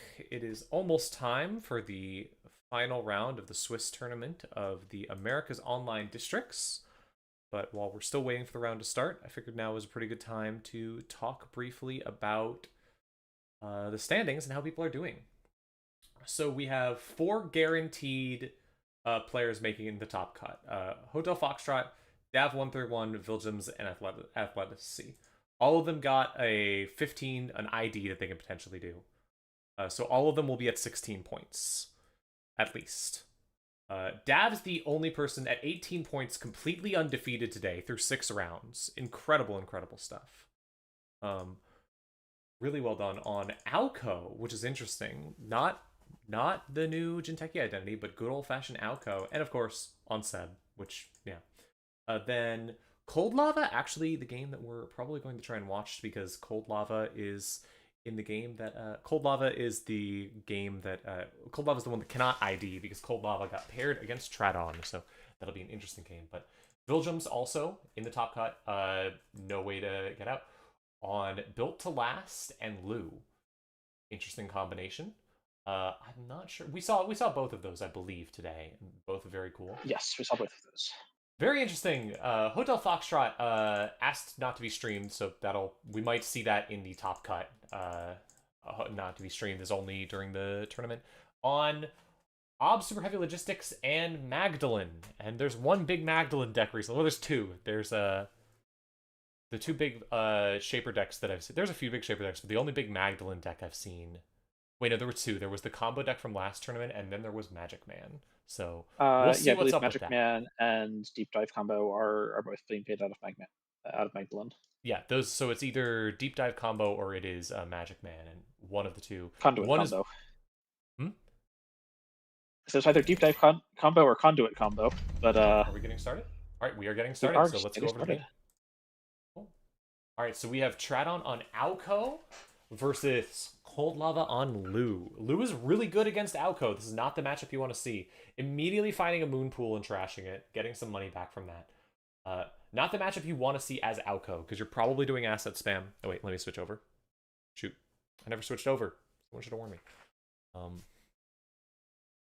Yeah, there we go. Oh, we're back. Okay, so yeah, Petty Cash early on has a lot of money, 12 credits, but no real way to protect assets is the problem. That Fermentor's going to keep ticking up and getting money, and Lou gets money whenever you trash something. You get just tempo whenever you're trashing something. You don't have a ton of space to just sit and wait. We'll see how this goes. Yeah, and the card is also very nice. Egg has a lot of kill threat in a lot of different configurations. Yeah. Between things like FUD, between the Fujis, potentially Bladderworts. Potentially Reaper function. Lou keeping your potentially Reaper function. Lou keeping your hand size up by trashing, in addition to just the 1 credit rebate, really does go quite a long way. Curious to see how this plays out. So we've got server 3, we have something installed to protect that. Now, this is a dangerous thing because on the one hand, you can protect something, potentially start getting cohort triggers, which are so necessary for Alco. A lot of potentiality. However, you have to actually save whatever's in there.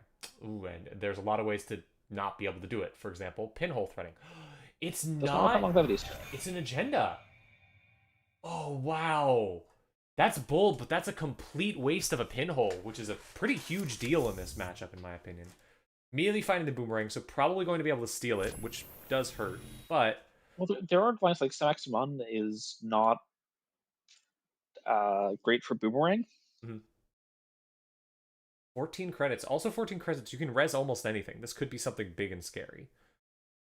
We'll see what it is. It could be a lizard. It could be a giant lizard. It's a Bathonomy. Okay, so Bathy doesn't really do anything in Boomerang, but it is Unice. Going to immediately lose this Longevity Serum. Bathy, interesting, because Bathy makes me think some very silly things. Bathy makes me think Unleash, which the deck almost certainly isn't on, but I can dream. I mean, Bathy makes me think Civic Grid, but I think we are unlikely to see that. I don't think we're likely to see Unleash or Civic, but I can dream. All right, 3 cards out. Now, you can get into server 3, but you can't do it safely because you know that it is potentially 5 damage.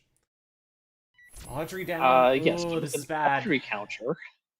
Because Audrey counter will get you through, Bathy. But Spin Doctor can't be trashed if you remove it from the game. I presume we will see this get removed just to stop the trash. Yeah. Now, presumably we'll see a run on server 1 potentially just to trash that. Nope. Just not enough clicks to do Yeah, that, not and enough then clicks in still case threaten it's server 3 and still have cards in hand. So a snare or something. Let's see what else we got.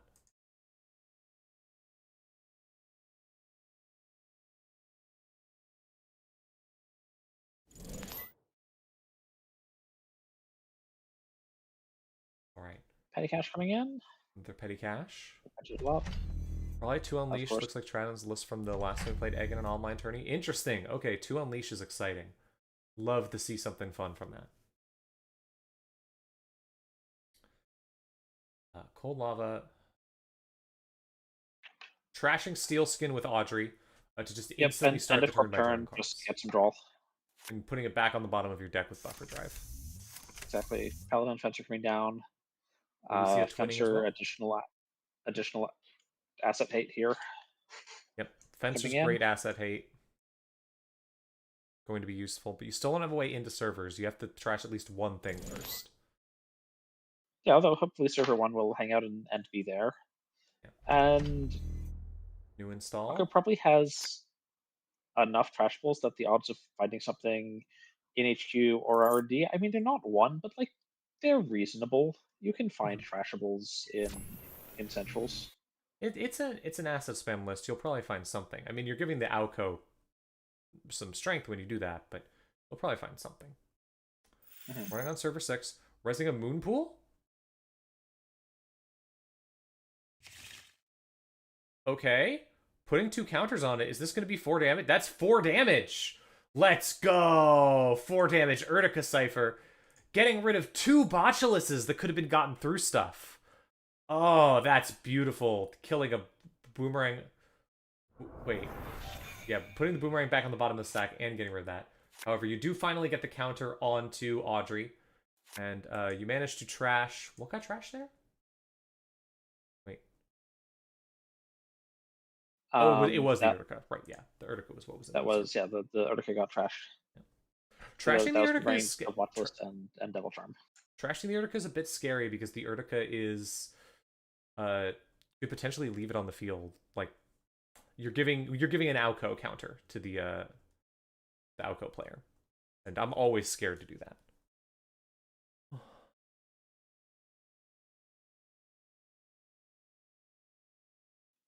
I can't remember, was Triff Light System Gateway or System Update 21? Which one? Trick of Light. Trick of the Light is System Update. It is no longer in the format. Okay.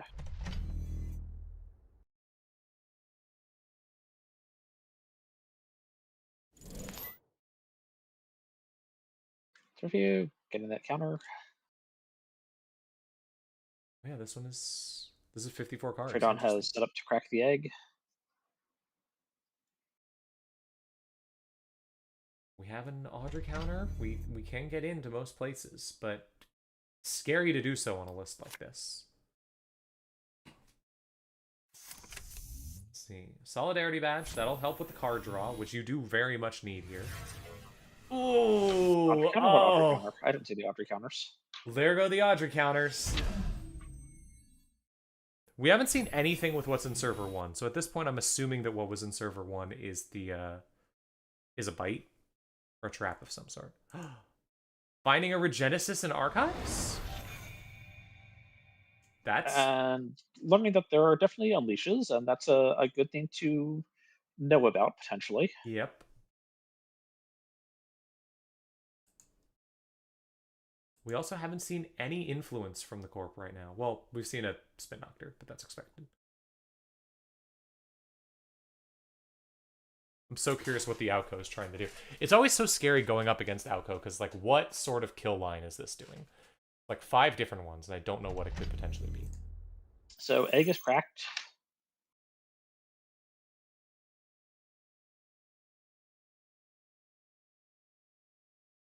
I guess correct. Using it to install Spin Doctor and res a Spin Doctor. Wondering if the egg plus the Spin Doctor was implying that Traton was really looking for something and could not find it there. That's what I'd assume, that there was some specific combination of cards that were being looked for and just unable to be found in time. No, I saw the egg get cracked and got briefly distracted, thinking to myself, why have we never seen why have I never seen egg with Yodel With the Yodel? or Digital Life? Oh. I don't Just know. get those extra cards. There's a Reaper Reaper function. function going down. That's a great thing to find because you're getting rid of something that could be part of the kill combo to you. I mean, Reaper function plus Bathy plus Unleash is potentially a kill. And it gets you that Audrey counter, it gets you that Yeah, it gets you the Audrey counter. blue trigger, it gets you the Solidarity badge. It's exactly what you want to see.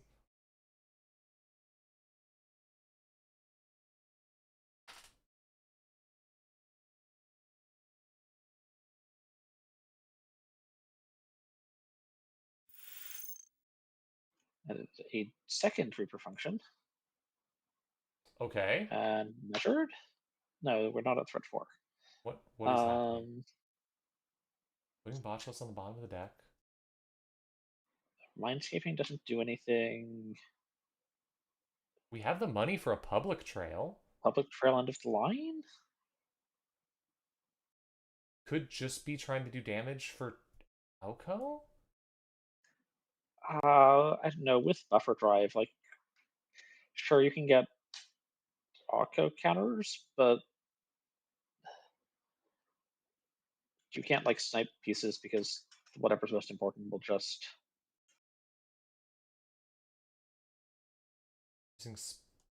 Using spin.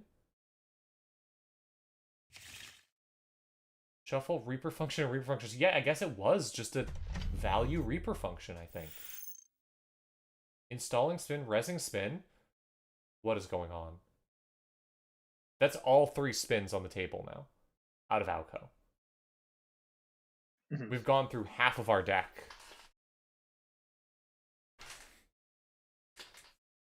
And the runner was looking a little bit bruised and battered, but definitely alive. Yeah. Not dead yet. Well, there are 2 clicks to go here. I don't think there's a line here that kills you, but... I mean, public trail end of the line does, but if there was public trail end of the line, we would have seen it.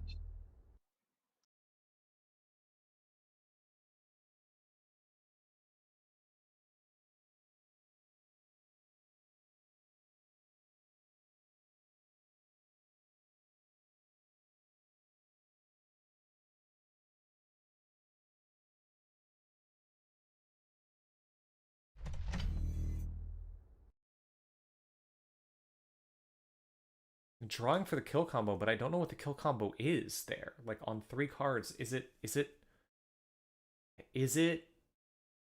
end of the line public trail? That's the only one I can think of. Yeah, so I mean, you can certainly get more value damage with public trail unleash, which certainly could be 3 net, could be 2 core, could be Public Trail Unleash was not going to kill because Public Trail Unleash is right. Yeah. It's 3. It's just more value. All right, so grabbing twinning.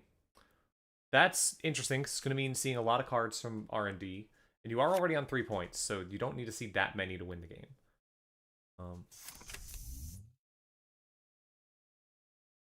Putting the boomerang on server 3. See what we find in here. Getting another Audrey counter. There's also a distributed tracing in this list. Interesting. Okay. So it is public trail end of the line. Finding a FUT. Have to trash that.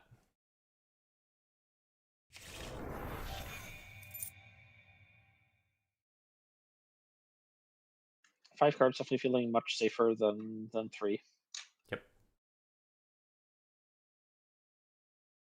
Still only on 6 credits, so you still can't deal with a public trail, but Still can't pay for the public probably trail. don't have to.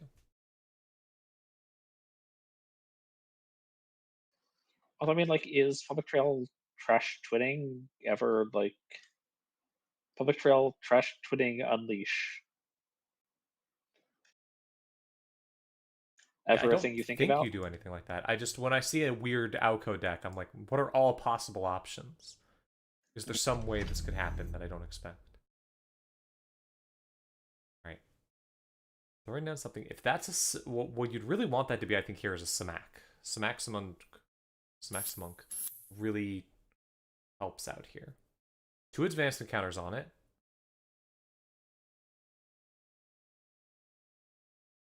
Okay. That's potentially threatening. Server 1 To chat, server is 1 is not known. server 1 is not known, but probably a thing. That's the propeller that you need to get through there. Ooh. The guess is possibly a bite or an Arctica cipher because server 1's been Yeah. unknown since the first turn of the game. See what happens. Propeller is a real lifesaver here because it means you can't run into a Samak and then suddenly be ruined. Cloud Eater. Okay, so wow, that's not breakable. No, that takes your Can't you break it with entire hand. Audrey? You have to take a tag. You have to take a tag here because you can't. Yeah. You're gonna have to end the turn. No, there's a steel skin. It's fine. Oh, there's a steel skin. Okay, we're good. Never mind. We're fine. Ah, the power of steel skin. You are still going to take 3 damage here, though. Because I assume you're not taking the tag. Because tag would be potentially killer. Much more dangerous, I think, than... Yeah. Well, like, the possibly the tag just turns back into 3 or 4 damage, right? With Unleash or End of the Line. I assume that also... Well, the other thing you have right here, the big advantage you have is... Gourmand plus 2 counters on twinning. So you can sweep most of the hand, see almost all the cards, and, like, what's going to happen to you there. If you see something that can kill you, you can potentially get rid of it. Well, most of the things that could kill you, like, you can't get rid of... But you have the Gourmand. Yeah, you have the Gourmand, which lets okay, you... so you... Yeah. If you take 3 net damage, you die to Fuji. I don't think you take I don't think you can take the 3 net damage unless you have another thing. I think you have to take the tags, and then you could take the 3 net damage and then just trash jack the punishment with Gourmand.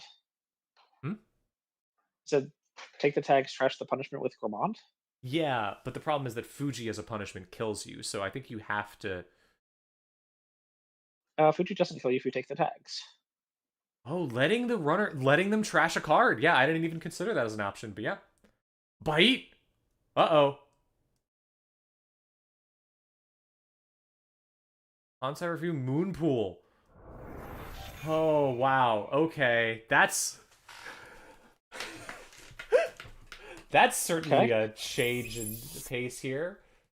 So ending the turn on 3 things, there's a few ways to potentially kill. We did not see a end of the line in hand, though. You're safe from that. And also on 2 credits, so there's not a ton of ways to have to worry about that. But there's whatever's going on in server 9. We don't know what's in server 9. We still don't know what's over there. Correct. Losing the Audrey and also losing the cards from the bite. What did we lose from the bite? Ashen Epilogue, Gourmand, and Simulchip. Ooh. Losing Gourmand and Simulchip here really hurts, I think. I mean, losing the Ashen is potentially relevant. Like, this could be a pretty grinder matchup. Although the... Like, Ashen could be rebought with the buffer drive, potentially, down the line. Alright, putting something new into server 3, leaving what's in server 9 double advanced, implying a...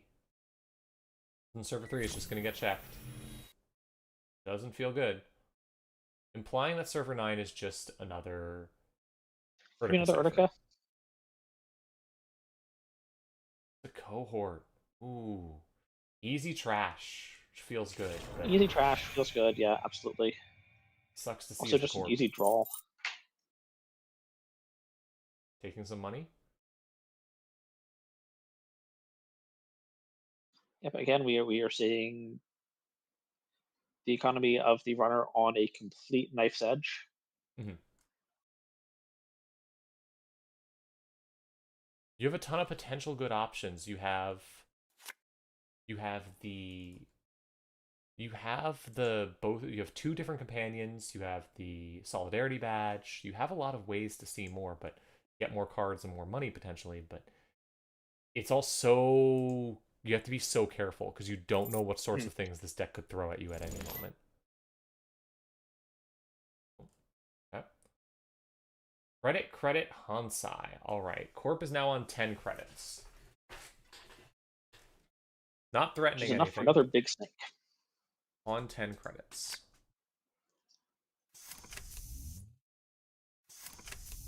Gachapon and Fermenter. Fermenter's really good here because it means in the case of like Public Trail, you have a good defense.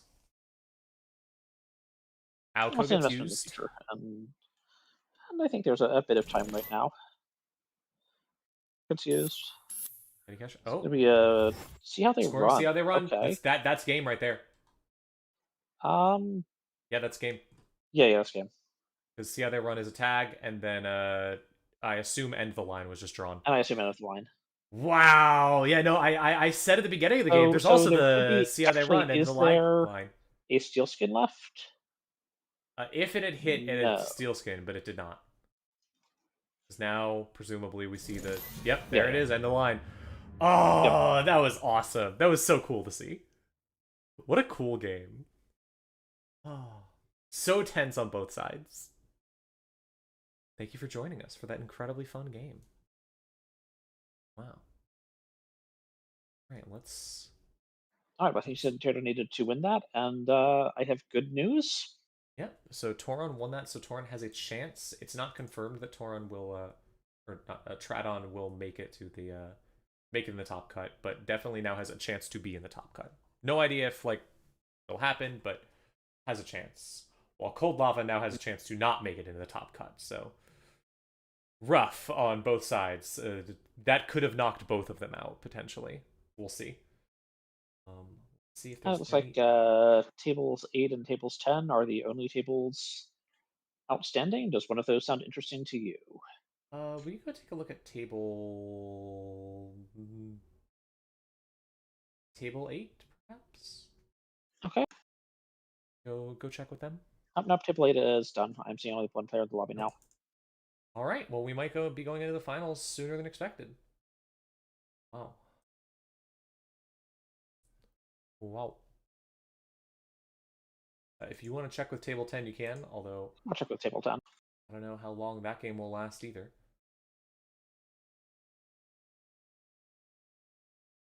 Go take a look at them, and we can go watch the end of that game, and then move on to the top cut, which will be a single elimination bracket, I believe. So that's 4 games.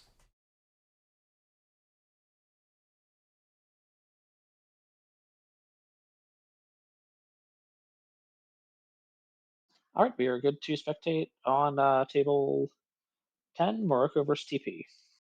Oh, And let me tell you, if you thought last game was Assets versus Lou, let me tell you about this game, which has server 17.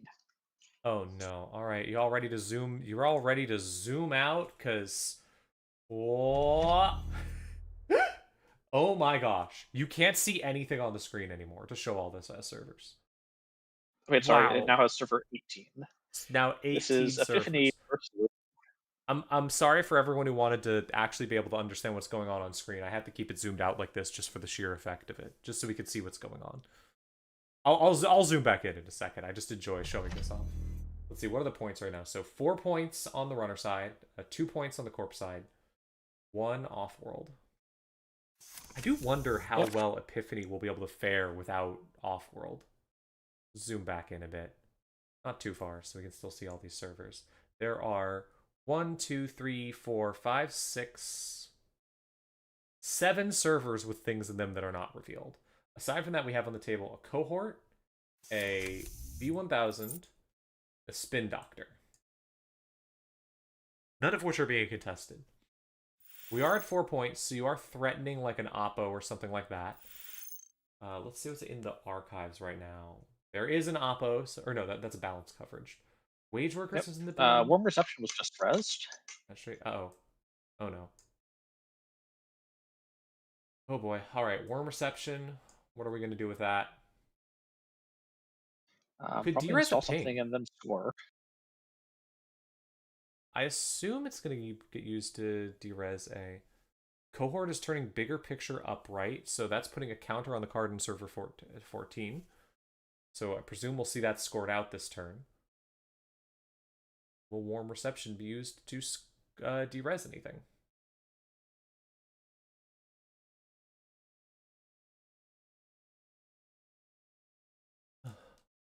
Like, and it's possible to just score 5 points from this position. I'm pretty sure, depending on what all of these cards are.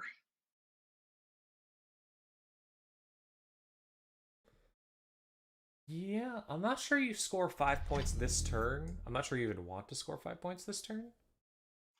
I'd score 5 points this turn because that wins. Oh well, yeah, no, you want to score 5 points this turn. Never mind. But I'm not sure. I'm not sure how easy it is. How much work it would take. Like I'm not sure you want to spend so much time trying to figure out a line to score Yeah. 5 points when just scoring points and keeping the runner on the back foot is also possible. We did derez the ping, so now you cannot get into server 14 without dealing with the B1001, which you can potentially just do. Yes. You run the B1001, trash it, get a credit back, get a draw, get an Audrey counter. Like, Let's see. Business as usual. Advancing something. Presumably that's advancing a... Huh. Oh, that's interesting. Putting an advancing counter there and an advancing counter on the other side. So presumably that is a grid that is going to Vladisberg. grid. Yeah, so we can at least score 4 points here. Show me the money. There's the 2. There's Vlad grid. I'm just gonna move over. Powers that be.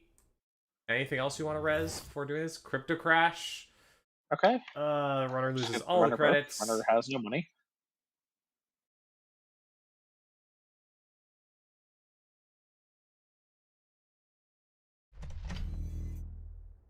And installing a new magistrate. Back online. Runner has no money, has to spend 3 credits to get anything. Has 2 credits. Oh, Yep. that hurts. Can't get into the Vlad server without trashing the B1001 first. Don't know if there's another B1001 on the board in one of these other servers. Gonna start just looking at random things. Let's see. Server 19.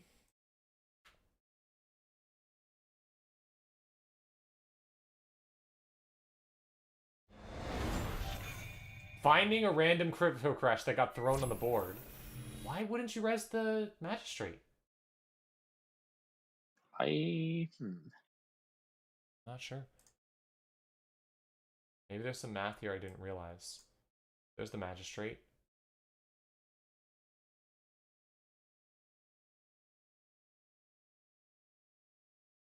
Either that was a very whoops mistake, or Morocco has some very specific plan to win the game this turn, or score out a bunch of points this turn with the Vladisberg. So it needs a certain number of credits to do it. Yeah, which is possible.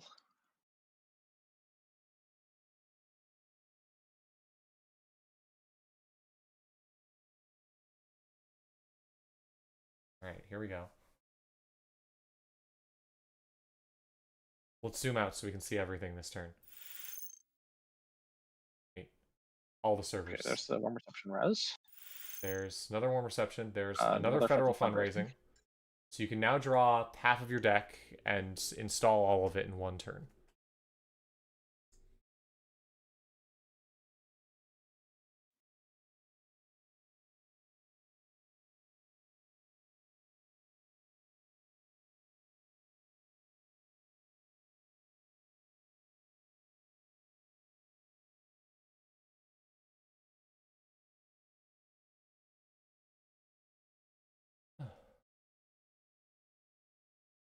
Federal fundraising, rearrange the top 3 cards. This could take a while, folks, as we watch everything go through. Putting an advanced encounter on Vladisburg with cohort. Federal fundraising draw. Ah! Big yawn. I'll read off what happens to you in the chat so that you can see it, even if you can't. The screen is too small for you to actually read it. There's currently a freedom of information in archives, which does represent an existential crisis to the corp if they don't win on this turn. Yep. Or manage to get it to someplace that is not archives.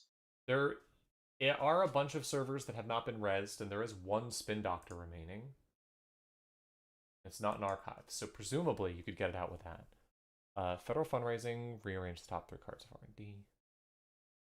And you do have the powers that be, so if you can score out, like, scoring out a 1 point... Oh. And now you advance flat grid, move the counters, and score. You don't have any clicks remaining. Yep. You score post-truth dividend. My assumption is that this was a post-truth and that we would see the... Oh, server 16 is a spin. It got de-rest. Yeah.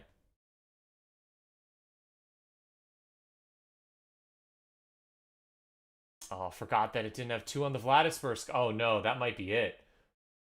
Yeah. Oh, no. Yeah, that's probably going to be game right there. Oh. One of those advancements being on the grid, I don't think. If this is what's it the 3-2 the new project. Oh, okay. Putting it on the Vladisburg Yeah, instead. Well, that's good. No, okay. no. Tomorrow's headline. Tomorrow's okay, headline. Sure. There we go. And then still no res on the magistrate, which is interesting. Yeah, that shouldn't be an issue to take that back because you're just there's no the other card. new information. No information revealed. Nothing like that. Yep. Scoring tomorrow's headline. So you're gonna put a. Yeah, I'm surprised we didn't see a res on the magistrate, but who knows? Give the runner a tag. Install a regolith in a new server.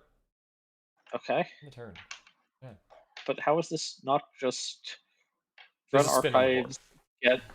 Yeah. Okay. Fine. The spin is annoying, but like you still force the spin. You still get rid of the tag for free. Okay. Sure, they can spin first before the B1001 and save the tag for that. But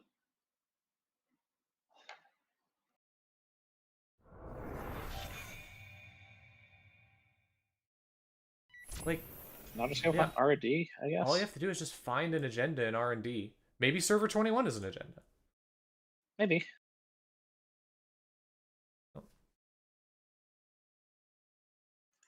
So I think we saw this list earlier, and it did have a copy of not just Vlad Grid, but of Vlad Shipment. We have Shipment from Vladisburg in this list, if I recall correctly. But you need a way to add one more. You need a way to give the runner one more. Wait, does that one require 2 tags? Well, doesn't matter anymore. Yes, it requires 2 tags. Playing a buzzsaw and then removing the tag. All right, is the game over here? 21st is regolith, right? Yeah. No face down for cohort. But maybe we'll see another cohort. Who knows what's on the board? A warm reception. The warm reception. Oh, we're getting that back, right? Yeah, the warm reception was already there. All right, what gets derezzed? I don't know if anything gets derezzed. Maybe the spin doctor.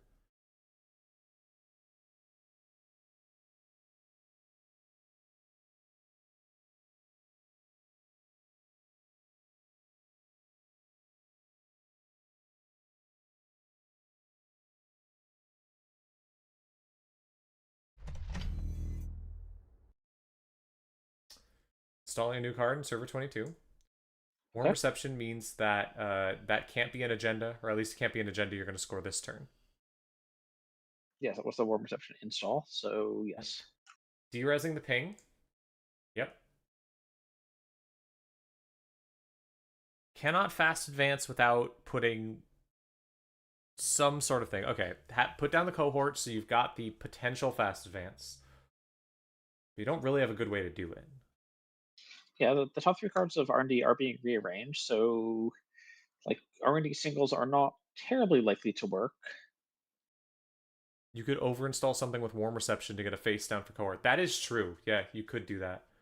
That is a fascinating line. Looks like we did not see it, but that is really cool.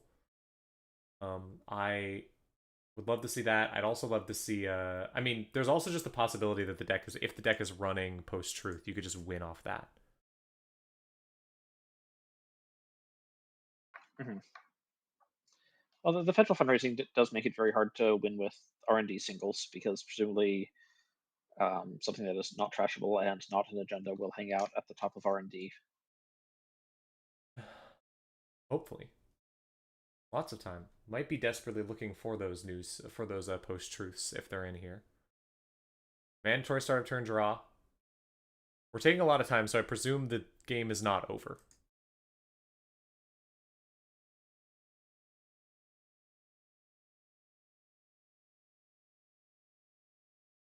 Mm-hmm.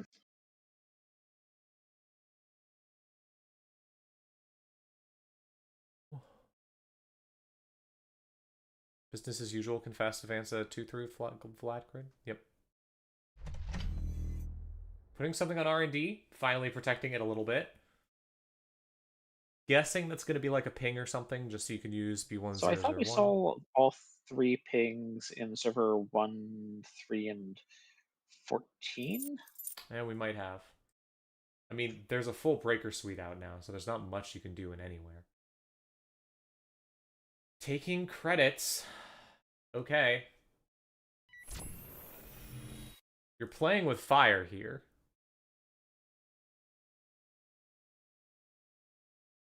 With the Corp having Buzzsaw, you now, Virtual Service Agent won't stop with a B101.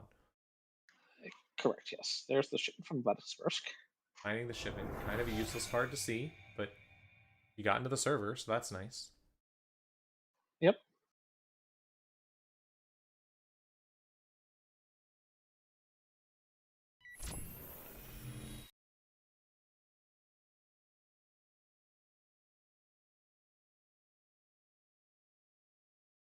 Okay, just running back, Starlit Knight. Yep.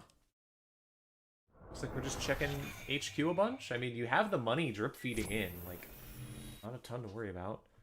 Checking archives. Checking archives. Preventing the cohort. Well, there's still the... There's still the very cool line. The warm reception line. Yep. Running on server 22.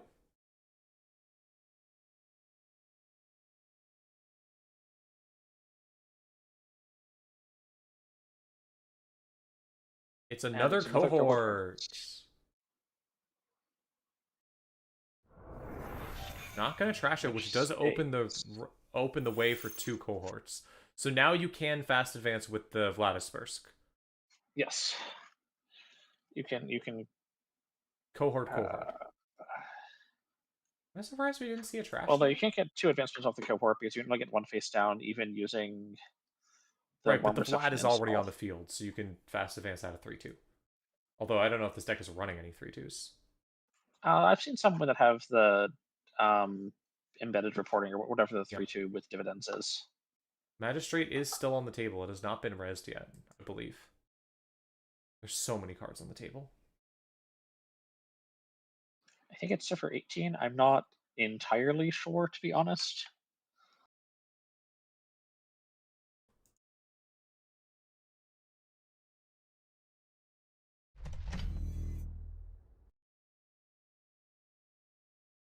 It's certainly a lot. Okay, there we've got some advancements going, and I think that's this 4 counters. Is that it? That's game. Well done to Morocco finding a line there. Very funny game, fun to watch. Oh, beautiful to see. And I believe that does conclude our Swiss. Yep. All right, well done. That is all of our Swiss. So let's briefly go check the standings now. They should be coming up in just a minute. So we're gonna go to a Yeah, I'm short not break. sure Then we're they're going to go to. all Then we will look at the reported. That one standings. is not yet reported. Yeah, once the pairings are in, we've seen a little bit more. We'll go to standings, check who the top cut is, and then we will see about the finals. Do you want to continue Oh doing wow, commentary for round the 7 was finals, or if you very, want to, very court favored. if you want to sign off for the finals, feel free to do that. Up to you. Either way, we'll be back in just a second as soon as we get our final standings.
I'm still muted. Hello, we're back. We're going to take a look at the final standings before we get to the finals. We will see how this goes. But first, let's take a look at our standings and see who is actually in our top cut. So congrats to Traton by winning that game that we saw on stream. You did actually get into the top cut. We did actually get to see it there. The 8th place in the top cut because of that game. Without that game, would not have made it into the top cut. In 8th place. So 8th place is Traton with the Auco that we just saw and a Lu that I believe we've seen. In 7th place, Augustus Caesar with Melisu and Mushlihot. Love to see a Mushlihot in the top cut. In 6th place, an Asa and a Nuvum. I feel fine with Asa and Nuvum. Love to see that. That's awesome. Very rarely get to see both of those decks are very dear to my heart. Cold Lava and Athlisi, both on Ob and Lu. I would say 2 of probably the best decks you can have in this tournament, so excited to see how that goes.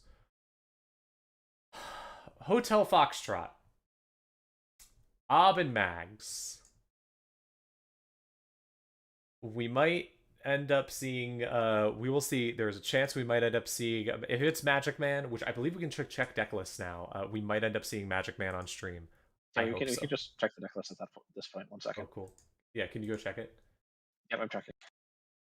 And then Pilgrims with BTL and Lu. And lastly, in first place, Davs with Seb and Alco. Well done to all of them. Although I, of course, have to root for Augustus Caesar, who is the only person in the top cut who doesn't have he, him pronouns. So congrats to Augustus Caesar. You have the official I'm streaming and I'm rooting for you because of that.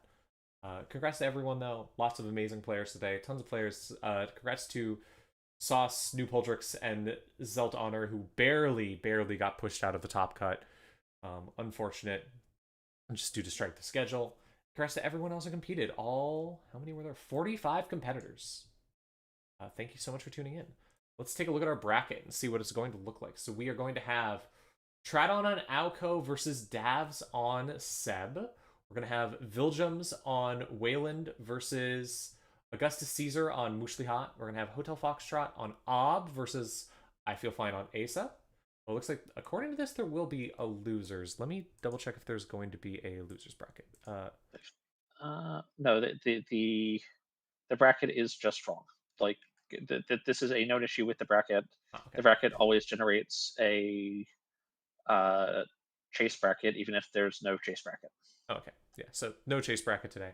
Just single elimination. Little Foxtrot on Ob versus I Feel Fine on Asa. And then lastly, Cold Lava versus Athleticity. I'm not sure who is corping and who is running on that game. We should find out very soon, hopefully. Yeah. All right, well, thanks so much for joining me today, Thranatar. It was great to have you. Thank you for having me. It was a pleasure to cast most of this with you. Although we do have another commentator coming in for the top cut. Heck yeah. Oh, wait, really? Davs's thing is not... Oh, yeah. Well, thank you so much. Yeah, I'll see you around. Sorry, I saw an interesting comment on stream and got excited. Yeah. So long. And in the meantime, let me check when the games are going to get started, because they should be getting started in just a second. Starting around in 3 minutes, yeah. So let me see if I can figure out how to take a look at the deck lists here, now that we have entered the finals. Oh, Hello? Hello! Hi, Juniper. Hi! It's good to hear you. Welcome to the stream. You want to introduce Thanks. yourself, as usual? Hi, everybody. I'm Laura42. I play Shaper decks. Heck yeah. It looks like Cold Lava is going to be on Ob and Athleticity is going to be on Lu. Do you know how to access deck lists, potentially? We can. Let's find out. I know that Cobra sometimes only lets members, like, registered in the event see deck list. Okay. Oh, no. If we go to the pairings, we can view decks. Okay. Okay, cool. You said we're watching the Cold Lava game, or? No, we can watch any of them. I just want to see... Okay, yeah, so we still can't find out. I want to find out whether... is there a pairing you'd specifically like to watch out of these? Oh. Let me see.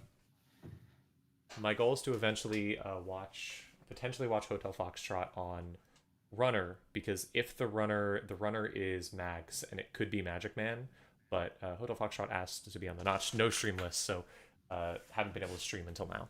So I see. If that goes to Runner, I'll do that. But right now it's Corp, so I'd be really interested to see how that matchup plays out. I know on table 2 we have 2 IDs we've seen a little less of. We have Viljums playing BTL and Augustus Caesar playing Mushlihot. Yeah, I'd be totally down to see that. I think it's our only criminal in this first round of the cut. Is it our only criminal in the cut altogether, or no? We have the Maggie, like you said. I believe the only criminal. Top cut. The top cut is 1 criminal, 1 shaper, and then 6 anarchs. That is striking, but not completely surprising. What's more surprising is only Asa, so that's pretty fun. But the rest of it is about what you expect. The other side's we have a good mix of Wayland. I mean, there's 3. Well, there's 5. Okay, it's just Ob and Jinteki. Never mind. It's Wayland and Jinteki. I thought it was more interesting than it was. Well, there's a little bit of mix in the Wayland. So there are 3 Obs, which makes sense. You know, people want to say their farewells to Extract. But we do have the BTL, which I'm excited to see, and a Nuvang as well, which I know is a little pet favorite of yours. While we do have 1 Melisu, we also have 2 Alcos, so that's interesting. Yeah. I wonder if Dabs is playing a version of whether it's a tag Alco from last season or the sort of like rushy make problems for you Alco. And then I believe Traton has been sort of terrorizing these online events with a mix of like bites, distributed tracing, Reaper function kill. Yeah, we saw that. Traton had to beat Cold Lava with that to get into the finals. I see. You want to watch table 2? Yeah, let's go for it. All right, yeah. Do you mind going in and checking? It should be the 4 Augie game. Check if that's okay. Just let them know that we're gonna stream them. They don't have a choice anymore. It's the top cut. Go check that game out. I will admit something in full above boarded commentator's integrity. I am excited to see Belgium Slaves BTL because I believe it's a BTL as I posted. Well, I can't. The dream of this deck is we're playing the new card Realock, which lets you de-res pieces of ice, and Logjam gains advanced encounters when you res it. Okay, fantastic. We saw. I believe that I don't know if they won the game. I don't know if he won the game, but I believe in a game it was de-resing a Boomy against a Seb deck or a Lu deck that was all in on Chisel Charms and stuff to just completely knock it out. And it was a beautiful thing to watch. I don't actually remember who won that game, but it was very cool. We were glancing for various on-res effects, and so Logjam looked good, Boomy looked good, Fly Swatter would also be fun. But notably, we're playing against a Criminal, and Criminal will have the very problematic card Hermes, which will bounce any on-res card, so that will be the counterplay of this matchup. We have also seen, so game has started, we immediately saw Toxin getting an Event Horizon and a Logjam, so setting up for that, and putting one card in front of HQ, and it is an Aket. It's just a nice little ice to get started. Yeah, nice ice to get early on. Doesn't leave you completely broke.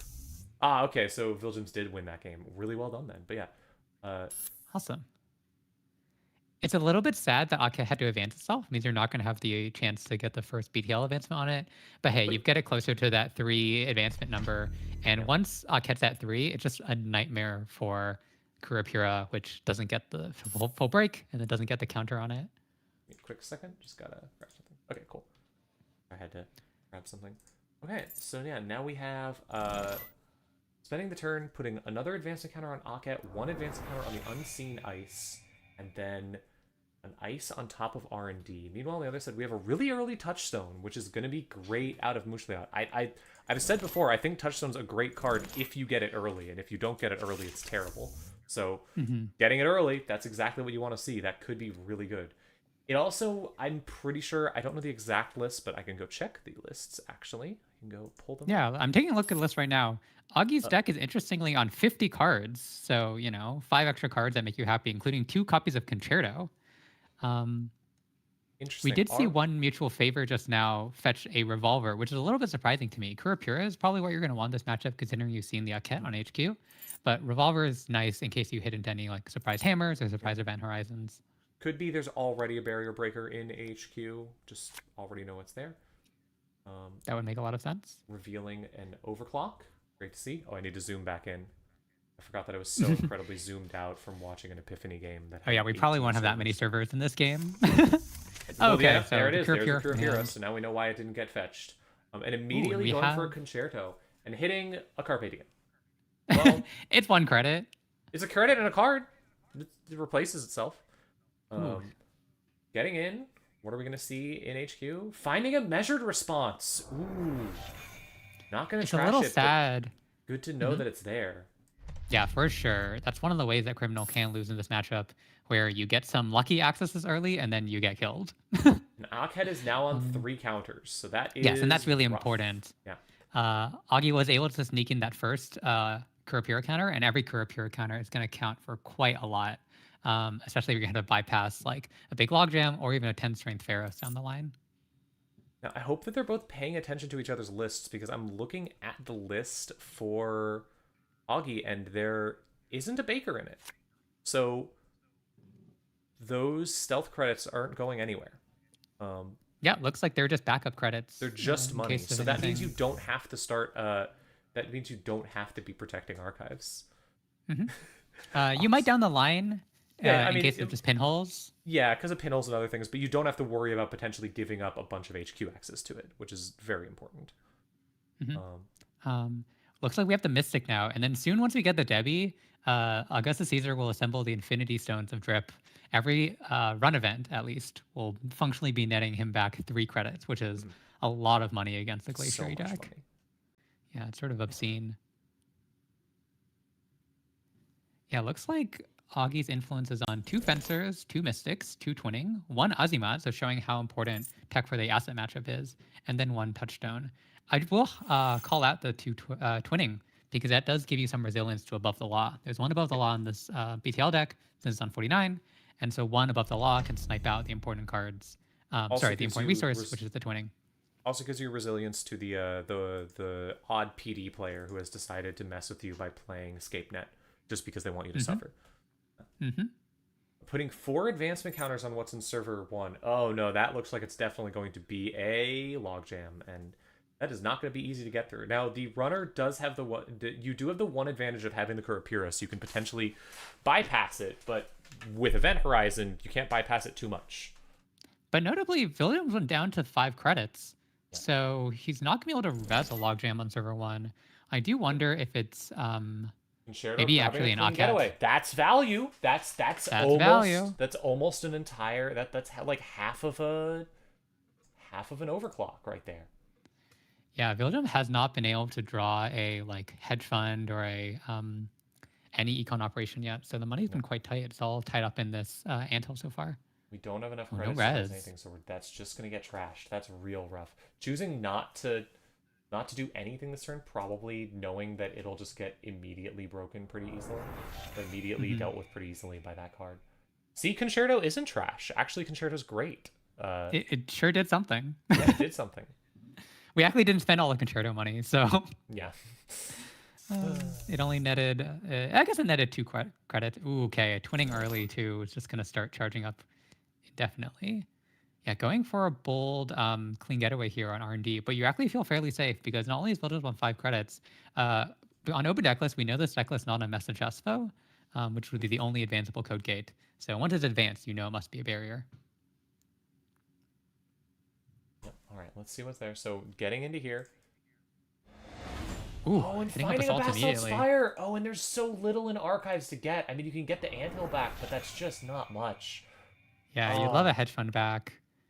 But this does mean that Augie has to be a little bit careful that any future access could... Okay, here's a hedge fund. Any future access could take him in the measured territory immediately, so this might be a turn where we can start building back up. This does put Vilgems at an okay place because it means that now you can start saying, okay, I can res that logjam, and there's no way the runner is getting past that logjam. You can't protect R&D and the logjam, but there's no way past that logjam right now. I guess maybe... Well, let's see. What's in archives? So that's 2 different types of 3. So that'd be 7 strength logjam. Kurapira, that's 6, 7, 8, 9 credits to break. Which is doable. Could get in there, but spending all of that for a single anthill, like... I think we do know there's an overclock in hand, so that could help rebate the logjam quite a bit. Also will help with money, Bravado. It's just a really good card. I wonder what this R&D, I said 2 advancements. It could be a logjam, or it could be something he's slowly getting to the more important 3. It's going for the early accesses. Yeah, that's what Criminal really wants. Just trusting that they aren't agendas. Or trusting that you'll be able to kill the runner, potentially. And there's the full setup. There's the full breaker suite. We are playing a fairly low agenda density, the sort of fewest possible for a 49 deck, with just 7 agendas. So maybe Vilgems has a pretty good idea of where the agendas are. 3 counters on the R&D ice. If that's another Aughat or a Pharos. Well, Pharos is 9 to res or 7 to res. Pharos is 7 to res. Pharos is 7 to res. So now you can potentially res it. Ooh, and revealing the pinhole very bad. Just in time that Vilgems Ice Archives, presumably with an event horizon to shut down pinhole. But is it going to Bravado R&D? There's the Aughat. Another Aughat. That's pretty good here. It's really annoying to break. And if you don't break it, you give the runner a credit, but you give the corporate credit back. Now, that credit will almost certainly just be used to go. This means you don't have the credits to go do it. No? Yeah. Oh, interestingly, we're letting it fire. So pivoting to the pinhole now, because we don't have money to res the event horizon and the server 1 ice. So we're really going to eat this. But hopefully Vilgems has like a Charlotte in hand to start getting the econ engine back up. Why Sable is banned? Yeah, Sable is really good. Sable had the problem that a lot of so why is Sable banned? Sable had the problem that a lot of identities like Sable have, where yes, there's technically text on Sable that it wants you to play a certain way. But in reality, you just played good criminal stuff, and Sable was a better good criminal than any other deck by far. There wasn't really a reason to play any other criminal if you were just playing the best criminal cards. And then also a fun shout out. Deep Dive completely broken. Oh yes, absolutely. A fun shout out is that Sable against Melius University would have been extremely funny because Melius tries to call the server that the runner's going to run first, and Sable doesn't know what server she's going to run. Yes. It would have been beautiful. Unfortunately, it has been removed. All right. Let's see. Though Giving the runner a sometimes lot of runners chances to do get do. set up, and only on 3 credits. Like, this is a rough place to be. Yeah, we played a KPI last turn. I think it was just a shuffle away a card. Wondering if Filgems Yeah. might be a bit flooded here or such. Sure gamble, lots of money. So much money, 19 credits. Like, that's the thing, is this deck has a lot of cool tricks, but so many of them are just focused on... You can't measure the runner, you can't do anything if you don't have the money to do it. Yeah, runners do kind of have a ton of money, especially if they have time to set up the drip. And with the twinning on the board, you're going to be able to just wait, hit R&D for 3 cards, wait, hit R&D for 3 cards, wait, hit R&D for 3 cards. This is a not great place to be as the Corp right now. The big turning point is also going to be when Augustus Caesar finds the Hermes. Putting down the Hermes means that Central's pressure can immediately pivot into contesting the remote, even bouncing that 5 advanced card that you work hard on in server 1. Yeah, just contesting it. There's nothing that can be res that you're really afraid of. Hopefully server 1 is just some kind of bait, like a Spin Doctor. You can potentially res a... You can potentially res a Event Horizon, but Ooh. I'm not sure you would. SDS. An SDS, that really does suggest some flood. Yeah, that suggests a lot of flood and no Spin Doctor found. That's rough. And there's the thing, so you can't even threaten to measure because the runner has 27 credits. That's so much money. Yeah, it's going to be hard to tax that. Doing something in server 1 and immediately advancing it. So my guess is this would be a Charlotte. It's going to get us back into the money game. Okay, well, it's a little funny seeing the Reprise now because Reprise is fully turned off for the runner. Yeah, Reprise is a pointless card at this point. It does nothing. There's a pinhole. Yeah. There goes your Charlotte. Well, this might be an Event Horizon. Or we could trash the Charlotte. Yeah, we can pop the Charlotte. Just going to trash the Charlotte. You gained a couple of credits from it, but I think Caesar has just... They've had exactly what they need in basically every scenario. Yeah, and that's the thing. Just these criminal decks have this pretty smooth draw, especially when the Corp deck isn't putting up like instant pressure with like damage or bladderworts or whatever. And so it sort of gives them time to sculpt their hand into exactly what they need. Get down breakers, get down the drip, and save on to those pinholes. Yep. It has been a real rough game for Vilgems with just how much was like, okay, well, I can tax you on money, but no, you got the touchstone exactly when you needed it. Okay, well, I can you out of servers, but you got the Kurapira, you got all of the events that give you tons of money, like all 3 bravados already in the bin, getting the Chesva, I can keep you out of servers, but you already have the twinning. Exactly what you want. Yeah, sometimes you can also try to gear check the runner by hoping that they don't have the Fractor in time, but Augustus just drew it down, started pressuring. Yeah.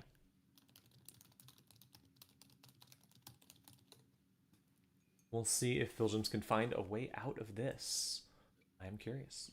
I mean, one of the perks of having low density is sometimes they're just all in the bottom of R&D, so the runner will keep digging and they'll keep losing money. Yep.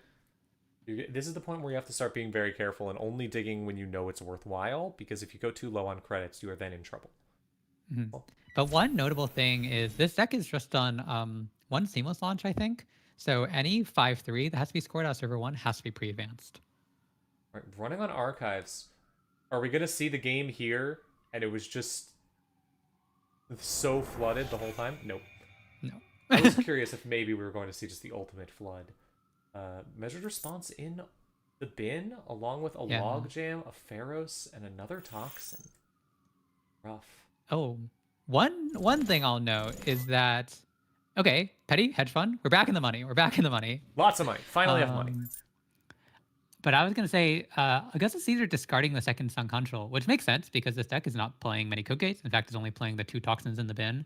But that does mean that if he loses 1 to the an SDS, he's going to be locked out from code gates, other than Boomerang. This is true. Event Horizon here, you can keep the runner out of the transfer. Mm-hmm. Probably. Though, feels considering pretty good. the way how much Augustus is drawn, I wouldn't be surprised if we see a second transfer here. Yeah. But you get a rebate on the Akhet, so it's like only a baby transfer. Yep. Letting the other subroutine on Akhet fire. You have to. One's Oh. at 3 advancements, you can Oh, only you're break right, one. yeah. Will we see the event horizon get triggered here? No, just gonna let No. it fire. Guess we're just happy sitting on how much money we have. We'll save it for the next. Finding a measured response, choosing to trash it. Mhm. We have finally run out of touchstone credits. It took this long. Let's go. Oh, yeah, immediately just go pressure R&D. Since, the density This in could be HQ is game. low, the density in R&D is probably high. Yeah. It's so it's so stressful to see something like this. It's just like, okay. He just has the hope.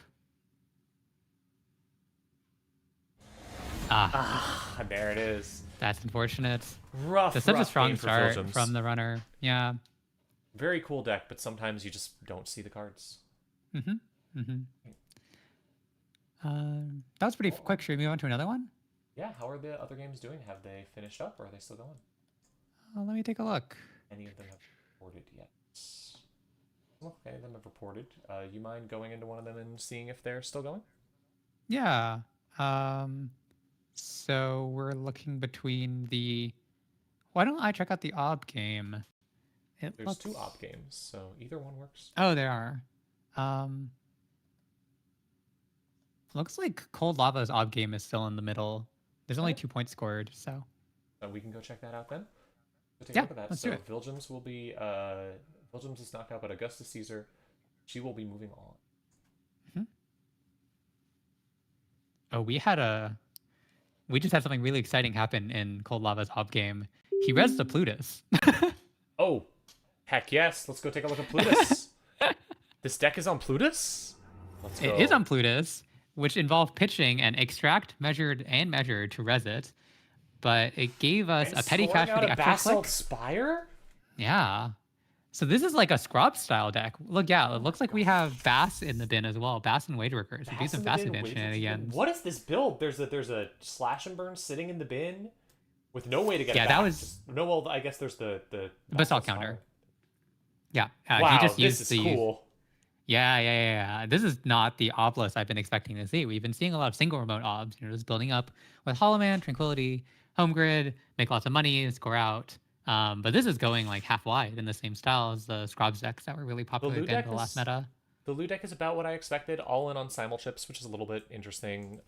Only 2 Nukas, but about the sort of stuff that I would expect from a Lou deck. 3 price, 3 steel skin, 3 charm, buffer drive, all that stuff. 1 action. Yeah, the most notable thing about Lou so far is that he only just drew into the twinning. So he might be a little bit slow to get multi-access on centrals. Going for the Plutus now. Makes sense. There's so many ways that Kolava could fast advance at 3-2. You could have Petty with the Plutus. You know that or, the 3-2 is in the game. You cannot let that happen. Yeah. But No. even trashing the Plutus doesn't stop the 3-2 because he can always just fetch the slash and burn. There is wait a minute. Wait. Mm-hmm. Oh yeah, no. Athletic just realized I can't do this. Because Oh, yes.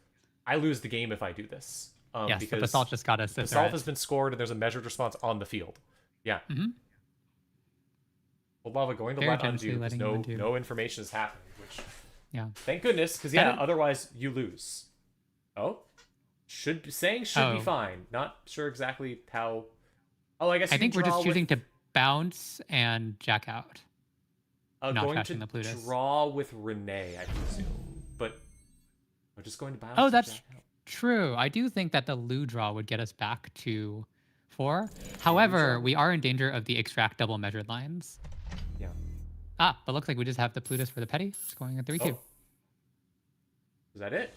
That's Very game. clean. Well, that was beautiful. That was so cool. I mean, we only got to see the end of it, but it was very cool to see the end of it. Heck yeah, Yeah, love we to see did- an ob that's doing like cool shenanigans like that. Yeah, Alright, well, I'll be congrats curious to- to know. Old Lava also moving on. Athlesy, Yeah, Cold unfortunately Lava. knocked out. Notorious ob brewer. I'll be curious to see if he continues this build post extract ban. Yeah. Right. How are the other 2 games going? Any update? Uh, on them? Looks like the rooms are closed. The rooms are closed. So all right. So looks results like will be posted so on it? Traton won, and Caesar won, and Cold Lava just won. So we don't know who won the Hotel Foxtrot versus I Feel Fine ban. We should find that pretty soon. Find that out pretty soon. Let me see if I can check maybe in the... seems like the... Well, I'll find out in just a second. Hotel Foxtrot has won, so... Ooh. Yeah. So we may be seeing Mega Magic next round. Yep. We both... That does mean 2 Corpse won, so we'll see who ends up playing Runner here. Whatever the... I believe that in that case, it's just whatever the algorithm picks. And winning these coin flips is skill. Looks like Cobra is saying that Foxtrot's going to be playing the Magdalene against Traton's Ayuko, though, which can be quite a difficult matchup for it because damage can take out the important combo pieces. So, all right. Well, would you be interested in potentially watching that? Yeah. I'd love to see some Shaper bullshit. Very odd that it didn't pair correctly on the bracket, but yeah, let's go take a look at some Shaper bullshit. I'm just going off my bracket, so let's see. Let's wait for the room to form for... Yeah, my bracket has put the third table up against the first table and completely just like ignored the way that brackets are supposed to work, but it's fine. The fact that who understands how brackets work? The fact that we have Cobra at all is a gift, is how I always see it. That is true. Shout out to the people who put in their hard work on Cobra.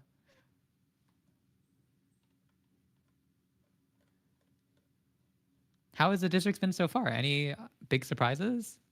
Well, it's been a really good time. Seen a lot of very cool decks. I'm excited to see, I think it's an important reminder that even when metas feel stale, or even when people are like, oh, well, this is just the best thing, it's just Seb or it's just Loop, people are still always doing interesting variations. And you can always find fun stuff. People are always doing cool things.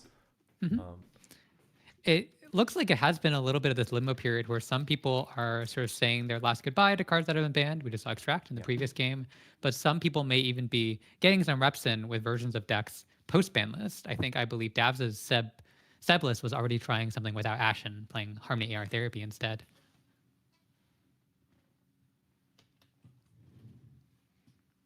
Which, it's going to be so fascinating if we enter a Harmony AR Therapy meta.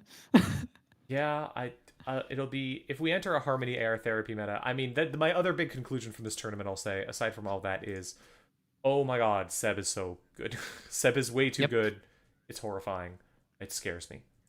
Seb is very strong. All right, looks like we're going to go off of what Cobra has, even though it is displaying a odd result. So tables should go up in just a bit, and then we can go to round 2.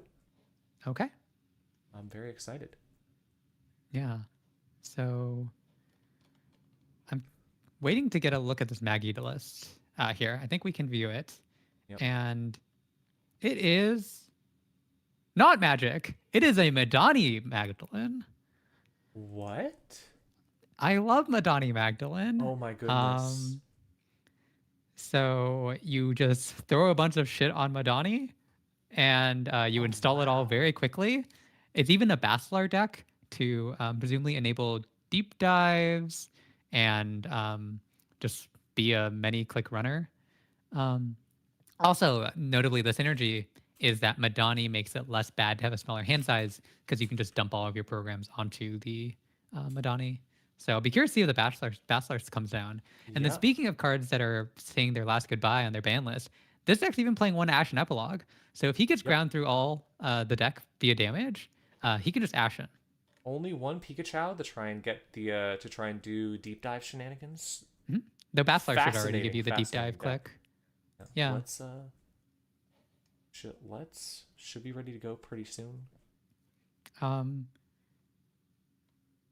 Hopefully. One thing I will shout out is that there's no buffer driver or recursion of events. So if the Basilar just hits the Ashen or hits the deep dive, they're not coming back.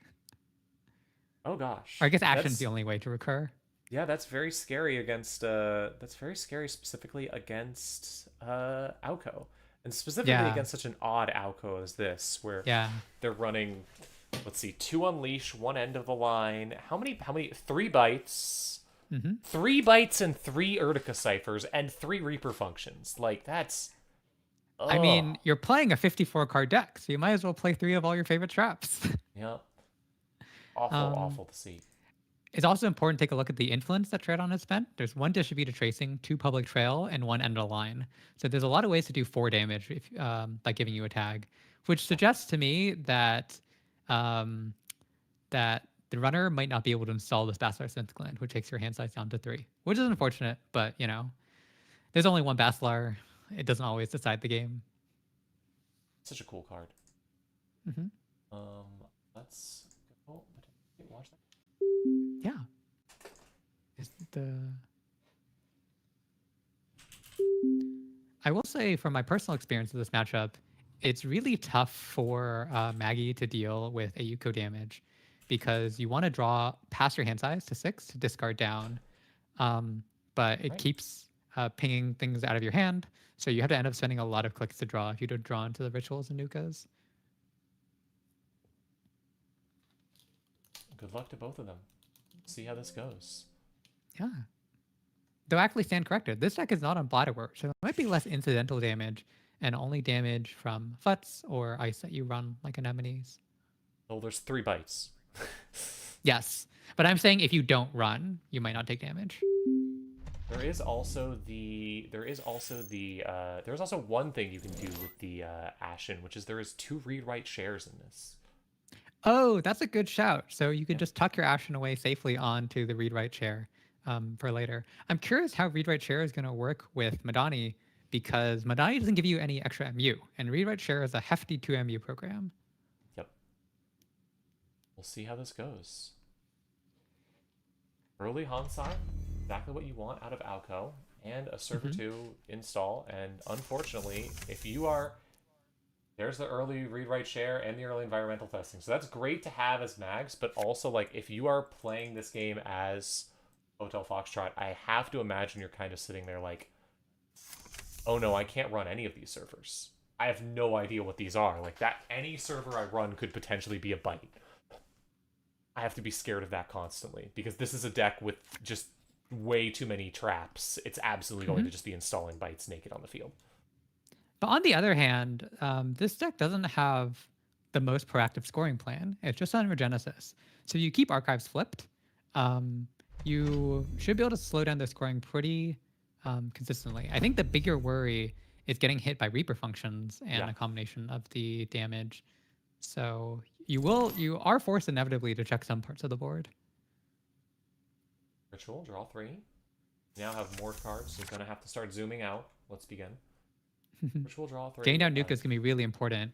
And if anything, I think Hotel Foxtrot's going to want to leave the 1 Nuka counter on here to have a sudden bounce back if he ever hits into one of those nasty, nasty bites.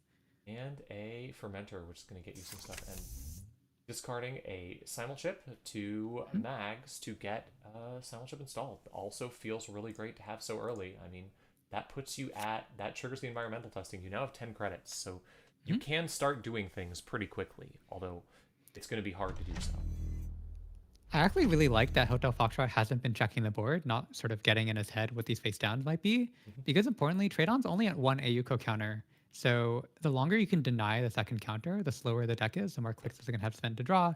And any sort of incidental damage you faceplant into is going to grant the second counter. So you can just wait, sit back, and let him show the cohort that will get him a second counter. As much as I love a 54 card deck, I do have to say this is an absolutely disgusting version of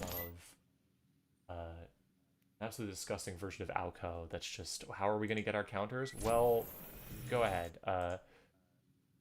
We will just take the damage. We will take the... Go ahead. We will just... you'll just run on things. It'll be a bite, and you'll take damage. Enjoy. Running on server 3, skipping server 2, finding a moon pool. That's a good really one to trash. Not trashing it, though, is a bit of a surprise. Huh. I think the moon pools are really important because there's various Urtica cipher tricks. Yeah, just on cue. There's the Urtica. Losing a Coalescence and a Muse here. Rough to lose. We didn't see the Urtica get used, though, before, or the moon. Leaving the Urtica. Interesting. Yeah, that's fine. I mean, you know the Urtica's there, so you're just not going to touch it. I just... I mean, if I'm Foxtrot here, I am taking notes. I am beginning to start writing things yes. down. Okay, Yes. server 4. Let's keep track of what everything is. Yeah, I was gonna say there's some value in getting down those moon pools because one, they can suddenly moon pool counters onto the Artica Cipher to give you bonus 2 damage. But there are various combos to see how they run, giving you a tag and then doing some damage on top of that. All right, so there's a cohort and a Reaper function. Could we be seeing a kill here already? Is there public trail doesn't kill? Yes, because we can afford to pay through public trail. My guess is that this is just Reaper function for value, but that's still That's possible. Fascinating thing. I mean, well, hold on. There's only one cohort on the board, so you can't fast advance out to see how they run to kill. With the moon pool, actually, it might be possible. Yeah, true. If one of these is a see how they run, which would be very odd. I mean, it would have to be server 5 exactly, because we know server 4 is the Urtica. Petty cash gets you some money. Moon pool? Oh. Is it happening? Not trashing. Fuji and Regenesis. 2 counters. Putting 2 on this. You see how they run. No oh, way. No. No way. And then if we have the one of and There's the line only here. one in the entire deck. Oh Wow. my god, that's awful. Oh, Yeah, that's pretty terrifying. That's the terrifying. one card. The You one instantly card Hotel Foxtrot didn't check. You saw every server except one, and it's the one that was necessary to win the game. You didn't trash the. Oh my gosh, that's. And Traton just had the one end of the line in the 54 cards. I mean, AUCO does draw you a lot, but I think that's a skill diff, you know? When you build a deck like this, you have a synergy with it. I cannot believe the luck there. Oh yeah, my gosh. well, Right, that so was a Traton very won the fast finals. game. Well, we'll go check out the other game now. This is funny because it means that if Cold Lava wins this, we will see a replay of round 7 in the finals. Yeah, congrats to Traton. See that deck again, or maybe the other side in the finals. Wish we could All right, now this is a very different. Can do. But it was fun to see Traton manage to pull that off. All right. So I was just going to say, this is a very different Jinteki board. We've gone much taller in ice because we're playing Melisu. Server 1 is triple ice, which is going to be quite hard for Cool Lava with his ice destruction deck. Augustus on 15 credits, but with the Charlotte should be pretty comfortable. Are getting down the Chisel, so that's going to start taking down server 1. Yeah, if we can get... Well, the Chisel and the Charm means you can definitely deal with that. We don't have a good way... There's no Botulus in the trash, so there's no good way to deal with the second ice, potentially. Yeah. No Looks res. like we're just getting through. Wonder if we'll There's see... an Okay, Atini. there's the Atini. So you can move the Chisel to that server. You could also pay through it, or you could just take the 3 damage and hit exactly the steel skins from your hand, because you're just that good. Wouldn't be surprised if we see a pay through it for now. Just because you don't want to lose that Chisel on the first server. Yep, just going to pay through it or take the damage. Losing an Ashen. Losing Ashen? You can make your choices one at a time too, Okay, so you losing can see the when the Ashen first damage hits. Might be like a buffer drive in hand right there then. Interesting. All right, then third server. Now, what this is going to be a big deal because if it's something with more than one counter, that could be real rough. No res! Oh, but there's the Anoetic. Okay. Saving your credits and resources for the Anoetic instead. Oof, that hurts. Yeah, if you're gonna run back, then you're really incentivized to trash the Atini now. Yeah. It might be worth it though, just to contest a Charlotte. I mean, Augie's money is going to disappear every time he has to Here we go. fire that void, so they don't have infinite money here. And also Atini's you have to trash expensive. 2 cards. Like, you can only do it one more time. Yeah. The problem is that you can only run one more time because we have to move the Chisel this turn. And Yes. after this, on the next run, the Corp can potentially just res the outside ice.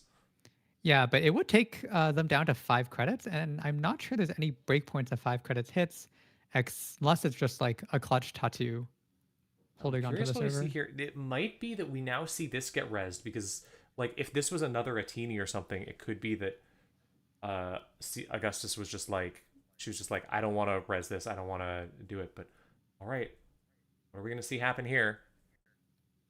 Getting in and trashing this would feel really good. No, Another Wow. anoetic. All right, Wow. I guess we're gonna find out. Maybe it's one of these cheap gear checks on server 1 just to keep them out completely. You know, a Tattoo Yep. or a Fly Swatter would do it here. But you are down to 5 credits, and the runner does have twinning, so you can potentially just do that. Oh, we can look at the deck lists for this. Okay, cool. Yeah. Let's let me go take a look at those. Oh, interestingly enough, this Melisu is on 1 event horizon just to really button things down. So One event horizon, so that there's no could also be annoying. No.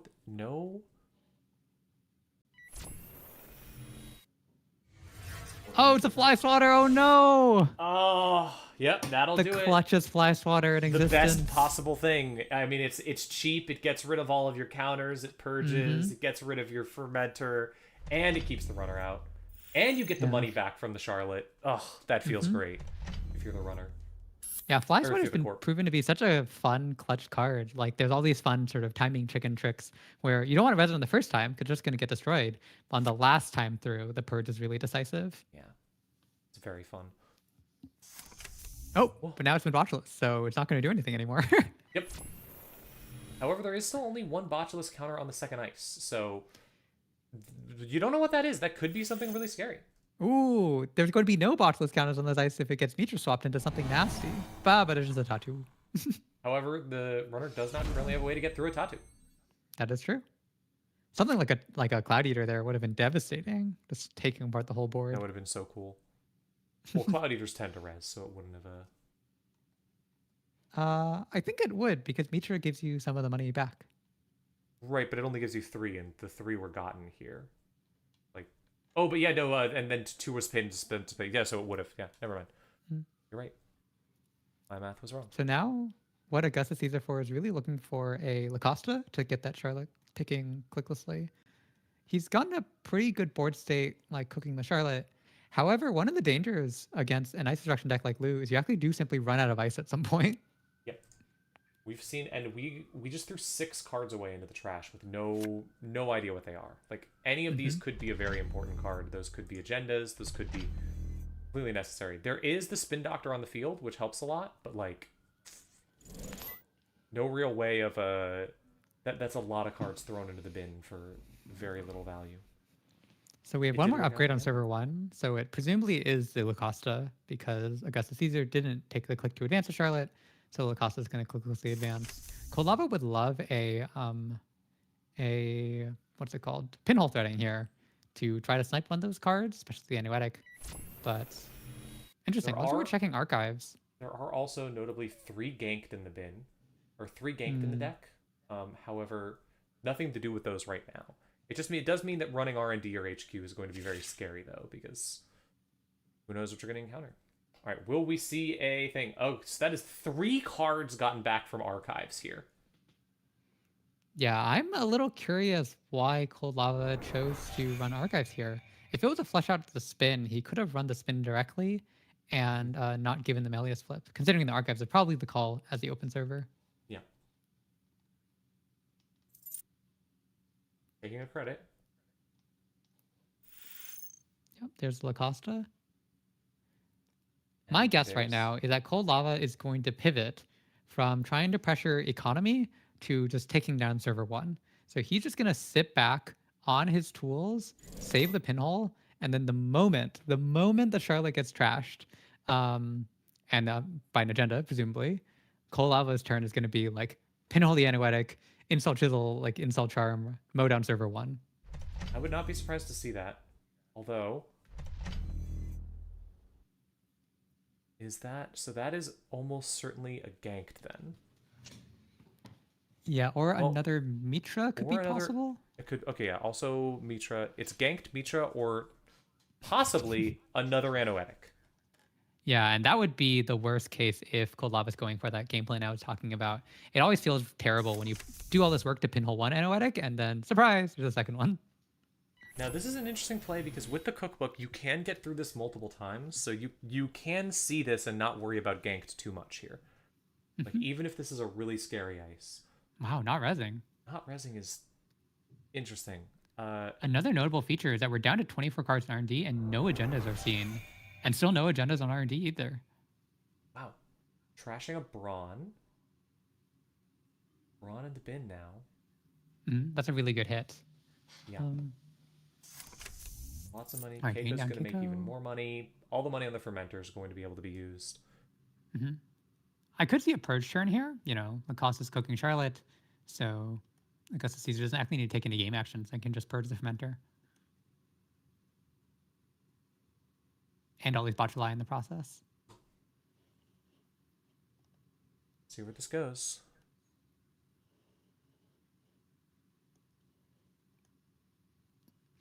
Yeah, taking a think here. So presumably they're thinking about purging. This is a tell. Whenever someone pauses before their first click, either they've drawn a terrible, terrible hand, or they're considering to purge. Yeah, I would consider purge at this point. Purging is interesting with a cookbook because it actually makes a lot of the cards worse than when they first get installed. There goes the Charlotte. Okay, so. All right, and an advancement so too. that is signaling this is an agenda. Yeah, they actually know it's an agenda because all 3 Charlottes are in the bin, and there's nothing else that's advanceable. No sneaky Urtica ciphers or whatever, like in the last game. Now, to get into here, we have the simulship, so that can bounce the Botulus around. However, the Ionic Void is an issue. There is a chisel in the bin, which you could get back, potentially. Use that to get rid of some stuff. There's an Audrey. Okay, so this will help a lot. That's very important. You still do have at least 2 triggers on the Anoetic. Interesting. Going for HQ instead. Potentially looking to sweep HQ, and then if you can trash some cards there, you can't trigger the Anoetic. That's true. However, but without any gourmands on the table, it might be hard to trash the hand. You also this Botus actually have a good way to get through a lot of the ice. Yes, we can spend one of the Audrey counters and 2 cards from hand to get rid of the last 2 subroutines, but you're taking another 2 damage. So that's 4 cards out of hand, which is potentially very, very dangerous in this deck. Another odd option here is to just let this fire and force the Corp to discard a card, because if the Corp discards a card, you have gotten rid of one of the potential Anoetic Void triggers. Yeah, you've done your job in a sense. Yeah. Not what you want to be doing, but with only 1 card gone, Cold Lava can't really pivot to server 1 on last click because Augustus still has enough to fire Void just once. At the very least, he's forcing out some reses, identifying the important ice, and this is really important for these ice destruction decks. Going to let this fire and see what happens. Losing a chisel. Losing a chisel. Not ideal. Nice, but the chisel is very rough. Will we end the run here? I presume we will, but I don't see why not, unless he's gonna bait Cold Lava in any damage. But yeah, we're just ending the run. All right.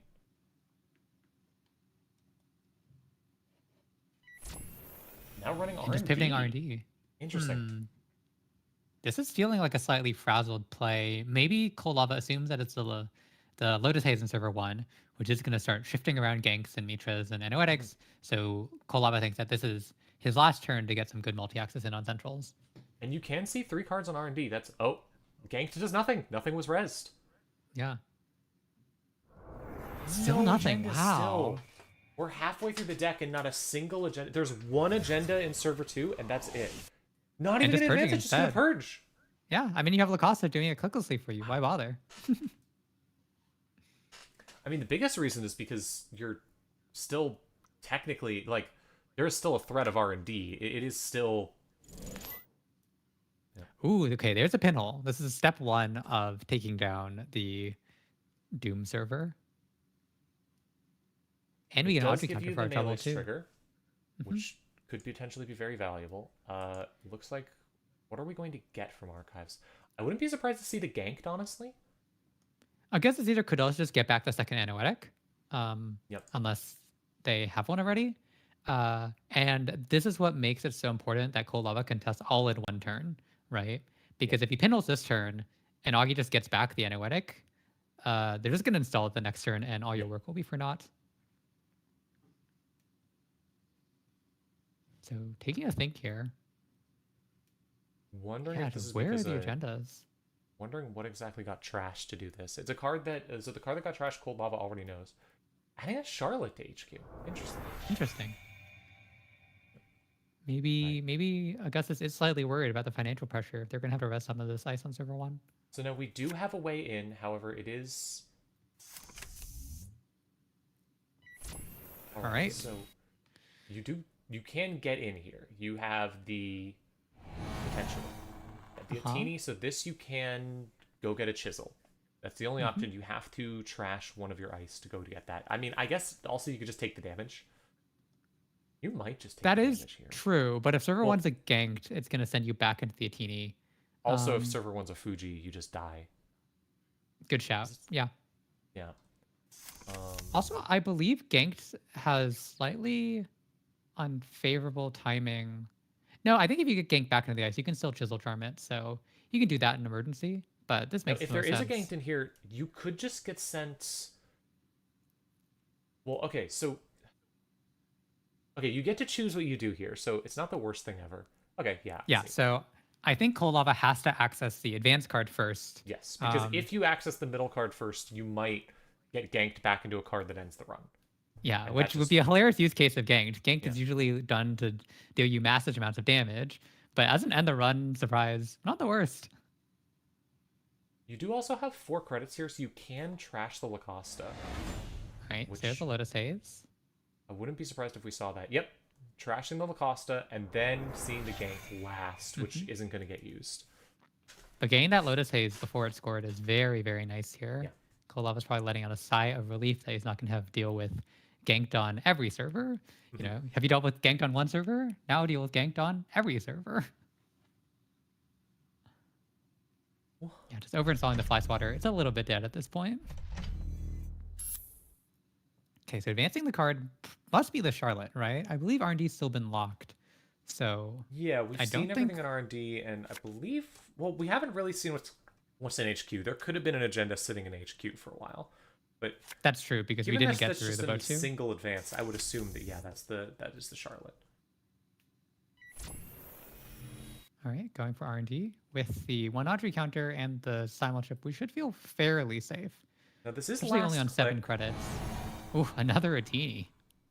That's actually quite rough because you can only you're gonna have to take a lot of damage or do that, and also you can't go through this now because if you hit a ganked, you're ruined. Yeah, or even a Fuji. Yeah. So Cold Lava might just have to take the 3 damage and leave to lick his wounds, unless he hits a Sealskin in hand. If Which he has there's one more Sealskin. If he has a Steelskin, he can at least choose to. Nope, just going to let it fire. See how this goes. Keiko. Ah, okay. Steelskin. What are we gonna hit? And a chisel. Oof. All right. Now I assume you jack out here. What? He's going for it. Go for it. So this is safe. The only thing you die to is a combination of Fuji and ganked.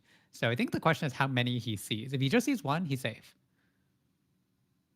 Yeah, but that would be a coward move. Yeah. You just got to call your shot. I do amazingly think also called it on R&D. Well done. Yeah. Well, I mean, presumably that's a call from Augustus on where the agendas are, right? Yeah. And suggesting that they're not in hand, and that the density in R&D is sort of mega super loaded, and that's a technical term.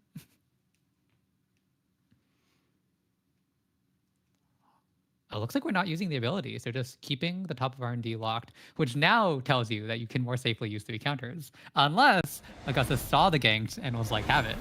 Okay. Okay, well that was really good. That's really good. That's 5 points right there. Oh yeah. Boy. Yeah. There's all those R&D. There's all those agendas. We've been saying, where are all the agendas? And now we know. Oof. Interesting. The Paladin's unhappy, so it had to take out the Audrey. Cold Lava's rig just sort of disintegrating at the every moment.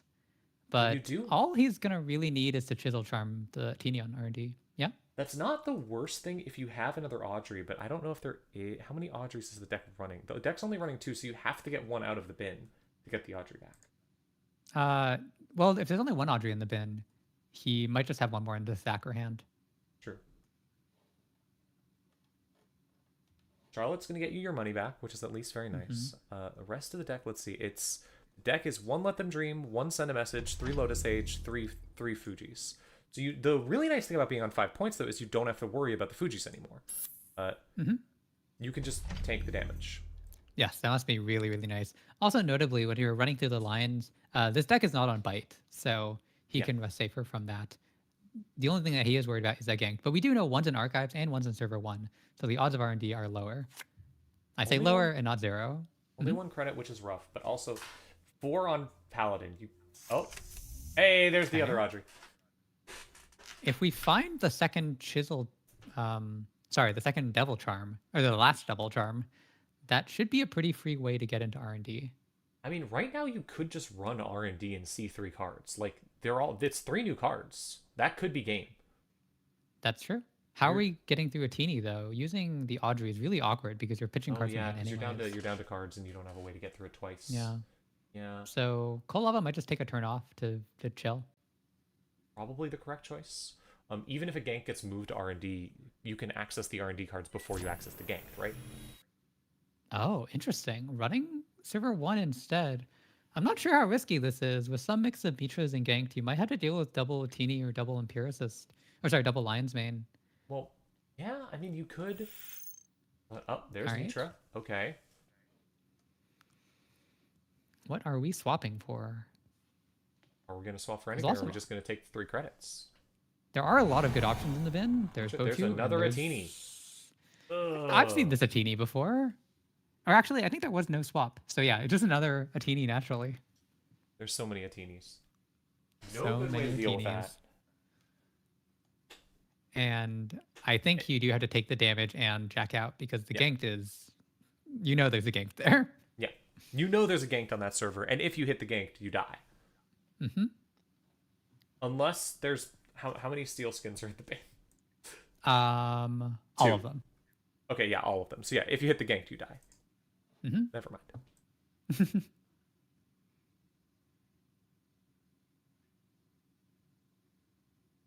I feel like I've never seen this many Atinis. It's just a whole swarm of ants all over your whole board. Oh. Looks like we're gonna chip the Botulus over. Huh. Interesting. I mean, it does save the cards in your hand, potentially. So maybe But those cards are really important. It does burn our 3rd chip, I believe. And with 3 chisels in the bin, this means that we are chiseled out for the incoming future. Losing a Tungsten Tailor doesn't really matter that much, honestly. No, you can't technically get into this server now. I don't know why you would, because you need all of your money to deal with the Atini for the second time. Like, what's the goal here? I guess he just really wants to contest Charlotte. That's true. He is safe to gank because... Oh, he does jack out. Interesting. Yeah. That's what I would have expected. Yeah, because I think the danger is that when they crack Charlotte, you might not get a Lu trigger. Because a Lu draw would give you 3 cards to survive the Atini. However, if Augustus pop the Charlotte, and then you touch the other server 1 upgrade and you can't trash it, you have 2 cards in hand instead of 3. And you die. And you're sad.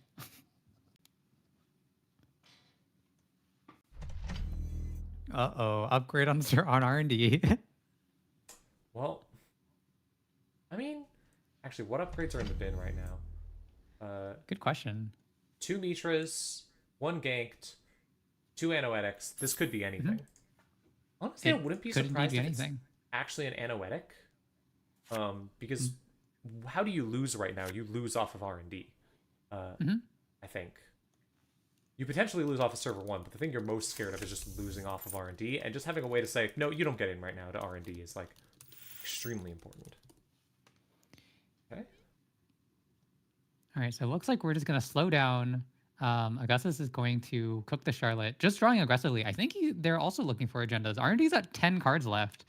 They are in danger of just, like, decking out before they have time to Putting score. something in the server. All right, so this is going to potentially score.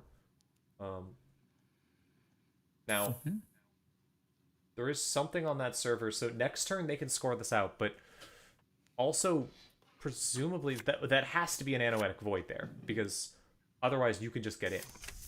Yeah, I think Anoetic Void in server 1 is the safest, which suggests that R&D is like a Mitra. Going to let this get scored. Interesting. I think he has to. Yep. His best option is probably just to buffer for Ashen and take down a Central next turn. Money is going to be tight, though. We have to spend the full 5 to get Ashen out. Advance. One more advancement? Is this a Lotus Haze? Looks like Augustus Caesar might be slow cooking this agenda. Oh, never mind. Slow It's saves. saves. All right. So that does Alright. let you potentially, if the... It's a weird situation where if the runner runs R&D, you can now move the gank there and guarantee basically a kill if you don't lose before then. Like, all of your servers are now massively threatening if you don't immediately lose before you even get that. Yes, because Cold Lava can choose the order of access, and he could choose to dig for the 3 cards in the deck before touching any of the upgrades that would be lethal. Yep. But he was probably just going to buffer for the Ashen, get the Chisels back, get a Charm back, and make it a lot safer for him.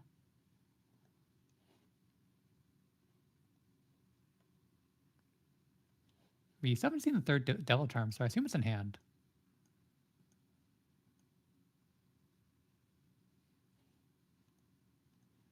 These melee schemes are always so stressful.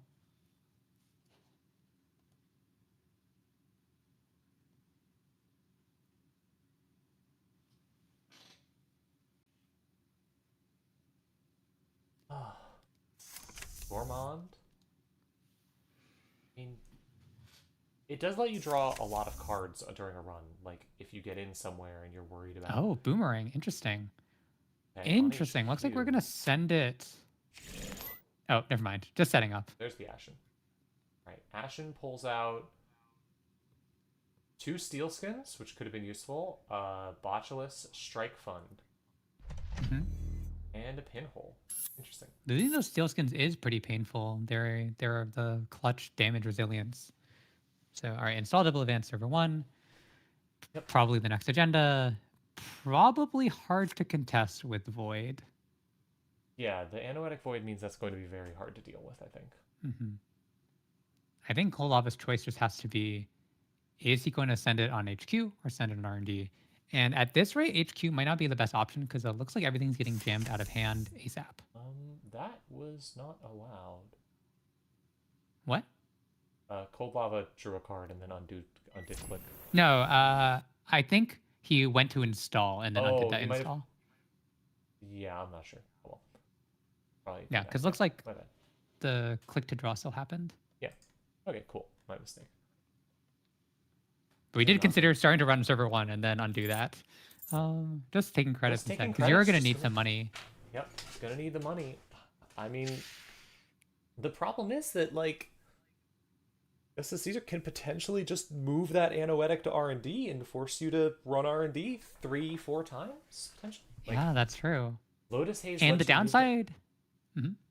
Lotus Haze lets you move that credit wherever you want. It might be a good reason to search HQ specifically, because anything you can trash from HQ is a card that Anoetic can't deal with. But then again, and you know whatever run you get, you're going to encounter ganked at the end. Yep. I do think you're right that he's just going to have to die on his sword, access 3 cards, and then knowing that the ganked will be the end. Yeah.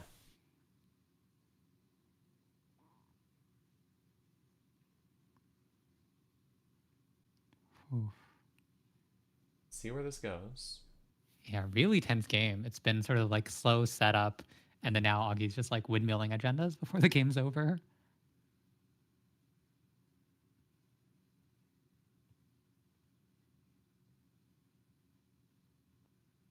You know what would be really tragic? If Cold Lava steals one more agenda and it's just to let them dream.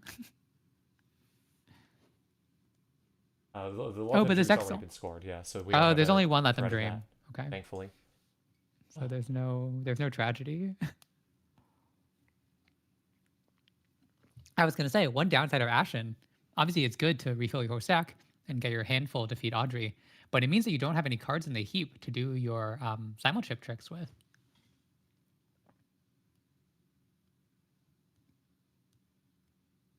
So I really don't know what's going to happen here. Yeah, Augie taking a big think. Hopefully it's not a connection issue. Scoring out. No surprise there. Good message. Cloud Eater! Whoa, so maybe just deciding what the send a message res should be. Yeah, I mean... Alright, so...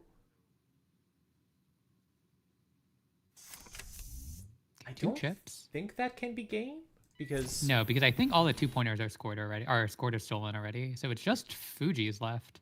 not sure exactly what the plan is here because Anoetic is there.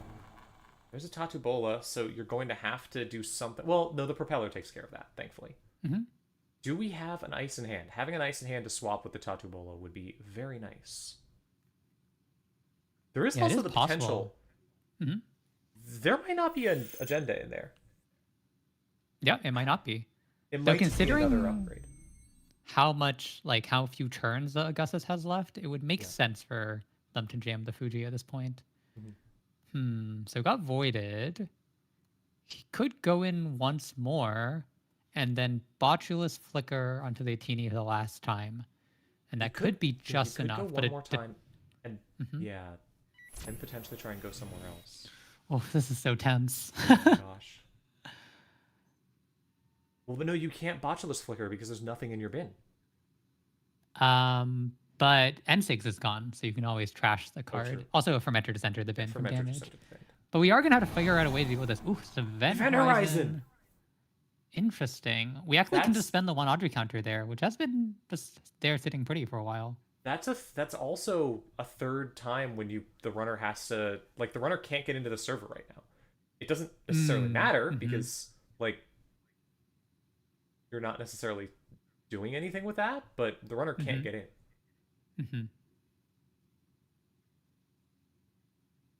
You have thrown away your entire hand here potentially. Yes, you would love a chisel. Chisel is the best way to deal with Event Horizon, getting rid of it before they have a window to pop. But looks like there's no chisel in the heap. I do wonder if you trigger the Event Horizon or the... There's a trick! Audrey can discard the chisel and then bring it back. Oh my gosh. That is sick. Oh, I love Audrey tricks. Oh, that's disgusting. So we And are now forced to you're fire the forcing void. Corp to Anoetic again. Uh-huh. Now, you can get in here. You can. Wow. Oh, Wait. jacking you have out. to Jack out. Because if that's not we don't know if that's an agenda. Yes. And double ganked would probably kill you there. Although, hang on, we know there's a, okay, 1, 2, 3, 4, 5, 6, 1, 2, 3, 4, 5, 6, 7, 8, 9. I think that might have to be an agenda. Also, I'm not sure why we decided to jack out and then spend another click to run back after tripping onto the Atini. Maybe I'm missing something here. That's a bit odd. Yeah, I'm not sure. Yeah. Okay, well... Yeah, because it would have made sense to force the Anoetic fire. So one other strategy that exists here that is potentially works is like Anoetic can only be used a little bit. They're in voice together. They're in voice together. They're apparently in voice together. Augustus meant to pop the Lucas jacked out. So Augustus, these are meant to pop the they meant to pop I see. something. Meant to pop the Event Horizon? Yeah, there's a weird meant to timing pop the trick Event in Horizon. Okay. where it's like I Yeah, have you to can pass trigger priority it before the runner uses the chisel and all of that. That makes sense. Yeah, so Augustus would have to fire on approach because once they go to encounter, Kolava can do all of his triggers, doing the flickering the chisel. Or no, actually, I think that he would have to do this in the encounter phase, and then Augustus could respond before on encounter. Because that's why the chip still had to be burned anyways. Well, anyways, the run was ended somehow. The run was ended by Event Horizon. That's all we know.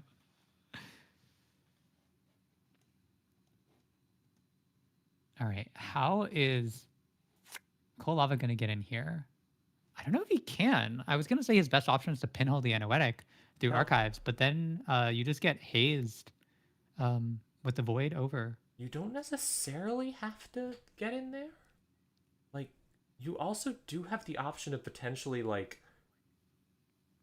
Eventually, you only need one agenda to win. There's only 3 cards left in R&D. Anoetic requires you to trash cards, and Archives has 6 cards in it. Yeah, so maybe there's So- agenda sneaking in archives. Maybe you can run Sleep HQ. It looks like he's Yep, going for here the we go. archives call. I, But- I I honestly kind of expected a run on the server first to force 2 more cards to enter archives. Oh, but looks Nope, like there's nothing. Also, I was going to shout that Augie can just Anoetic 2 runs at this point. So Yeah. Well, if I guess I it's- think that's game right there. Wow. yeah, wow. Incredibly done. Such a close game. Really, really so well tense. done. Yeah, so many tricky lines too, with like having to calculate, you know, if you survive getting bounced in a gank, what you can simul chip for. Really, really interesting. I guess we've seen the value of Event Horizon. Yeah, for sure. Yeah. Well, Well done. All right, so that means it's going to be Augustus Caesar versus Cold Lava for the top spot. against Traton. Against Cold Traton. Lava is Against leaving Traton. us, Yeah, we just saw unfortunately. that, Yeah. No. So we have 2 Well wins for done, both Jinteki in players. one round. yeah, 2 wins for Jinteki.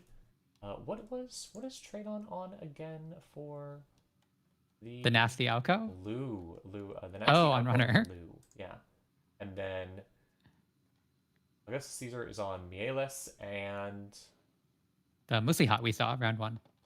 yeah, the Mushlihot. So we're either going to see a Mushlihot versus Alco or a Lou versus Mielis. Interesting. Yeah, it might be the same matchup actually we just saw if it's Ice Destruction Lou, but it could also just True, be true. a Reg Breakers Lou. I mean, I assume it's Ice Destruction Lou. It's that is the deck that is in right now. I do know some people are just playing sort of Reg Breakers and Companions, importing their old host decks into Lou and doing quite well. So we'll have to wait a moment to have the deck list up.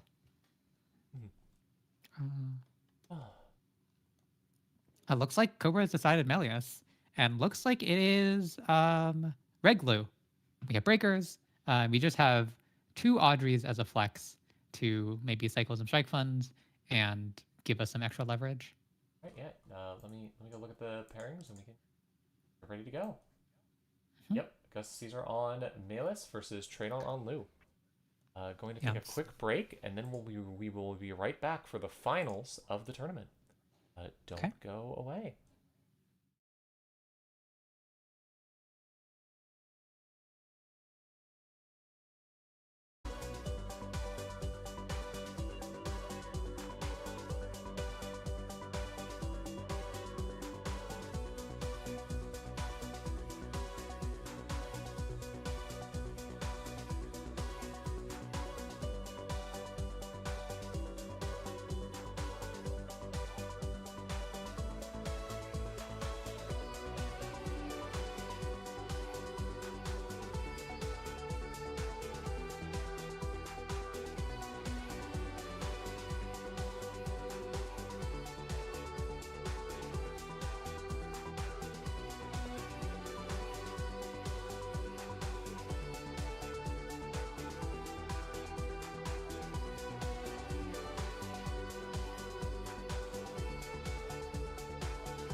for volunteering your time to the Zambian.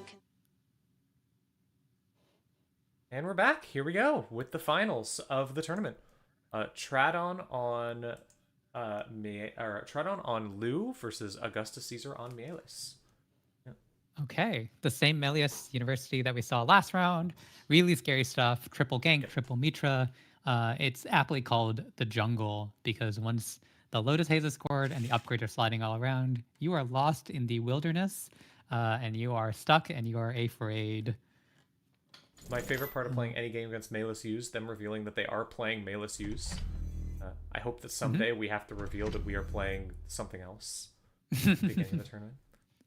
I have heard that the way that Melisu is worded, where you pick 3 at the start of your game, you could, NSG could potentially print other copies of Melisu other than the 3 that we have so far, and you could pick others to start the game with. Yep, you could. And Oxy's shouting out that this is the grand finals, the top 2 players, so this final will be untimed. Both players can take as long to think through the lines as they want. Traton starting with Audrey coming down. A bit of a surprise because I wouldn't expect Audrey to be actually being used as a breaker that much. And running RD is a little bit of a risky proposition considering that probably the Melius call and would get a hedge fund back to hand. Yeah, and this deck does have normal breakers. It has a Buzzsaw, it has a Rising Tide, has an Echelon, has Tungsten Tailor. Like this is much more of a normal deck than the one we just saw. So yeah, so it looks like we are getting the Melius call. Clicking to it for a credit to hopefully find a trashable for Audrey. And did get hit by the trigger. No big surprise. I mean, you're putting it on R&D there almost certainly. It's a little bit like Nuvang. Like even if you've seen Agenda, you should just spin it most of the time. Okay, Fermenter coming down is nice. Funnily enough, if we didn't know better, this would look exactly like the deck that Kolava was playing. Yeah. But since we have open deck lists, both players have open deck lists, we know it's on normal breakers. I wonder if the early Audrey play was a chance to hopefully find a trashable on the top of the deck, just hopefully see one, and then have a way into server 1. Like a guarantee. Yeah, I imagine. Pass an ice. But in my experience, that usually tanks your economy pretty low. You know, you would trash down to 0, I guess 1 with Lu, and that will slow down your economy for the next couple rounds. Also, presuming you have the fermenter in hand, so. That's true. The fermenter's going to be important money. But I think that this Lu really wants to find its companions soon. Let me check how many companions it's on. Yeah, it's on 2 paladins, 1 fencer, which is less important, and 1 Taka. That's also important. There's the first one. Taka's good, but Taka does not. Taka doesn't protect you in the. Taka doesn't get you any immediate value because you don't even have anything to use it on. Yeah, you cannot spend the Taka credit using Audrey. I have found early Taka to be a little bit awkward sometimes because it's maybe one of the worst punishments when it gets to the 3 counters, being forced to take a tag and then potentially just get it trashed. So hopefully Traton can find some breakers soon, and have the runs make sense too, because it also feels bad when you're forced to run archives just to spend your Taka dollars. Yeah.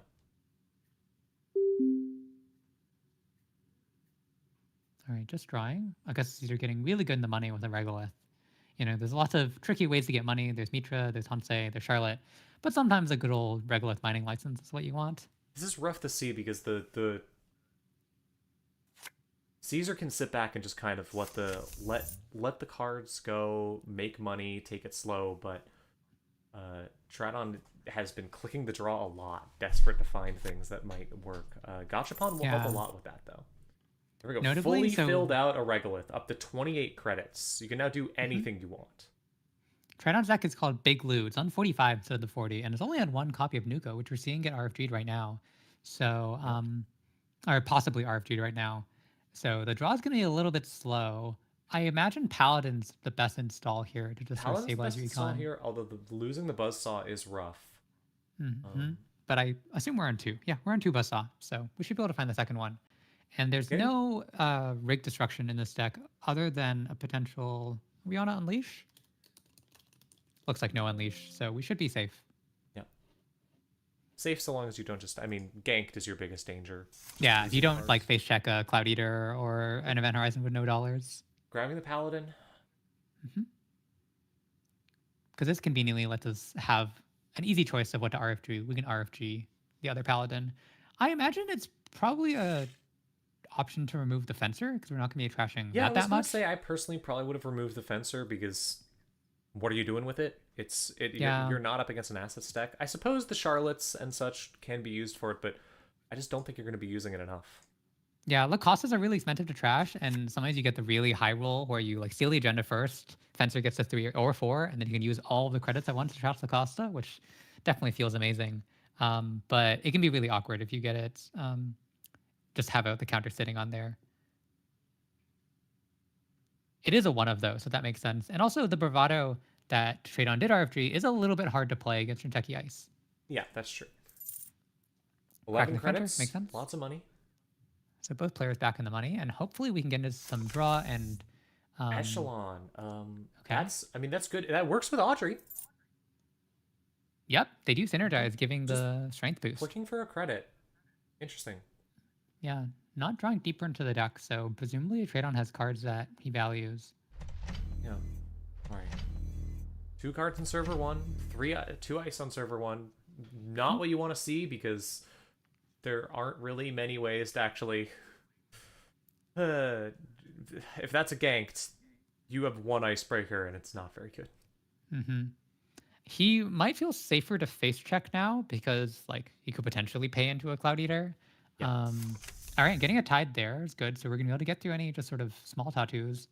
But Especially hopefully with, the cards in hand are like Steel Strike funds, and then you don't mind taking some damage along the way. Especially with Trickster Taka, you now can kind of just pay through stuff. So now you can start face checking things. I mean, what code gates are we running here? Just trying to. We did see all 3 Atinis. That's probably the one So thing there's we definitely can't 3 break. Atinis, but Atinis, you can spend 6 credits if you need to. We're gonna go for it. Boomerang the outer ice. And yeah, like you said, this is our window. Ooh, it is a Cloud Eater. Oh no. Boy. All right, so I'm not sure what you do with this because if you're not boomeranging, like, there's no good option here. Yeah, so boomerang and taking the 2 tags is an option. With open deck list, they know that this deck is running no tag punishment, but there always is the basic action tag punishment of trashing your resources. In this case, your companion friends.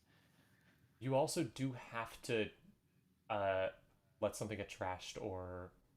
So yeah, going to take the tags, but then you also have the problem at the end where there's the extra. Yeah, you have to choose one subroutine to fire, basically guaranteed. So maybe we're going to take another 2 tags and just go tag me? Yeah, looks like that's what we're doing. All right, Bow 2, which we can spend our Taka dollars on. Like you said, a gank here is quite dangerous. I mean, I It think will a gank us gank back here into the might Cloud just Eater. ruin you because you can send them into the Cloud Eater again, and the Cloud Eater triggers again because Yes. it was res this turn. Yes. So you get the encounter effect. You take another 2 tags. But we'll have to see Traton's money after breaking this Bow 2, which costs 6, I believe, taking him down to... so that's taking 3 Trickster dollars, 3 Will dollars, down to 5. And yeah, 5's not enough to break Cloud Eater again, so... We're going to go for it. Calling Finding it. a send a message? Okay. And a Lacosta. Okay. Oh my We're safe. gosh. Incredibly bold play there. Extremely dangerous play. That We could have are instantly safe. killed you. That was... I mean, I think that might have just been looking at this and saying, okay, if I don't do this, I lose. Like, this is my... If this is a ganked, I lose. But if I don't do this, I lose in the long run. Yeah, this is sort of similar to what we saw in the last game from Cold Lava. Just when you see that Lotus Haze coming, you just go, oh no, I need to go run now. It didn't end up being Lotus Haze, but it very well could have been. And yeah, just hedge fund, trashing both your resources. With 4 tags, good luck ever having friends. Poor little ones eaten by the big bag snake. Snake ate all the I mean- companions. How sad. Nom nom nom. The snake I don't is know eating if this Paladin, is the trickster. this is a natural ecosystem. Would a big snake eat a fox and an otter? Makes sense. I think, yeah. No, I think those could get eaten by a snake. Yeah. I could see that. This snake especially looks pretty bloodthirsty. This is why we didn't see the narwhal get installed, because a snake can't eat that. Mm-hmm. So losing the companion sucks, obviously, because that's really steady drip that Traton is going to rely on. He does have second copies of all the companions, so he could eventually get into them. But more importantly, his win con is the twinning, which is a resource. So he might be pressured. He might, just need to clear these tags if he's going to play his stack. You also have 3 daily casts, Yeah. which now you can't That play. Yeah. a lot of cards that are just kind of unplayable now. Yeah. I wonder if it would have been better for him to actually take some of that damage from the Cloud Eater, and just say goodbye to the cards in hand. So tricky spot here, but Augustus Caesar's money isn't great either. You know, he spent all that money vesting the Cloud Eater, emptied a bunch of that Regolith money, so he might have to wait for another Charlotte. But I mean, server one's also so secure; he could just install advanced agendas there.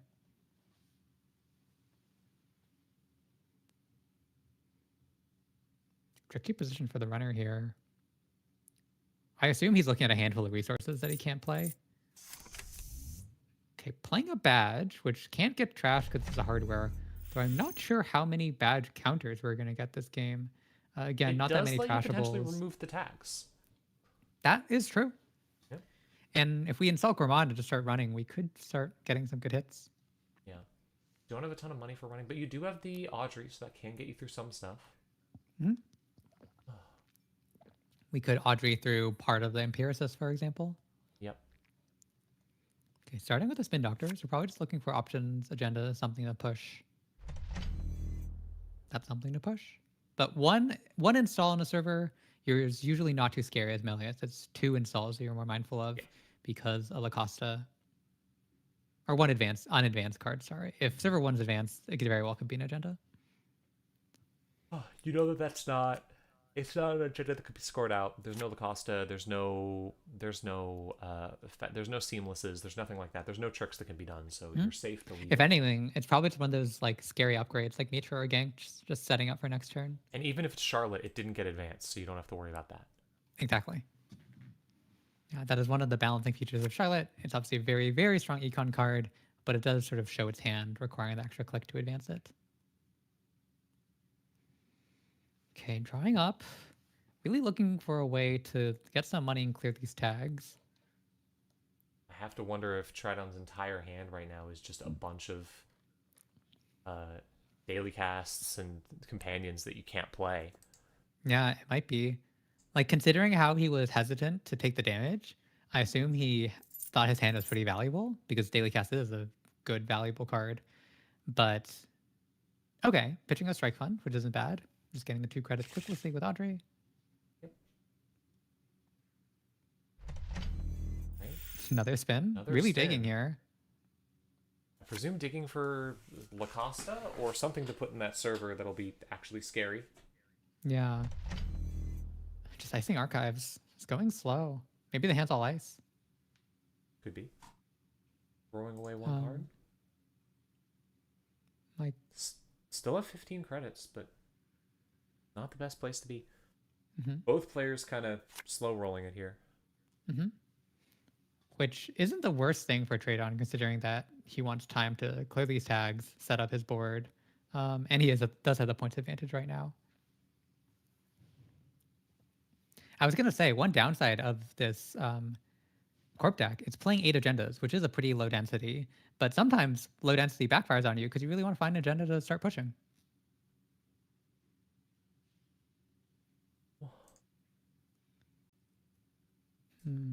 See where this goes. Yeah. 6 cards. I mean, Traton just really wants a sure gamble here. Stabilize the money. Sure clearing gamble. some tags. Sure gamble and a Gourmand. Or what I want to see. I'm Mhm. just desperate to see Gourmand. Mm-hmm. See the funny little face of that boy. Just Just gonna go just for running it. HQ. No Gourmand. Another Bodo. Okay, so you can Rising Tide this for 7, which hurts a lot and means you won't be able to trash anything. You could Audrey it, but Audrey means that you're gonna have to take 2 net damage. Mm-hmm. You could also Audrey just to break the first subroutine, but there's a Sealskin, so maybe we're just happy losing cards. We're using that, although we'll see what we lose here. Trashing a Tide, that's good. So Also, that trashing- gets the Tide stronger, so it's going to be cheaper next time you need to break. Yeah. Okay, and just taking the 2 damage along the way. We do have 7 cards, we so we're probably lose. discarding anyways. Oh, and there goes a Boomerang, Gourmand and a Gourmand. Boomerang. Oh. Oh, wow. Whoa, and calling HQ too. Nice. That's really rough. Well, calling HQ, you could potentially return a gank to hand. Oof, yeah.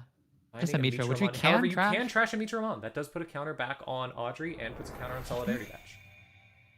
So for 2 credits, you've trashed a card, gotten an Audrey counter, gotten a badge counter, which could clear your tag. So not the worst trade. Did lose the Gourmand of the Boomerang, which does that feels like it hurts. Yeah, and we do have 1 extra Boomerang, so Yeah. we'll still be able to circulate 1. Is this deck running Ashen? Does not look No, like it. looks like it's just on buffer drive. So we can do the infinite strike fund shuffle at the end of the game with buffer. But that's all. We're installing the Fencer. Not sure why here. It could still very well be trash, but maybe that's just baiting Augustus Caesar to spend more of their money, which we see after resing that boat 2 has gone down to 9. Not nearly as We high are as it seeing was. We are seeing one of the strengths of Audrey, which is enabling you to face check, pressuring the corporation's credit total while not having to actually spend money yourself. All right, but install advance and an upgrade, probably Charlotte, but could just be the Lotus Haze. Also still threatening the ganked, which you cannot deal with. Yeah, I think Traton cannot run server 1 for a long, long time. Yeah. Until you have a lot more money and probably another icebreaker to help get the echelon strength at least to 4, you cannot run that server. Yeah, but he doesn't have MU right now. The MU is completely filled up with the Audrey being 2, so he's really looking for that copy of Keiko as well. True. Or one of 2 copies of Keiko in this deck. Yeah. We haven't lost a Keiko yet, have we? No.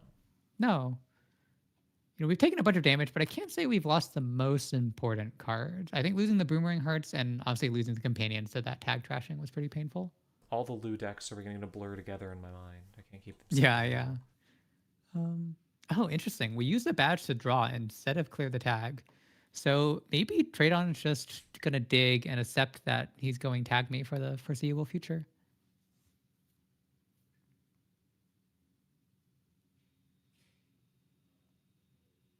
It's kind of striking that Cloud Eater is probably one of the best tagging ice right now, because against Jinteki you're so pressured that you can't usually take the other options. And so Cloud Eater often just leaves players with 2 to 4 tags. Not what you expect out of Jinteki, but Jinteki has a lot of good tag punishment options in faction now, with Mindscaping and the new card Unleash, neither of which are in this deck. So you can float 4 tags a little bit safely, but you just can't install your resources.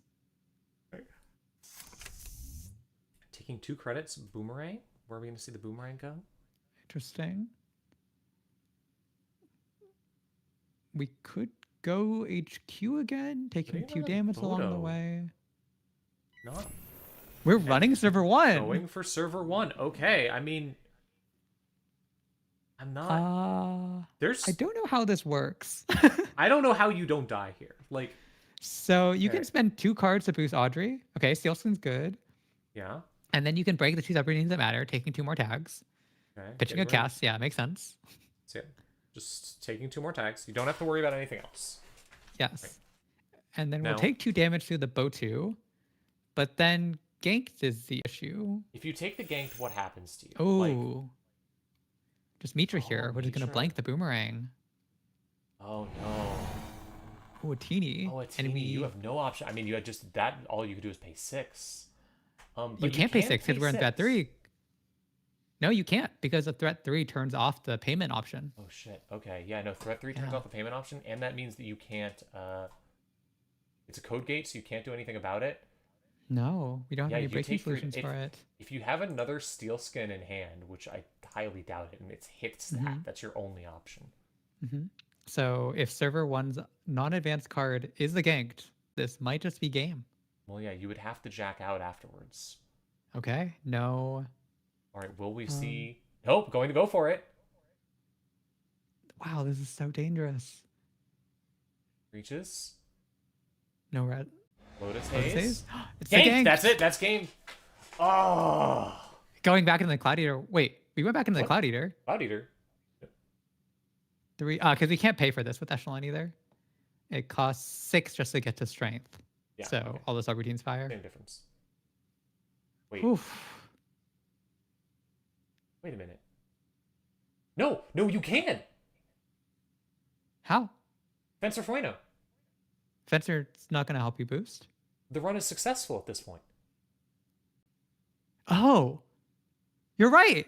Yeah, you did you Wait! realize it? Oh no! I never realized Spencer had this interaction with Gank. That's I didn't either. That's oh my gosh! I can't believe I realized that on. I feel that's so so bad. sick. I mean, well, But to be fair, in a sense, I think Augustus could have also bounced into the Atini and it yeah, would you have could have been bounced 3 the damage. Atini and gotten that, like because of the threat. Yeah. Yeah. So, whew, sort of interesting double miss, as sometimes it's called, but A really miss on niche interaction. Both players doing a very strange miss, but congrats to Augustus Caesar. Congrats to the well, hold on. Was there? Yeah, there was no steel skin. So the Cloud Eater was chosen because of the worrying about steel skin is why. Uh-huh. Yeah, looks like both players have played a really long day, so congratulations. Let me check if Caesar wants to come and talk on stream with us. Yeah. But congratulations to Caesar for winning the game. yeah, well congrats. done. Really well played. Really showing the threat that this deck can put up.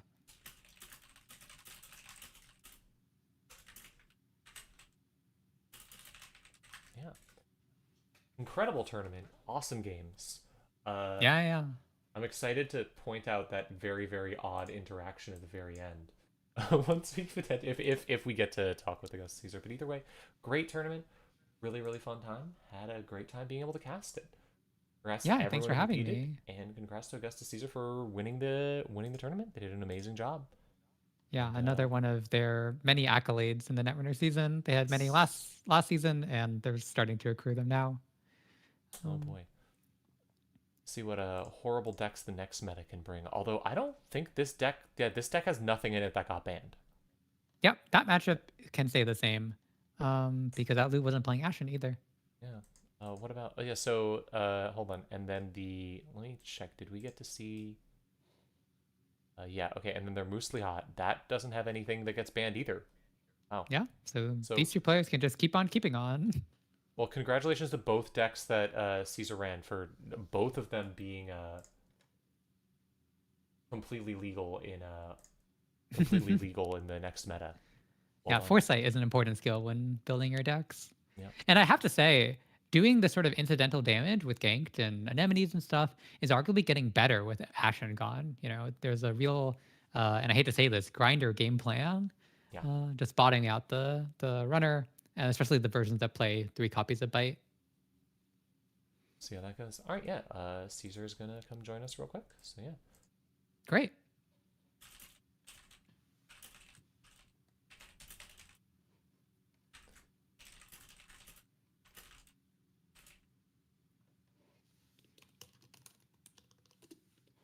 All right, cool. Yeah, so we'll do a short interview with the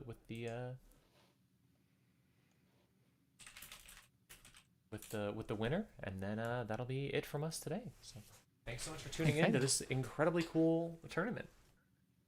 I had a very good time watching this. Hello. Hello. Hi. Congratulations. Congrats on the win. On your win. Yeah. Yeah, it feels nice. It was really close. I was earlier on this tournament. I went 1 and 2 into really tilting games, but that's you got to build resiliency and just win all the games and that leads to the finals. Yeah, both I mean, you and Traton doing like some real resiliency there, because Traton barely made it in on a play-in with Cold Lava. So both of you, the lower seeds getting in. Well done. Both you players playing quite late into the evening, it seems, right? So really showing that it's a endurance marathon. Any tips for sort of staying focused through a long event? Ooh, that's sort of a thing you can only get with practice. You just got to go to a bunch of long tournaments, and the more of them you go to, the better you'll get. I guess like coffee probably helps. I don't personally do coffee, but if you like, you can probably find some rituals. Like, some people actually might do energy drinks. You got to do whatever it takes to make it through. Just like you got to like spend all your energy practicing Netrunner, you got to do all the tricks you can on the day itself. It is in fact a game we play with our bodies. I have to ask, I have to ask, you were playing, both of your decks have no banned cards in them from the upcoming ban list. They're still going to be completely legal, as far as I can tell. Was that on purpose, or was that just the decks you were playing? Yeah, I played these decks at the last tournament. I guess we did we not? I don't know. Yeah, I think these are just kind of the best decks, I think, still. I guess Ob might have been on higher on my consideration if it wasn't getting banned. But I still think it's pretty close between it and this jungle deck. And I have a suspicion that if like this jungle deck had been more popular when the ban list team was working on it, the ganked or something might have banned. But nice timing on it to dodge that. Yeah, do you think that now that's becoming a more sort of known entity, runners are going to sort of figure out the right tech against it? Or we were discussing that the loss of Ashen actually just hurts runners' matchups even worse. Yeah, like you can still tech for it. Like if you manage to break Cloud Eater and impair assists for 3 credits, whether that be with Viscerums or just like with a really big echelon, you can just like tank the ganks, right? They're like -3 credits, but you can pay them 3 credits. And the teeny is a bit harder, but you can still Viscerum it. I think the matchup into Ari is like pretty close. So that might uptake. Although, yeah, you have Ari's hard because you counter their deep dive shenanigans, so maybe they have to think of solutions that aren't deep dive. Well, yeah, I'm sure it can be adapted to, but like there's also all the other corps you need to prepare for, so that's always the difficulty. Be a lot more dominant without Ashen in the format, and I'm curious to see how the meta evolves around that. Yeah, it'll be exciting. Yeah. We wanted to ask about. Oh yeah, Juniper? Oh no, go ahead. I was just gonna shout out the moment at the end of the game that you saw. Oh yeah, I think there might have actually been a line for Traton at the very end of the game, because I think you can spend Narwhal credits because the run was successful on the gank and could have potentially used that to break the Cloud Eater. Yeah, my team was yelling at me about that, but I think I still do the play. He gets to live at 0 credits. I'm not too mad about that. It's such a niche line too, that it's like not surprising if people miss it. Actually, that is kind of some tech you can do if you just like put Fencer in your deck. That is like incidentally good against ganked, and it's just kind of a fine card to have. So yeah, we kept talking about Fencer not paying off for trash costs, but this use just jump scared us at the end of the game. Yeah, very cool thing. Can I ask one more question? Oh, sorry. I just wanted to ask about your runner list. I know sort of when VP first came out and everyone's playing Melius, people were really afraid about the state of run-based criminal. But I think you've been one of the players just staunchly sticking by Mushlihot. So I wonder if you want to say like the strengths of the deck and why you've been playing it. Yeah, like it mostly just does all of the things that a reg runner should do. Like makes a lot of money very fast. You have like Mamie plus like Touchstone, and I guess not a lot of people are on Debbie, but Debbie also gives you extra drip. And so like the game against BTL was on stream, right? Like that was a pretty common amount of money. You just have all of the money in the world, and then you like some things will get tricky. Like you got to figure out how to bust Anoetics from the jungle, or from like Rec PD if anyone's playing that. So like you have to figure out your stuff. But if you just like the deck generates the most amount of money of any runner deck at the moment, and then the rest you're left to figure out yourself. So I like that kind of style. It feels very much like the Brig Hosh that happened last meta. It's just like your ID gives you about the same card draw, but obviously not the credits that Hoshigo gives. And in your deck is packed with a similar amount of money. But you have transfer. Transfer is a really big deal to have in a regular deck like this, which gives you a lot of EV. Yeah, this particular I have like a lot of asset tech in there. I don't know if that will stick, but that was like the matchups I was worried about. And then funny enough, I faced 0 assets, but the deck is good enough that you can like have 3 slots dedicated for those matchups, and still it does pretty well. We'll see. We'll see where the meta goes from here. Yeah, if you're a criminal head, pick up the deck. It's great. Oh yeah, I do love criminal. Congratulations on the win. Anything else you want to say about your decks or about the tournament? Thank you so much to the tiebreakers. They basically buffed my decks for me. Like I got some spicy picks, but Jungle and this Mushlihot has been like a big collective effort from all the tiebreakers, and it finally paid off today. Winning a district feels good. Yeah. Also, I have to give you a shout out as the pronouns meta enjoyer. Thank you for making sure that someone who wasn't he. Oh, hell yeah. The only person. And, Good job. Say any all the time. Oh yeah. Well, Congrats again. Congrats. Thank you guys so much for streaming. Yeah. And with that, I'm gonna end the stream right there. Thanks so much to everyone for tuning in. I hope you had a good time watching this tournament. Hopefully we'll have that up on a video pretty soon. And in the meantime, check out the next tournament sometime next month. I'm tired. I'm gonna go lie down. I've been streaming for 6 hours, so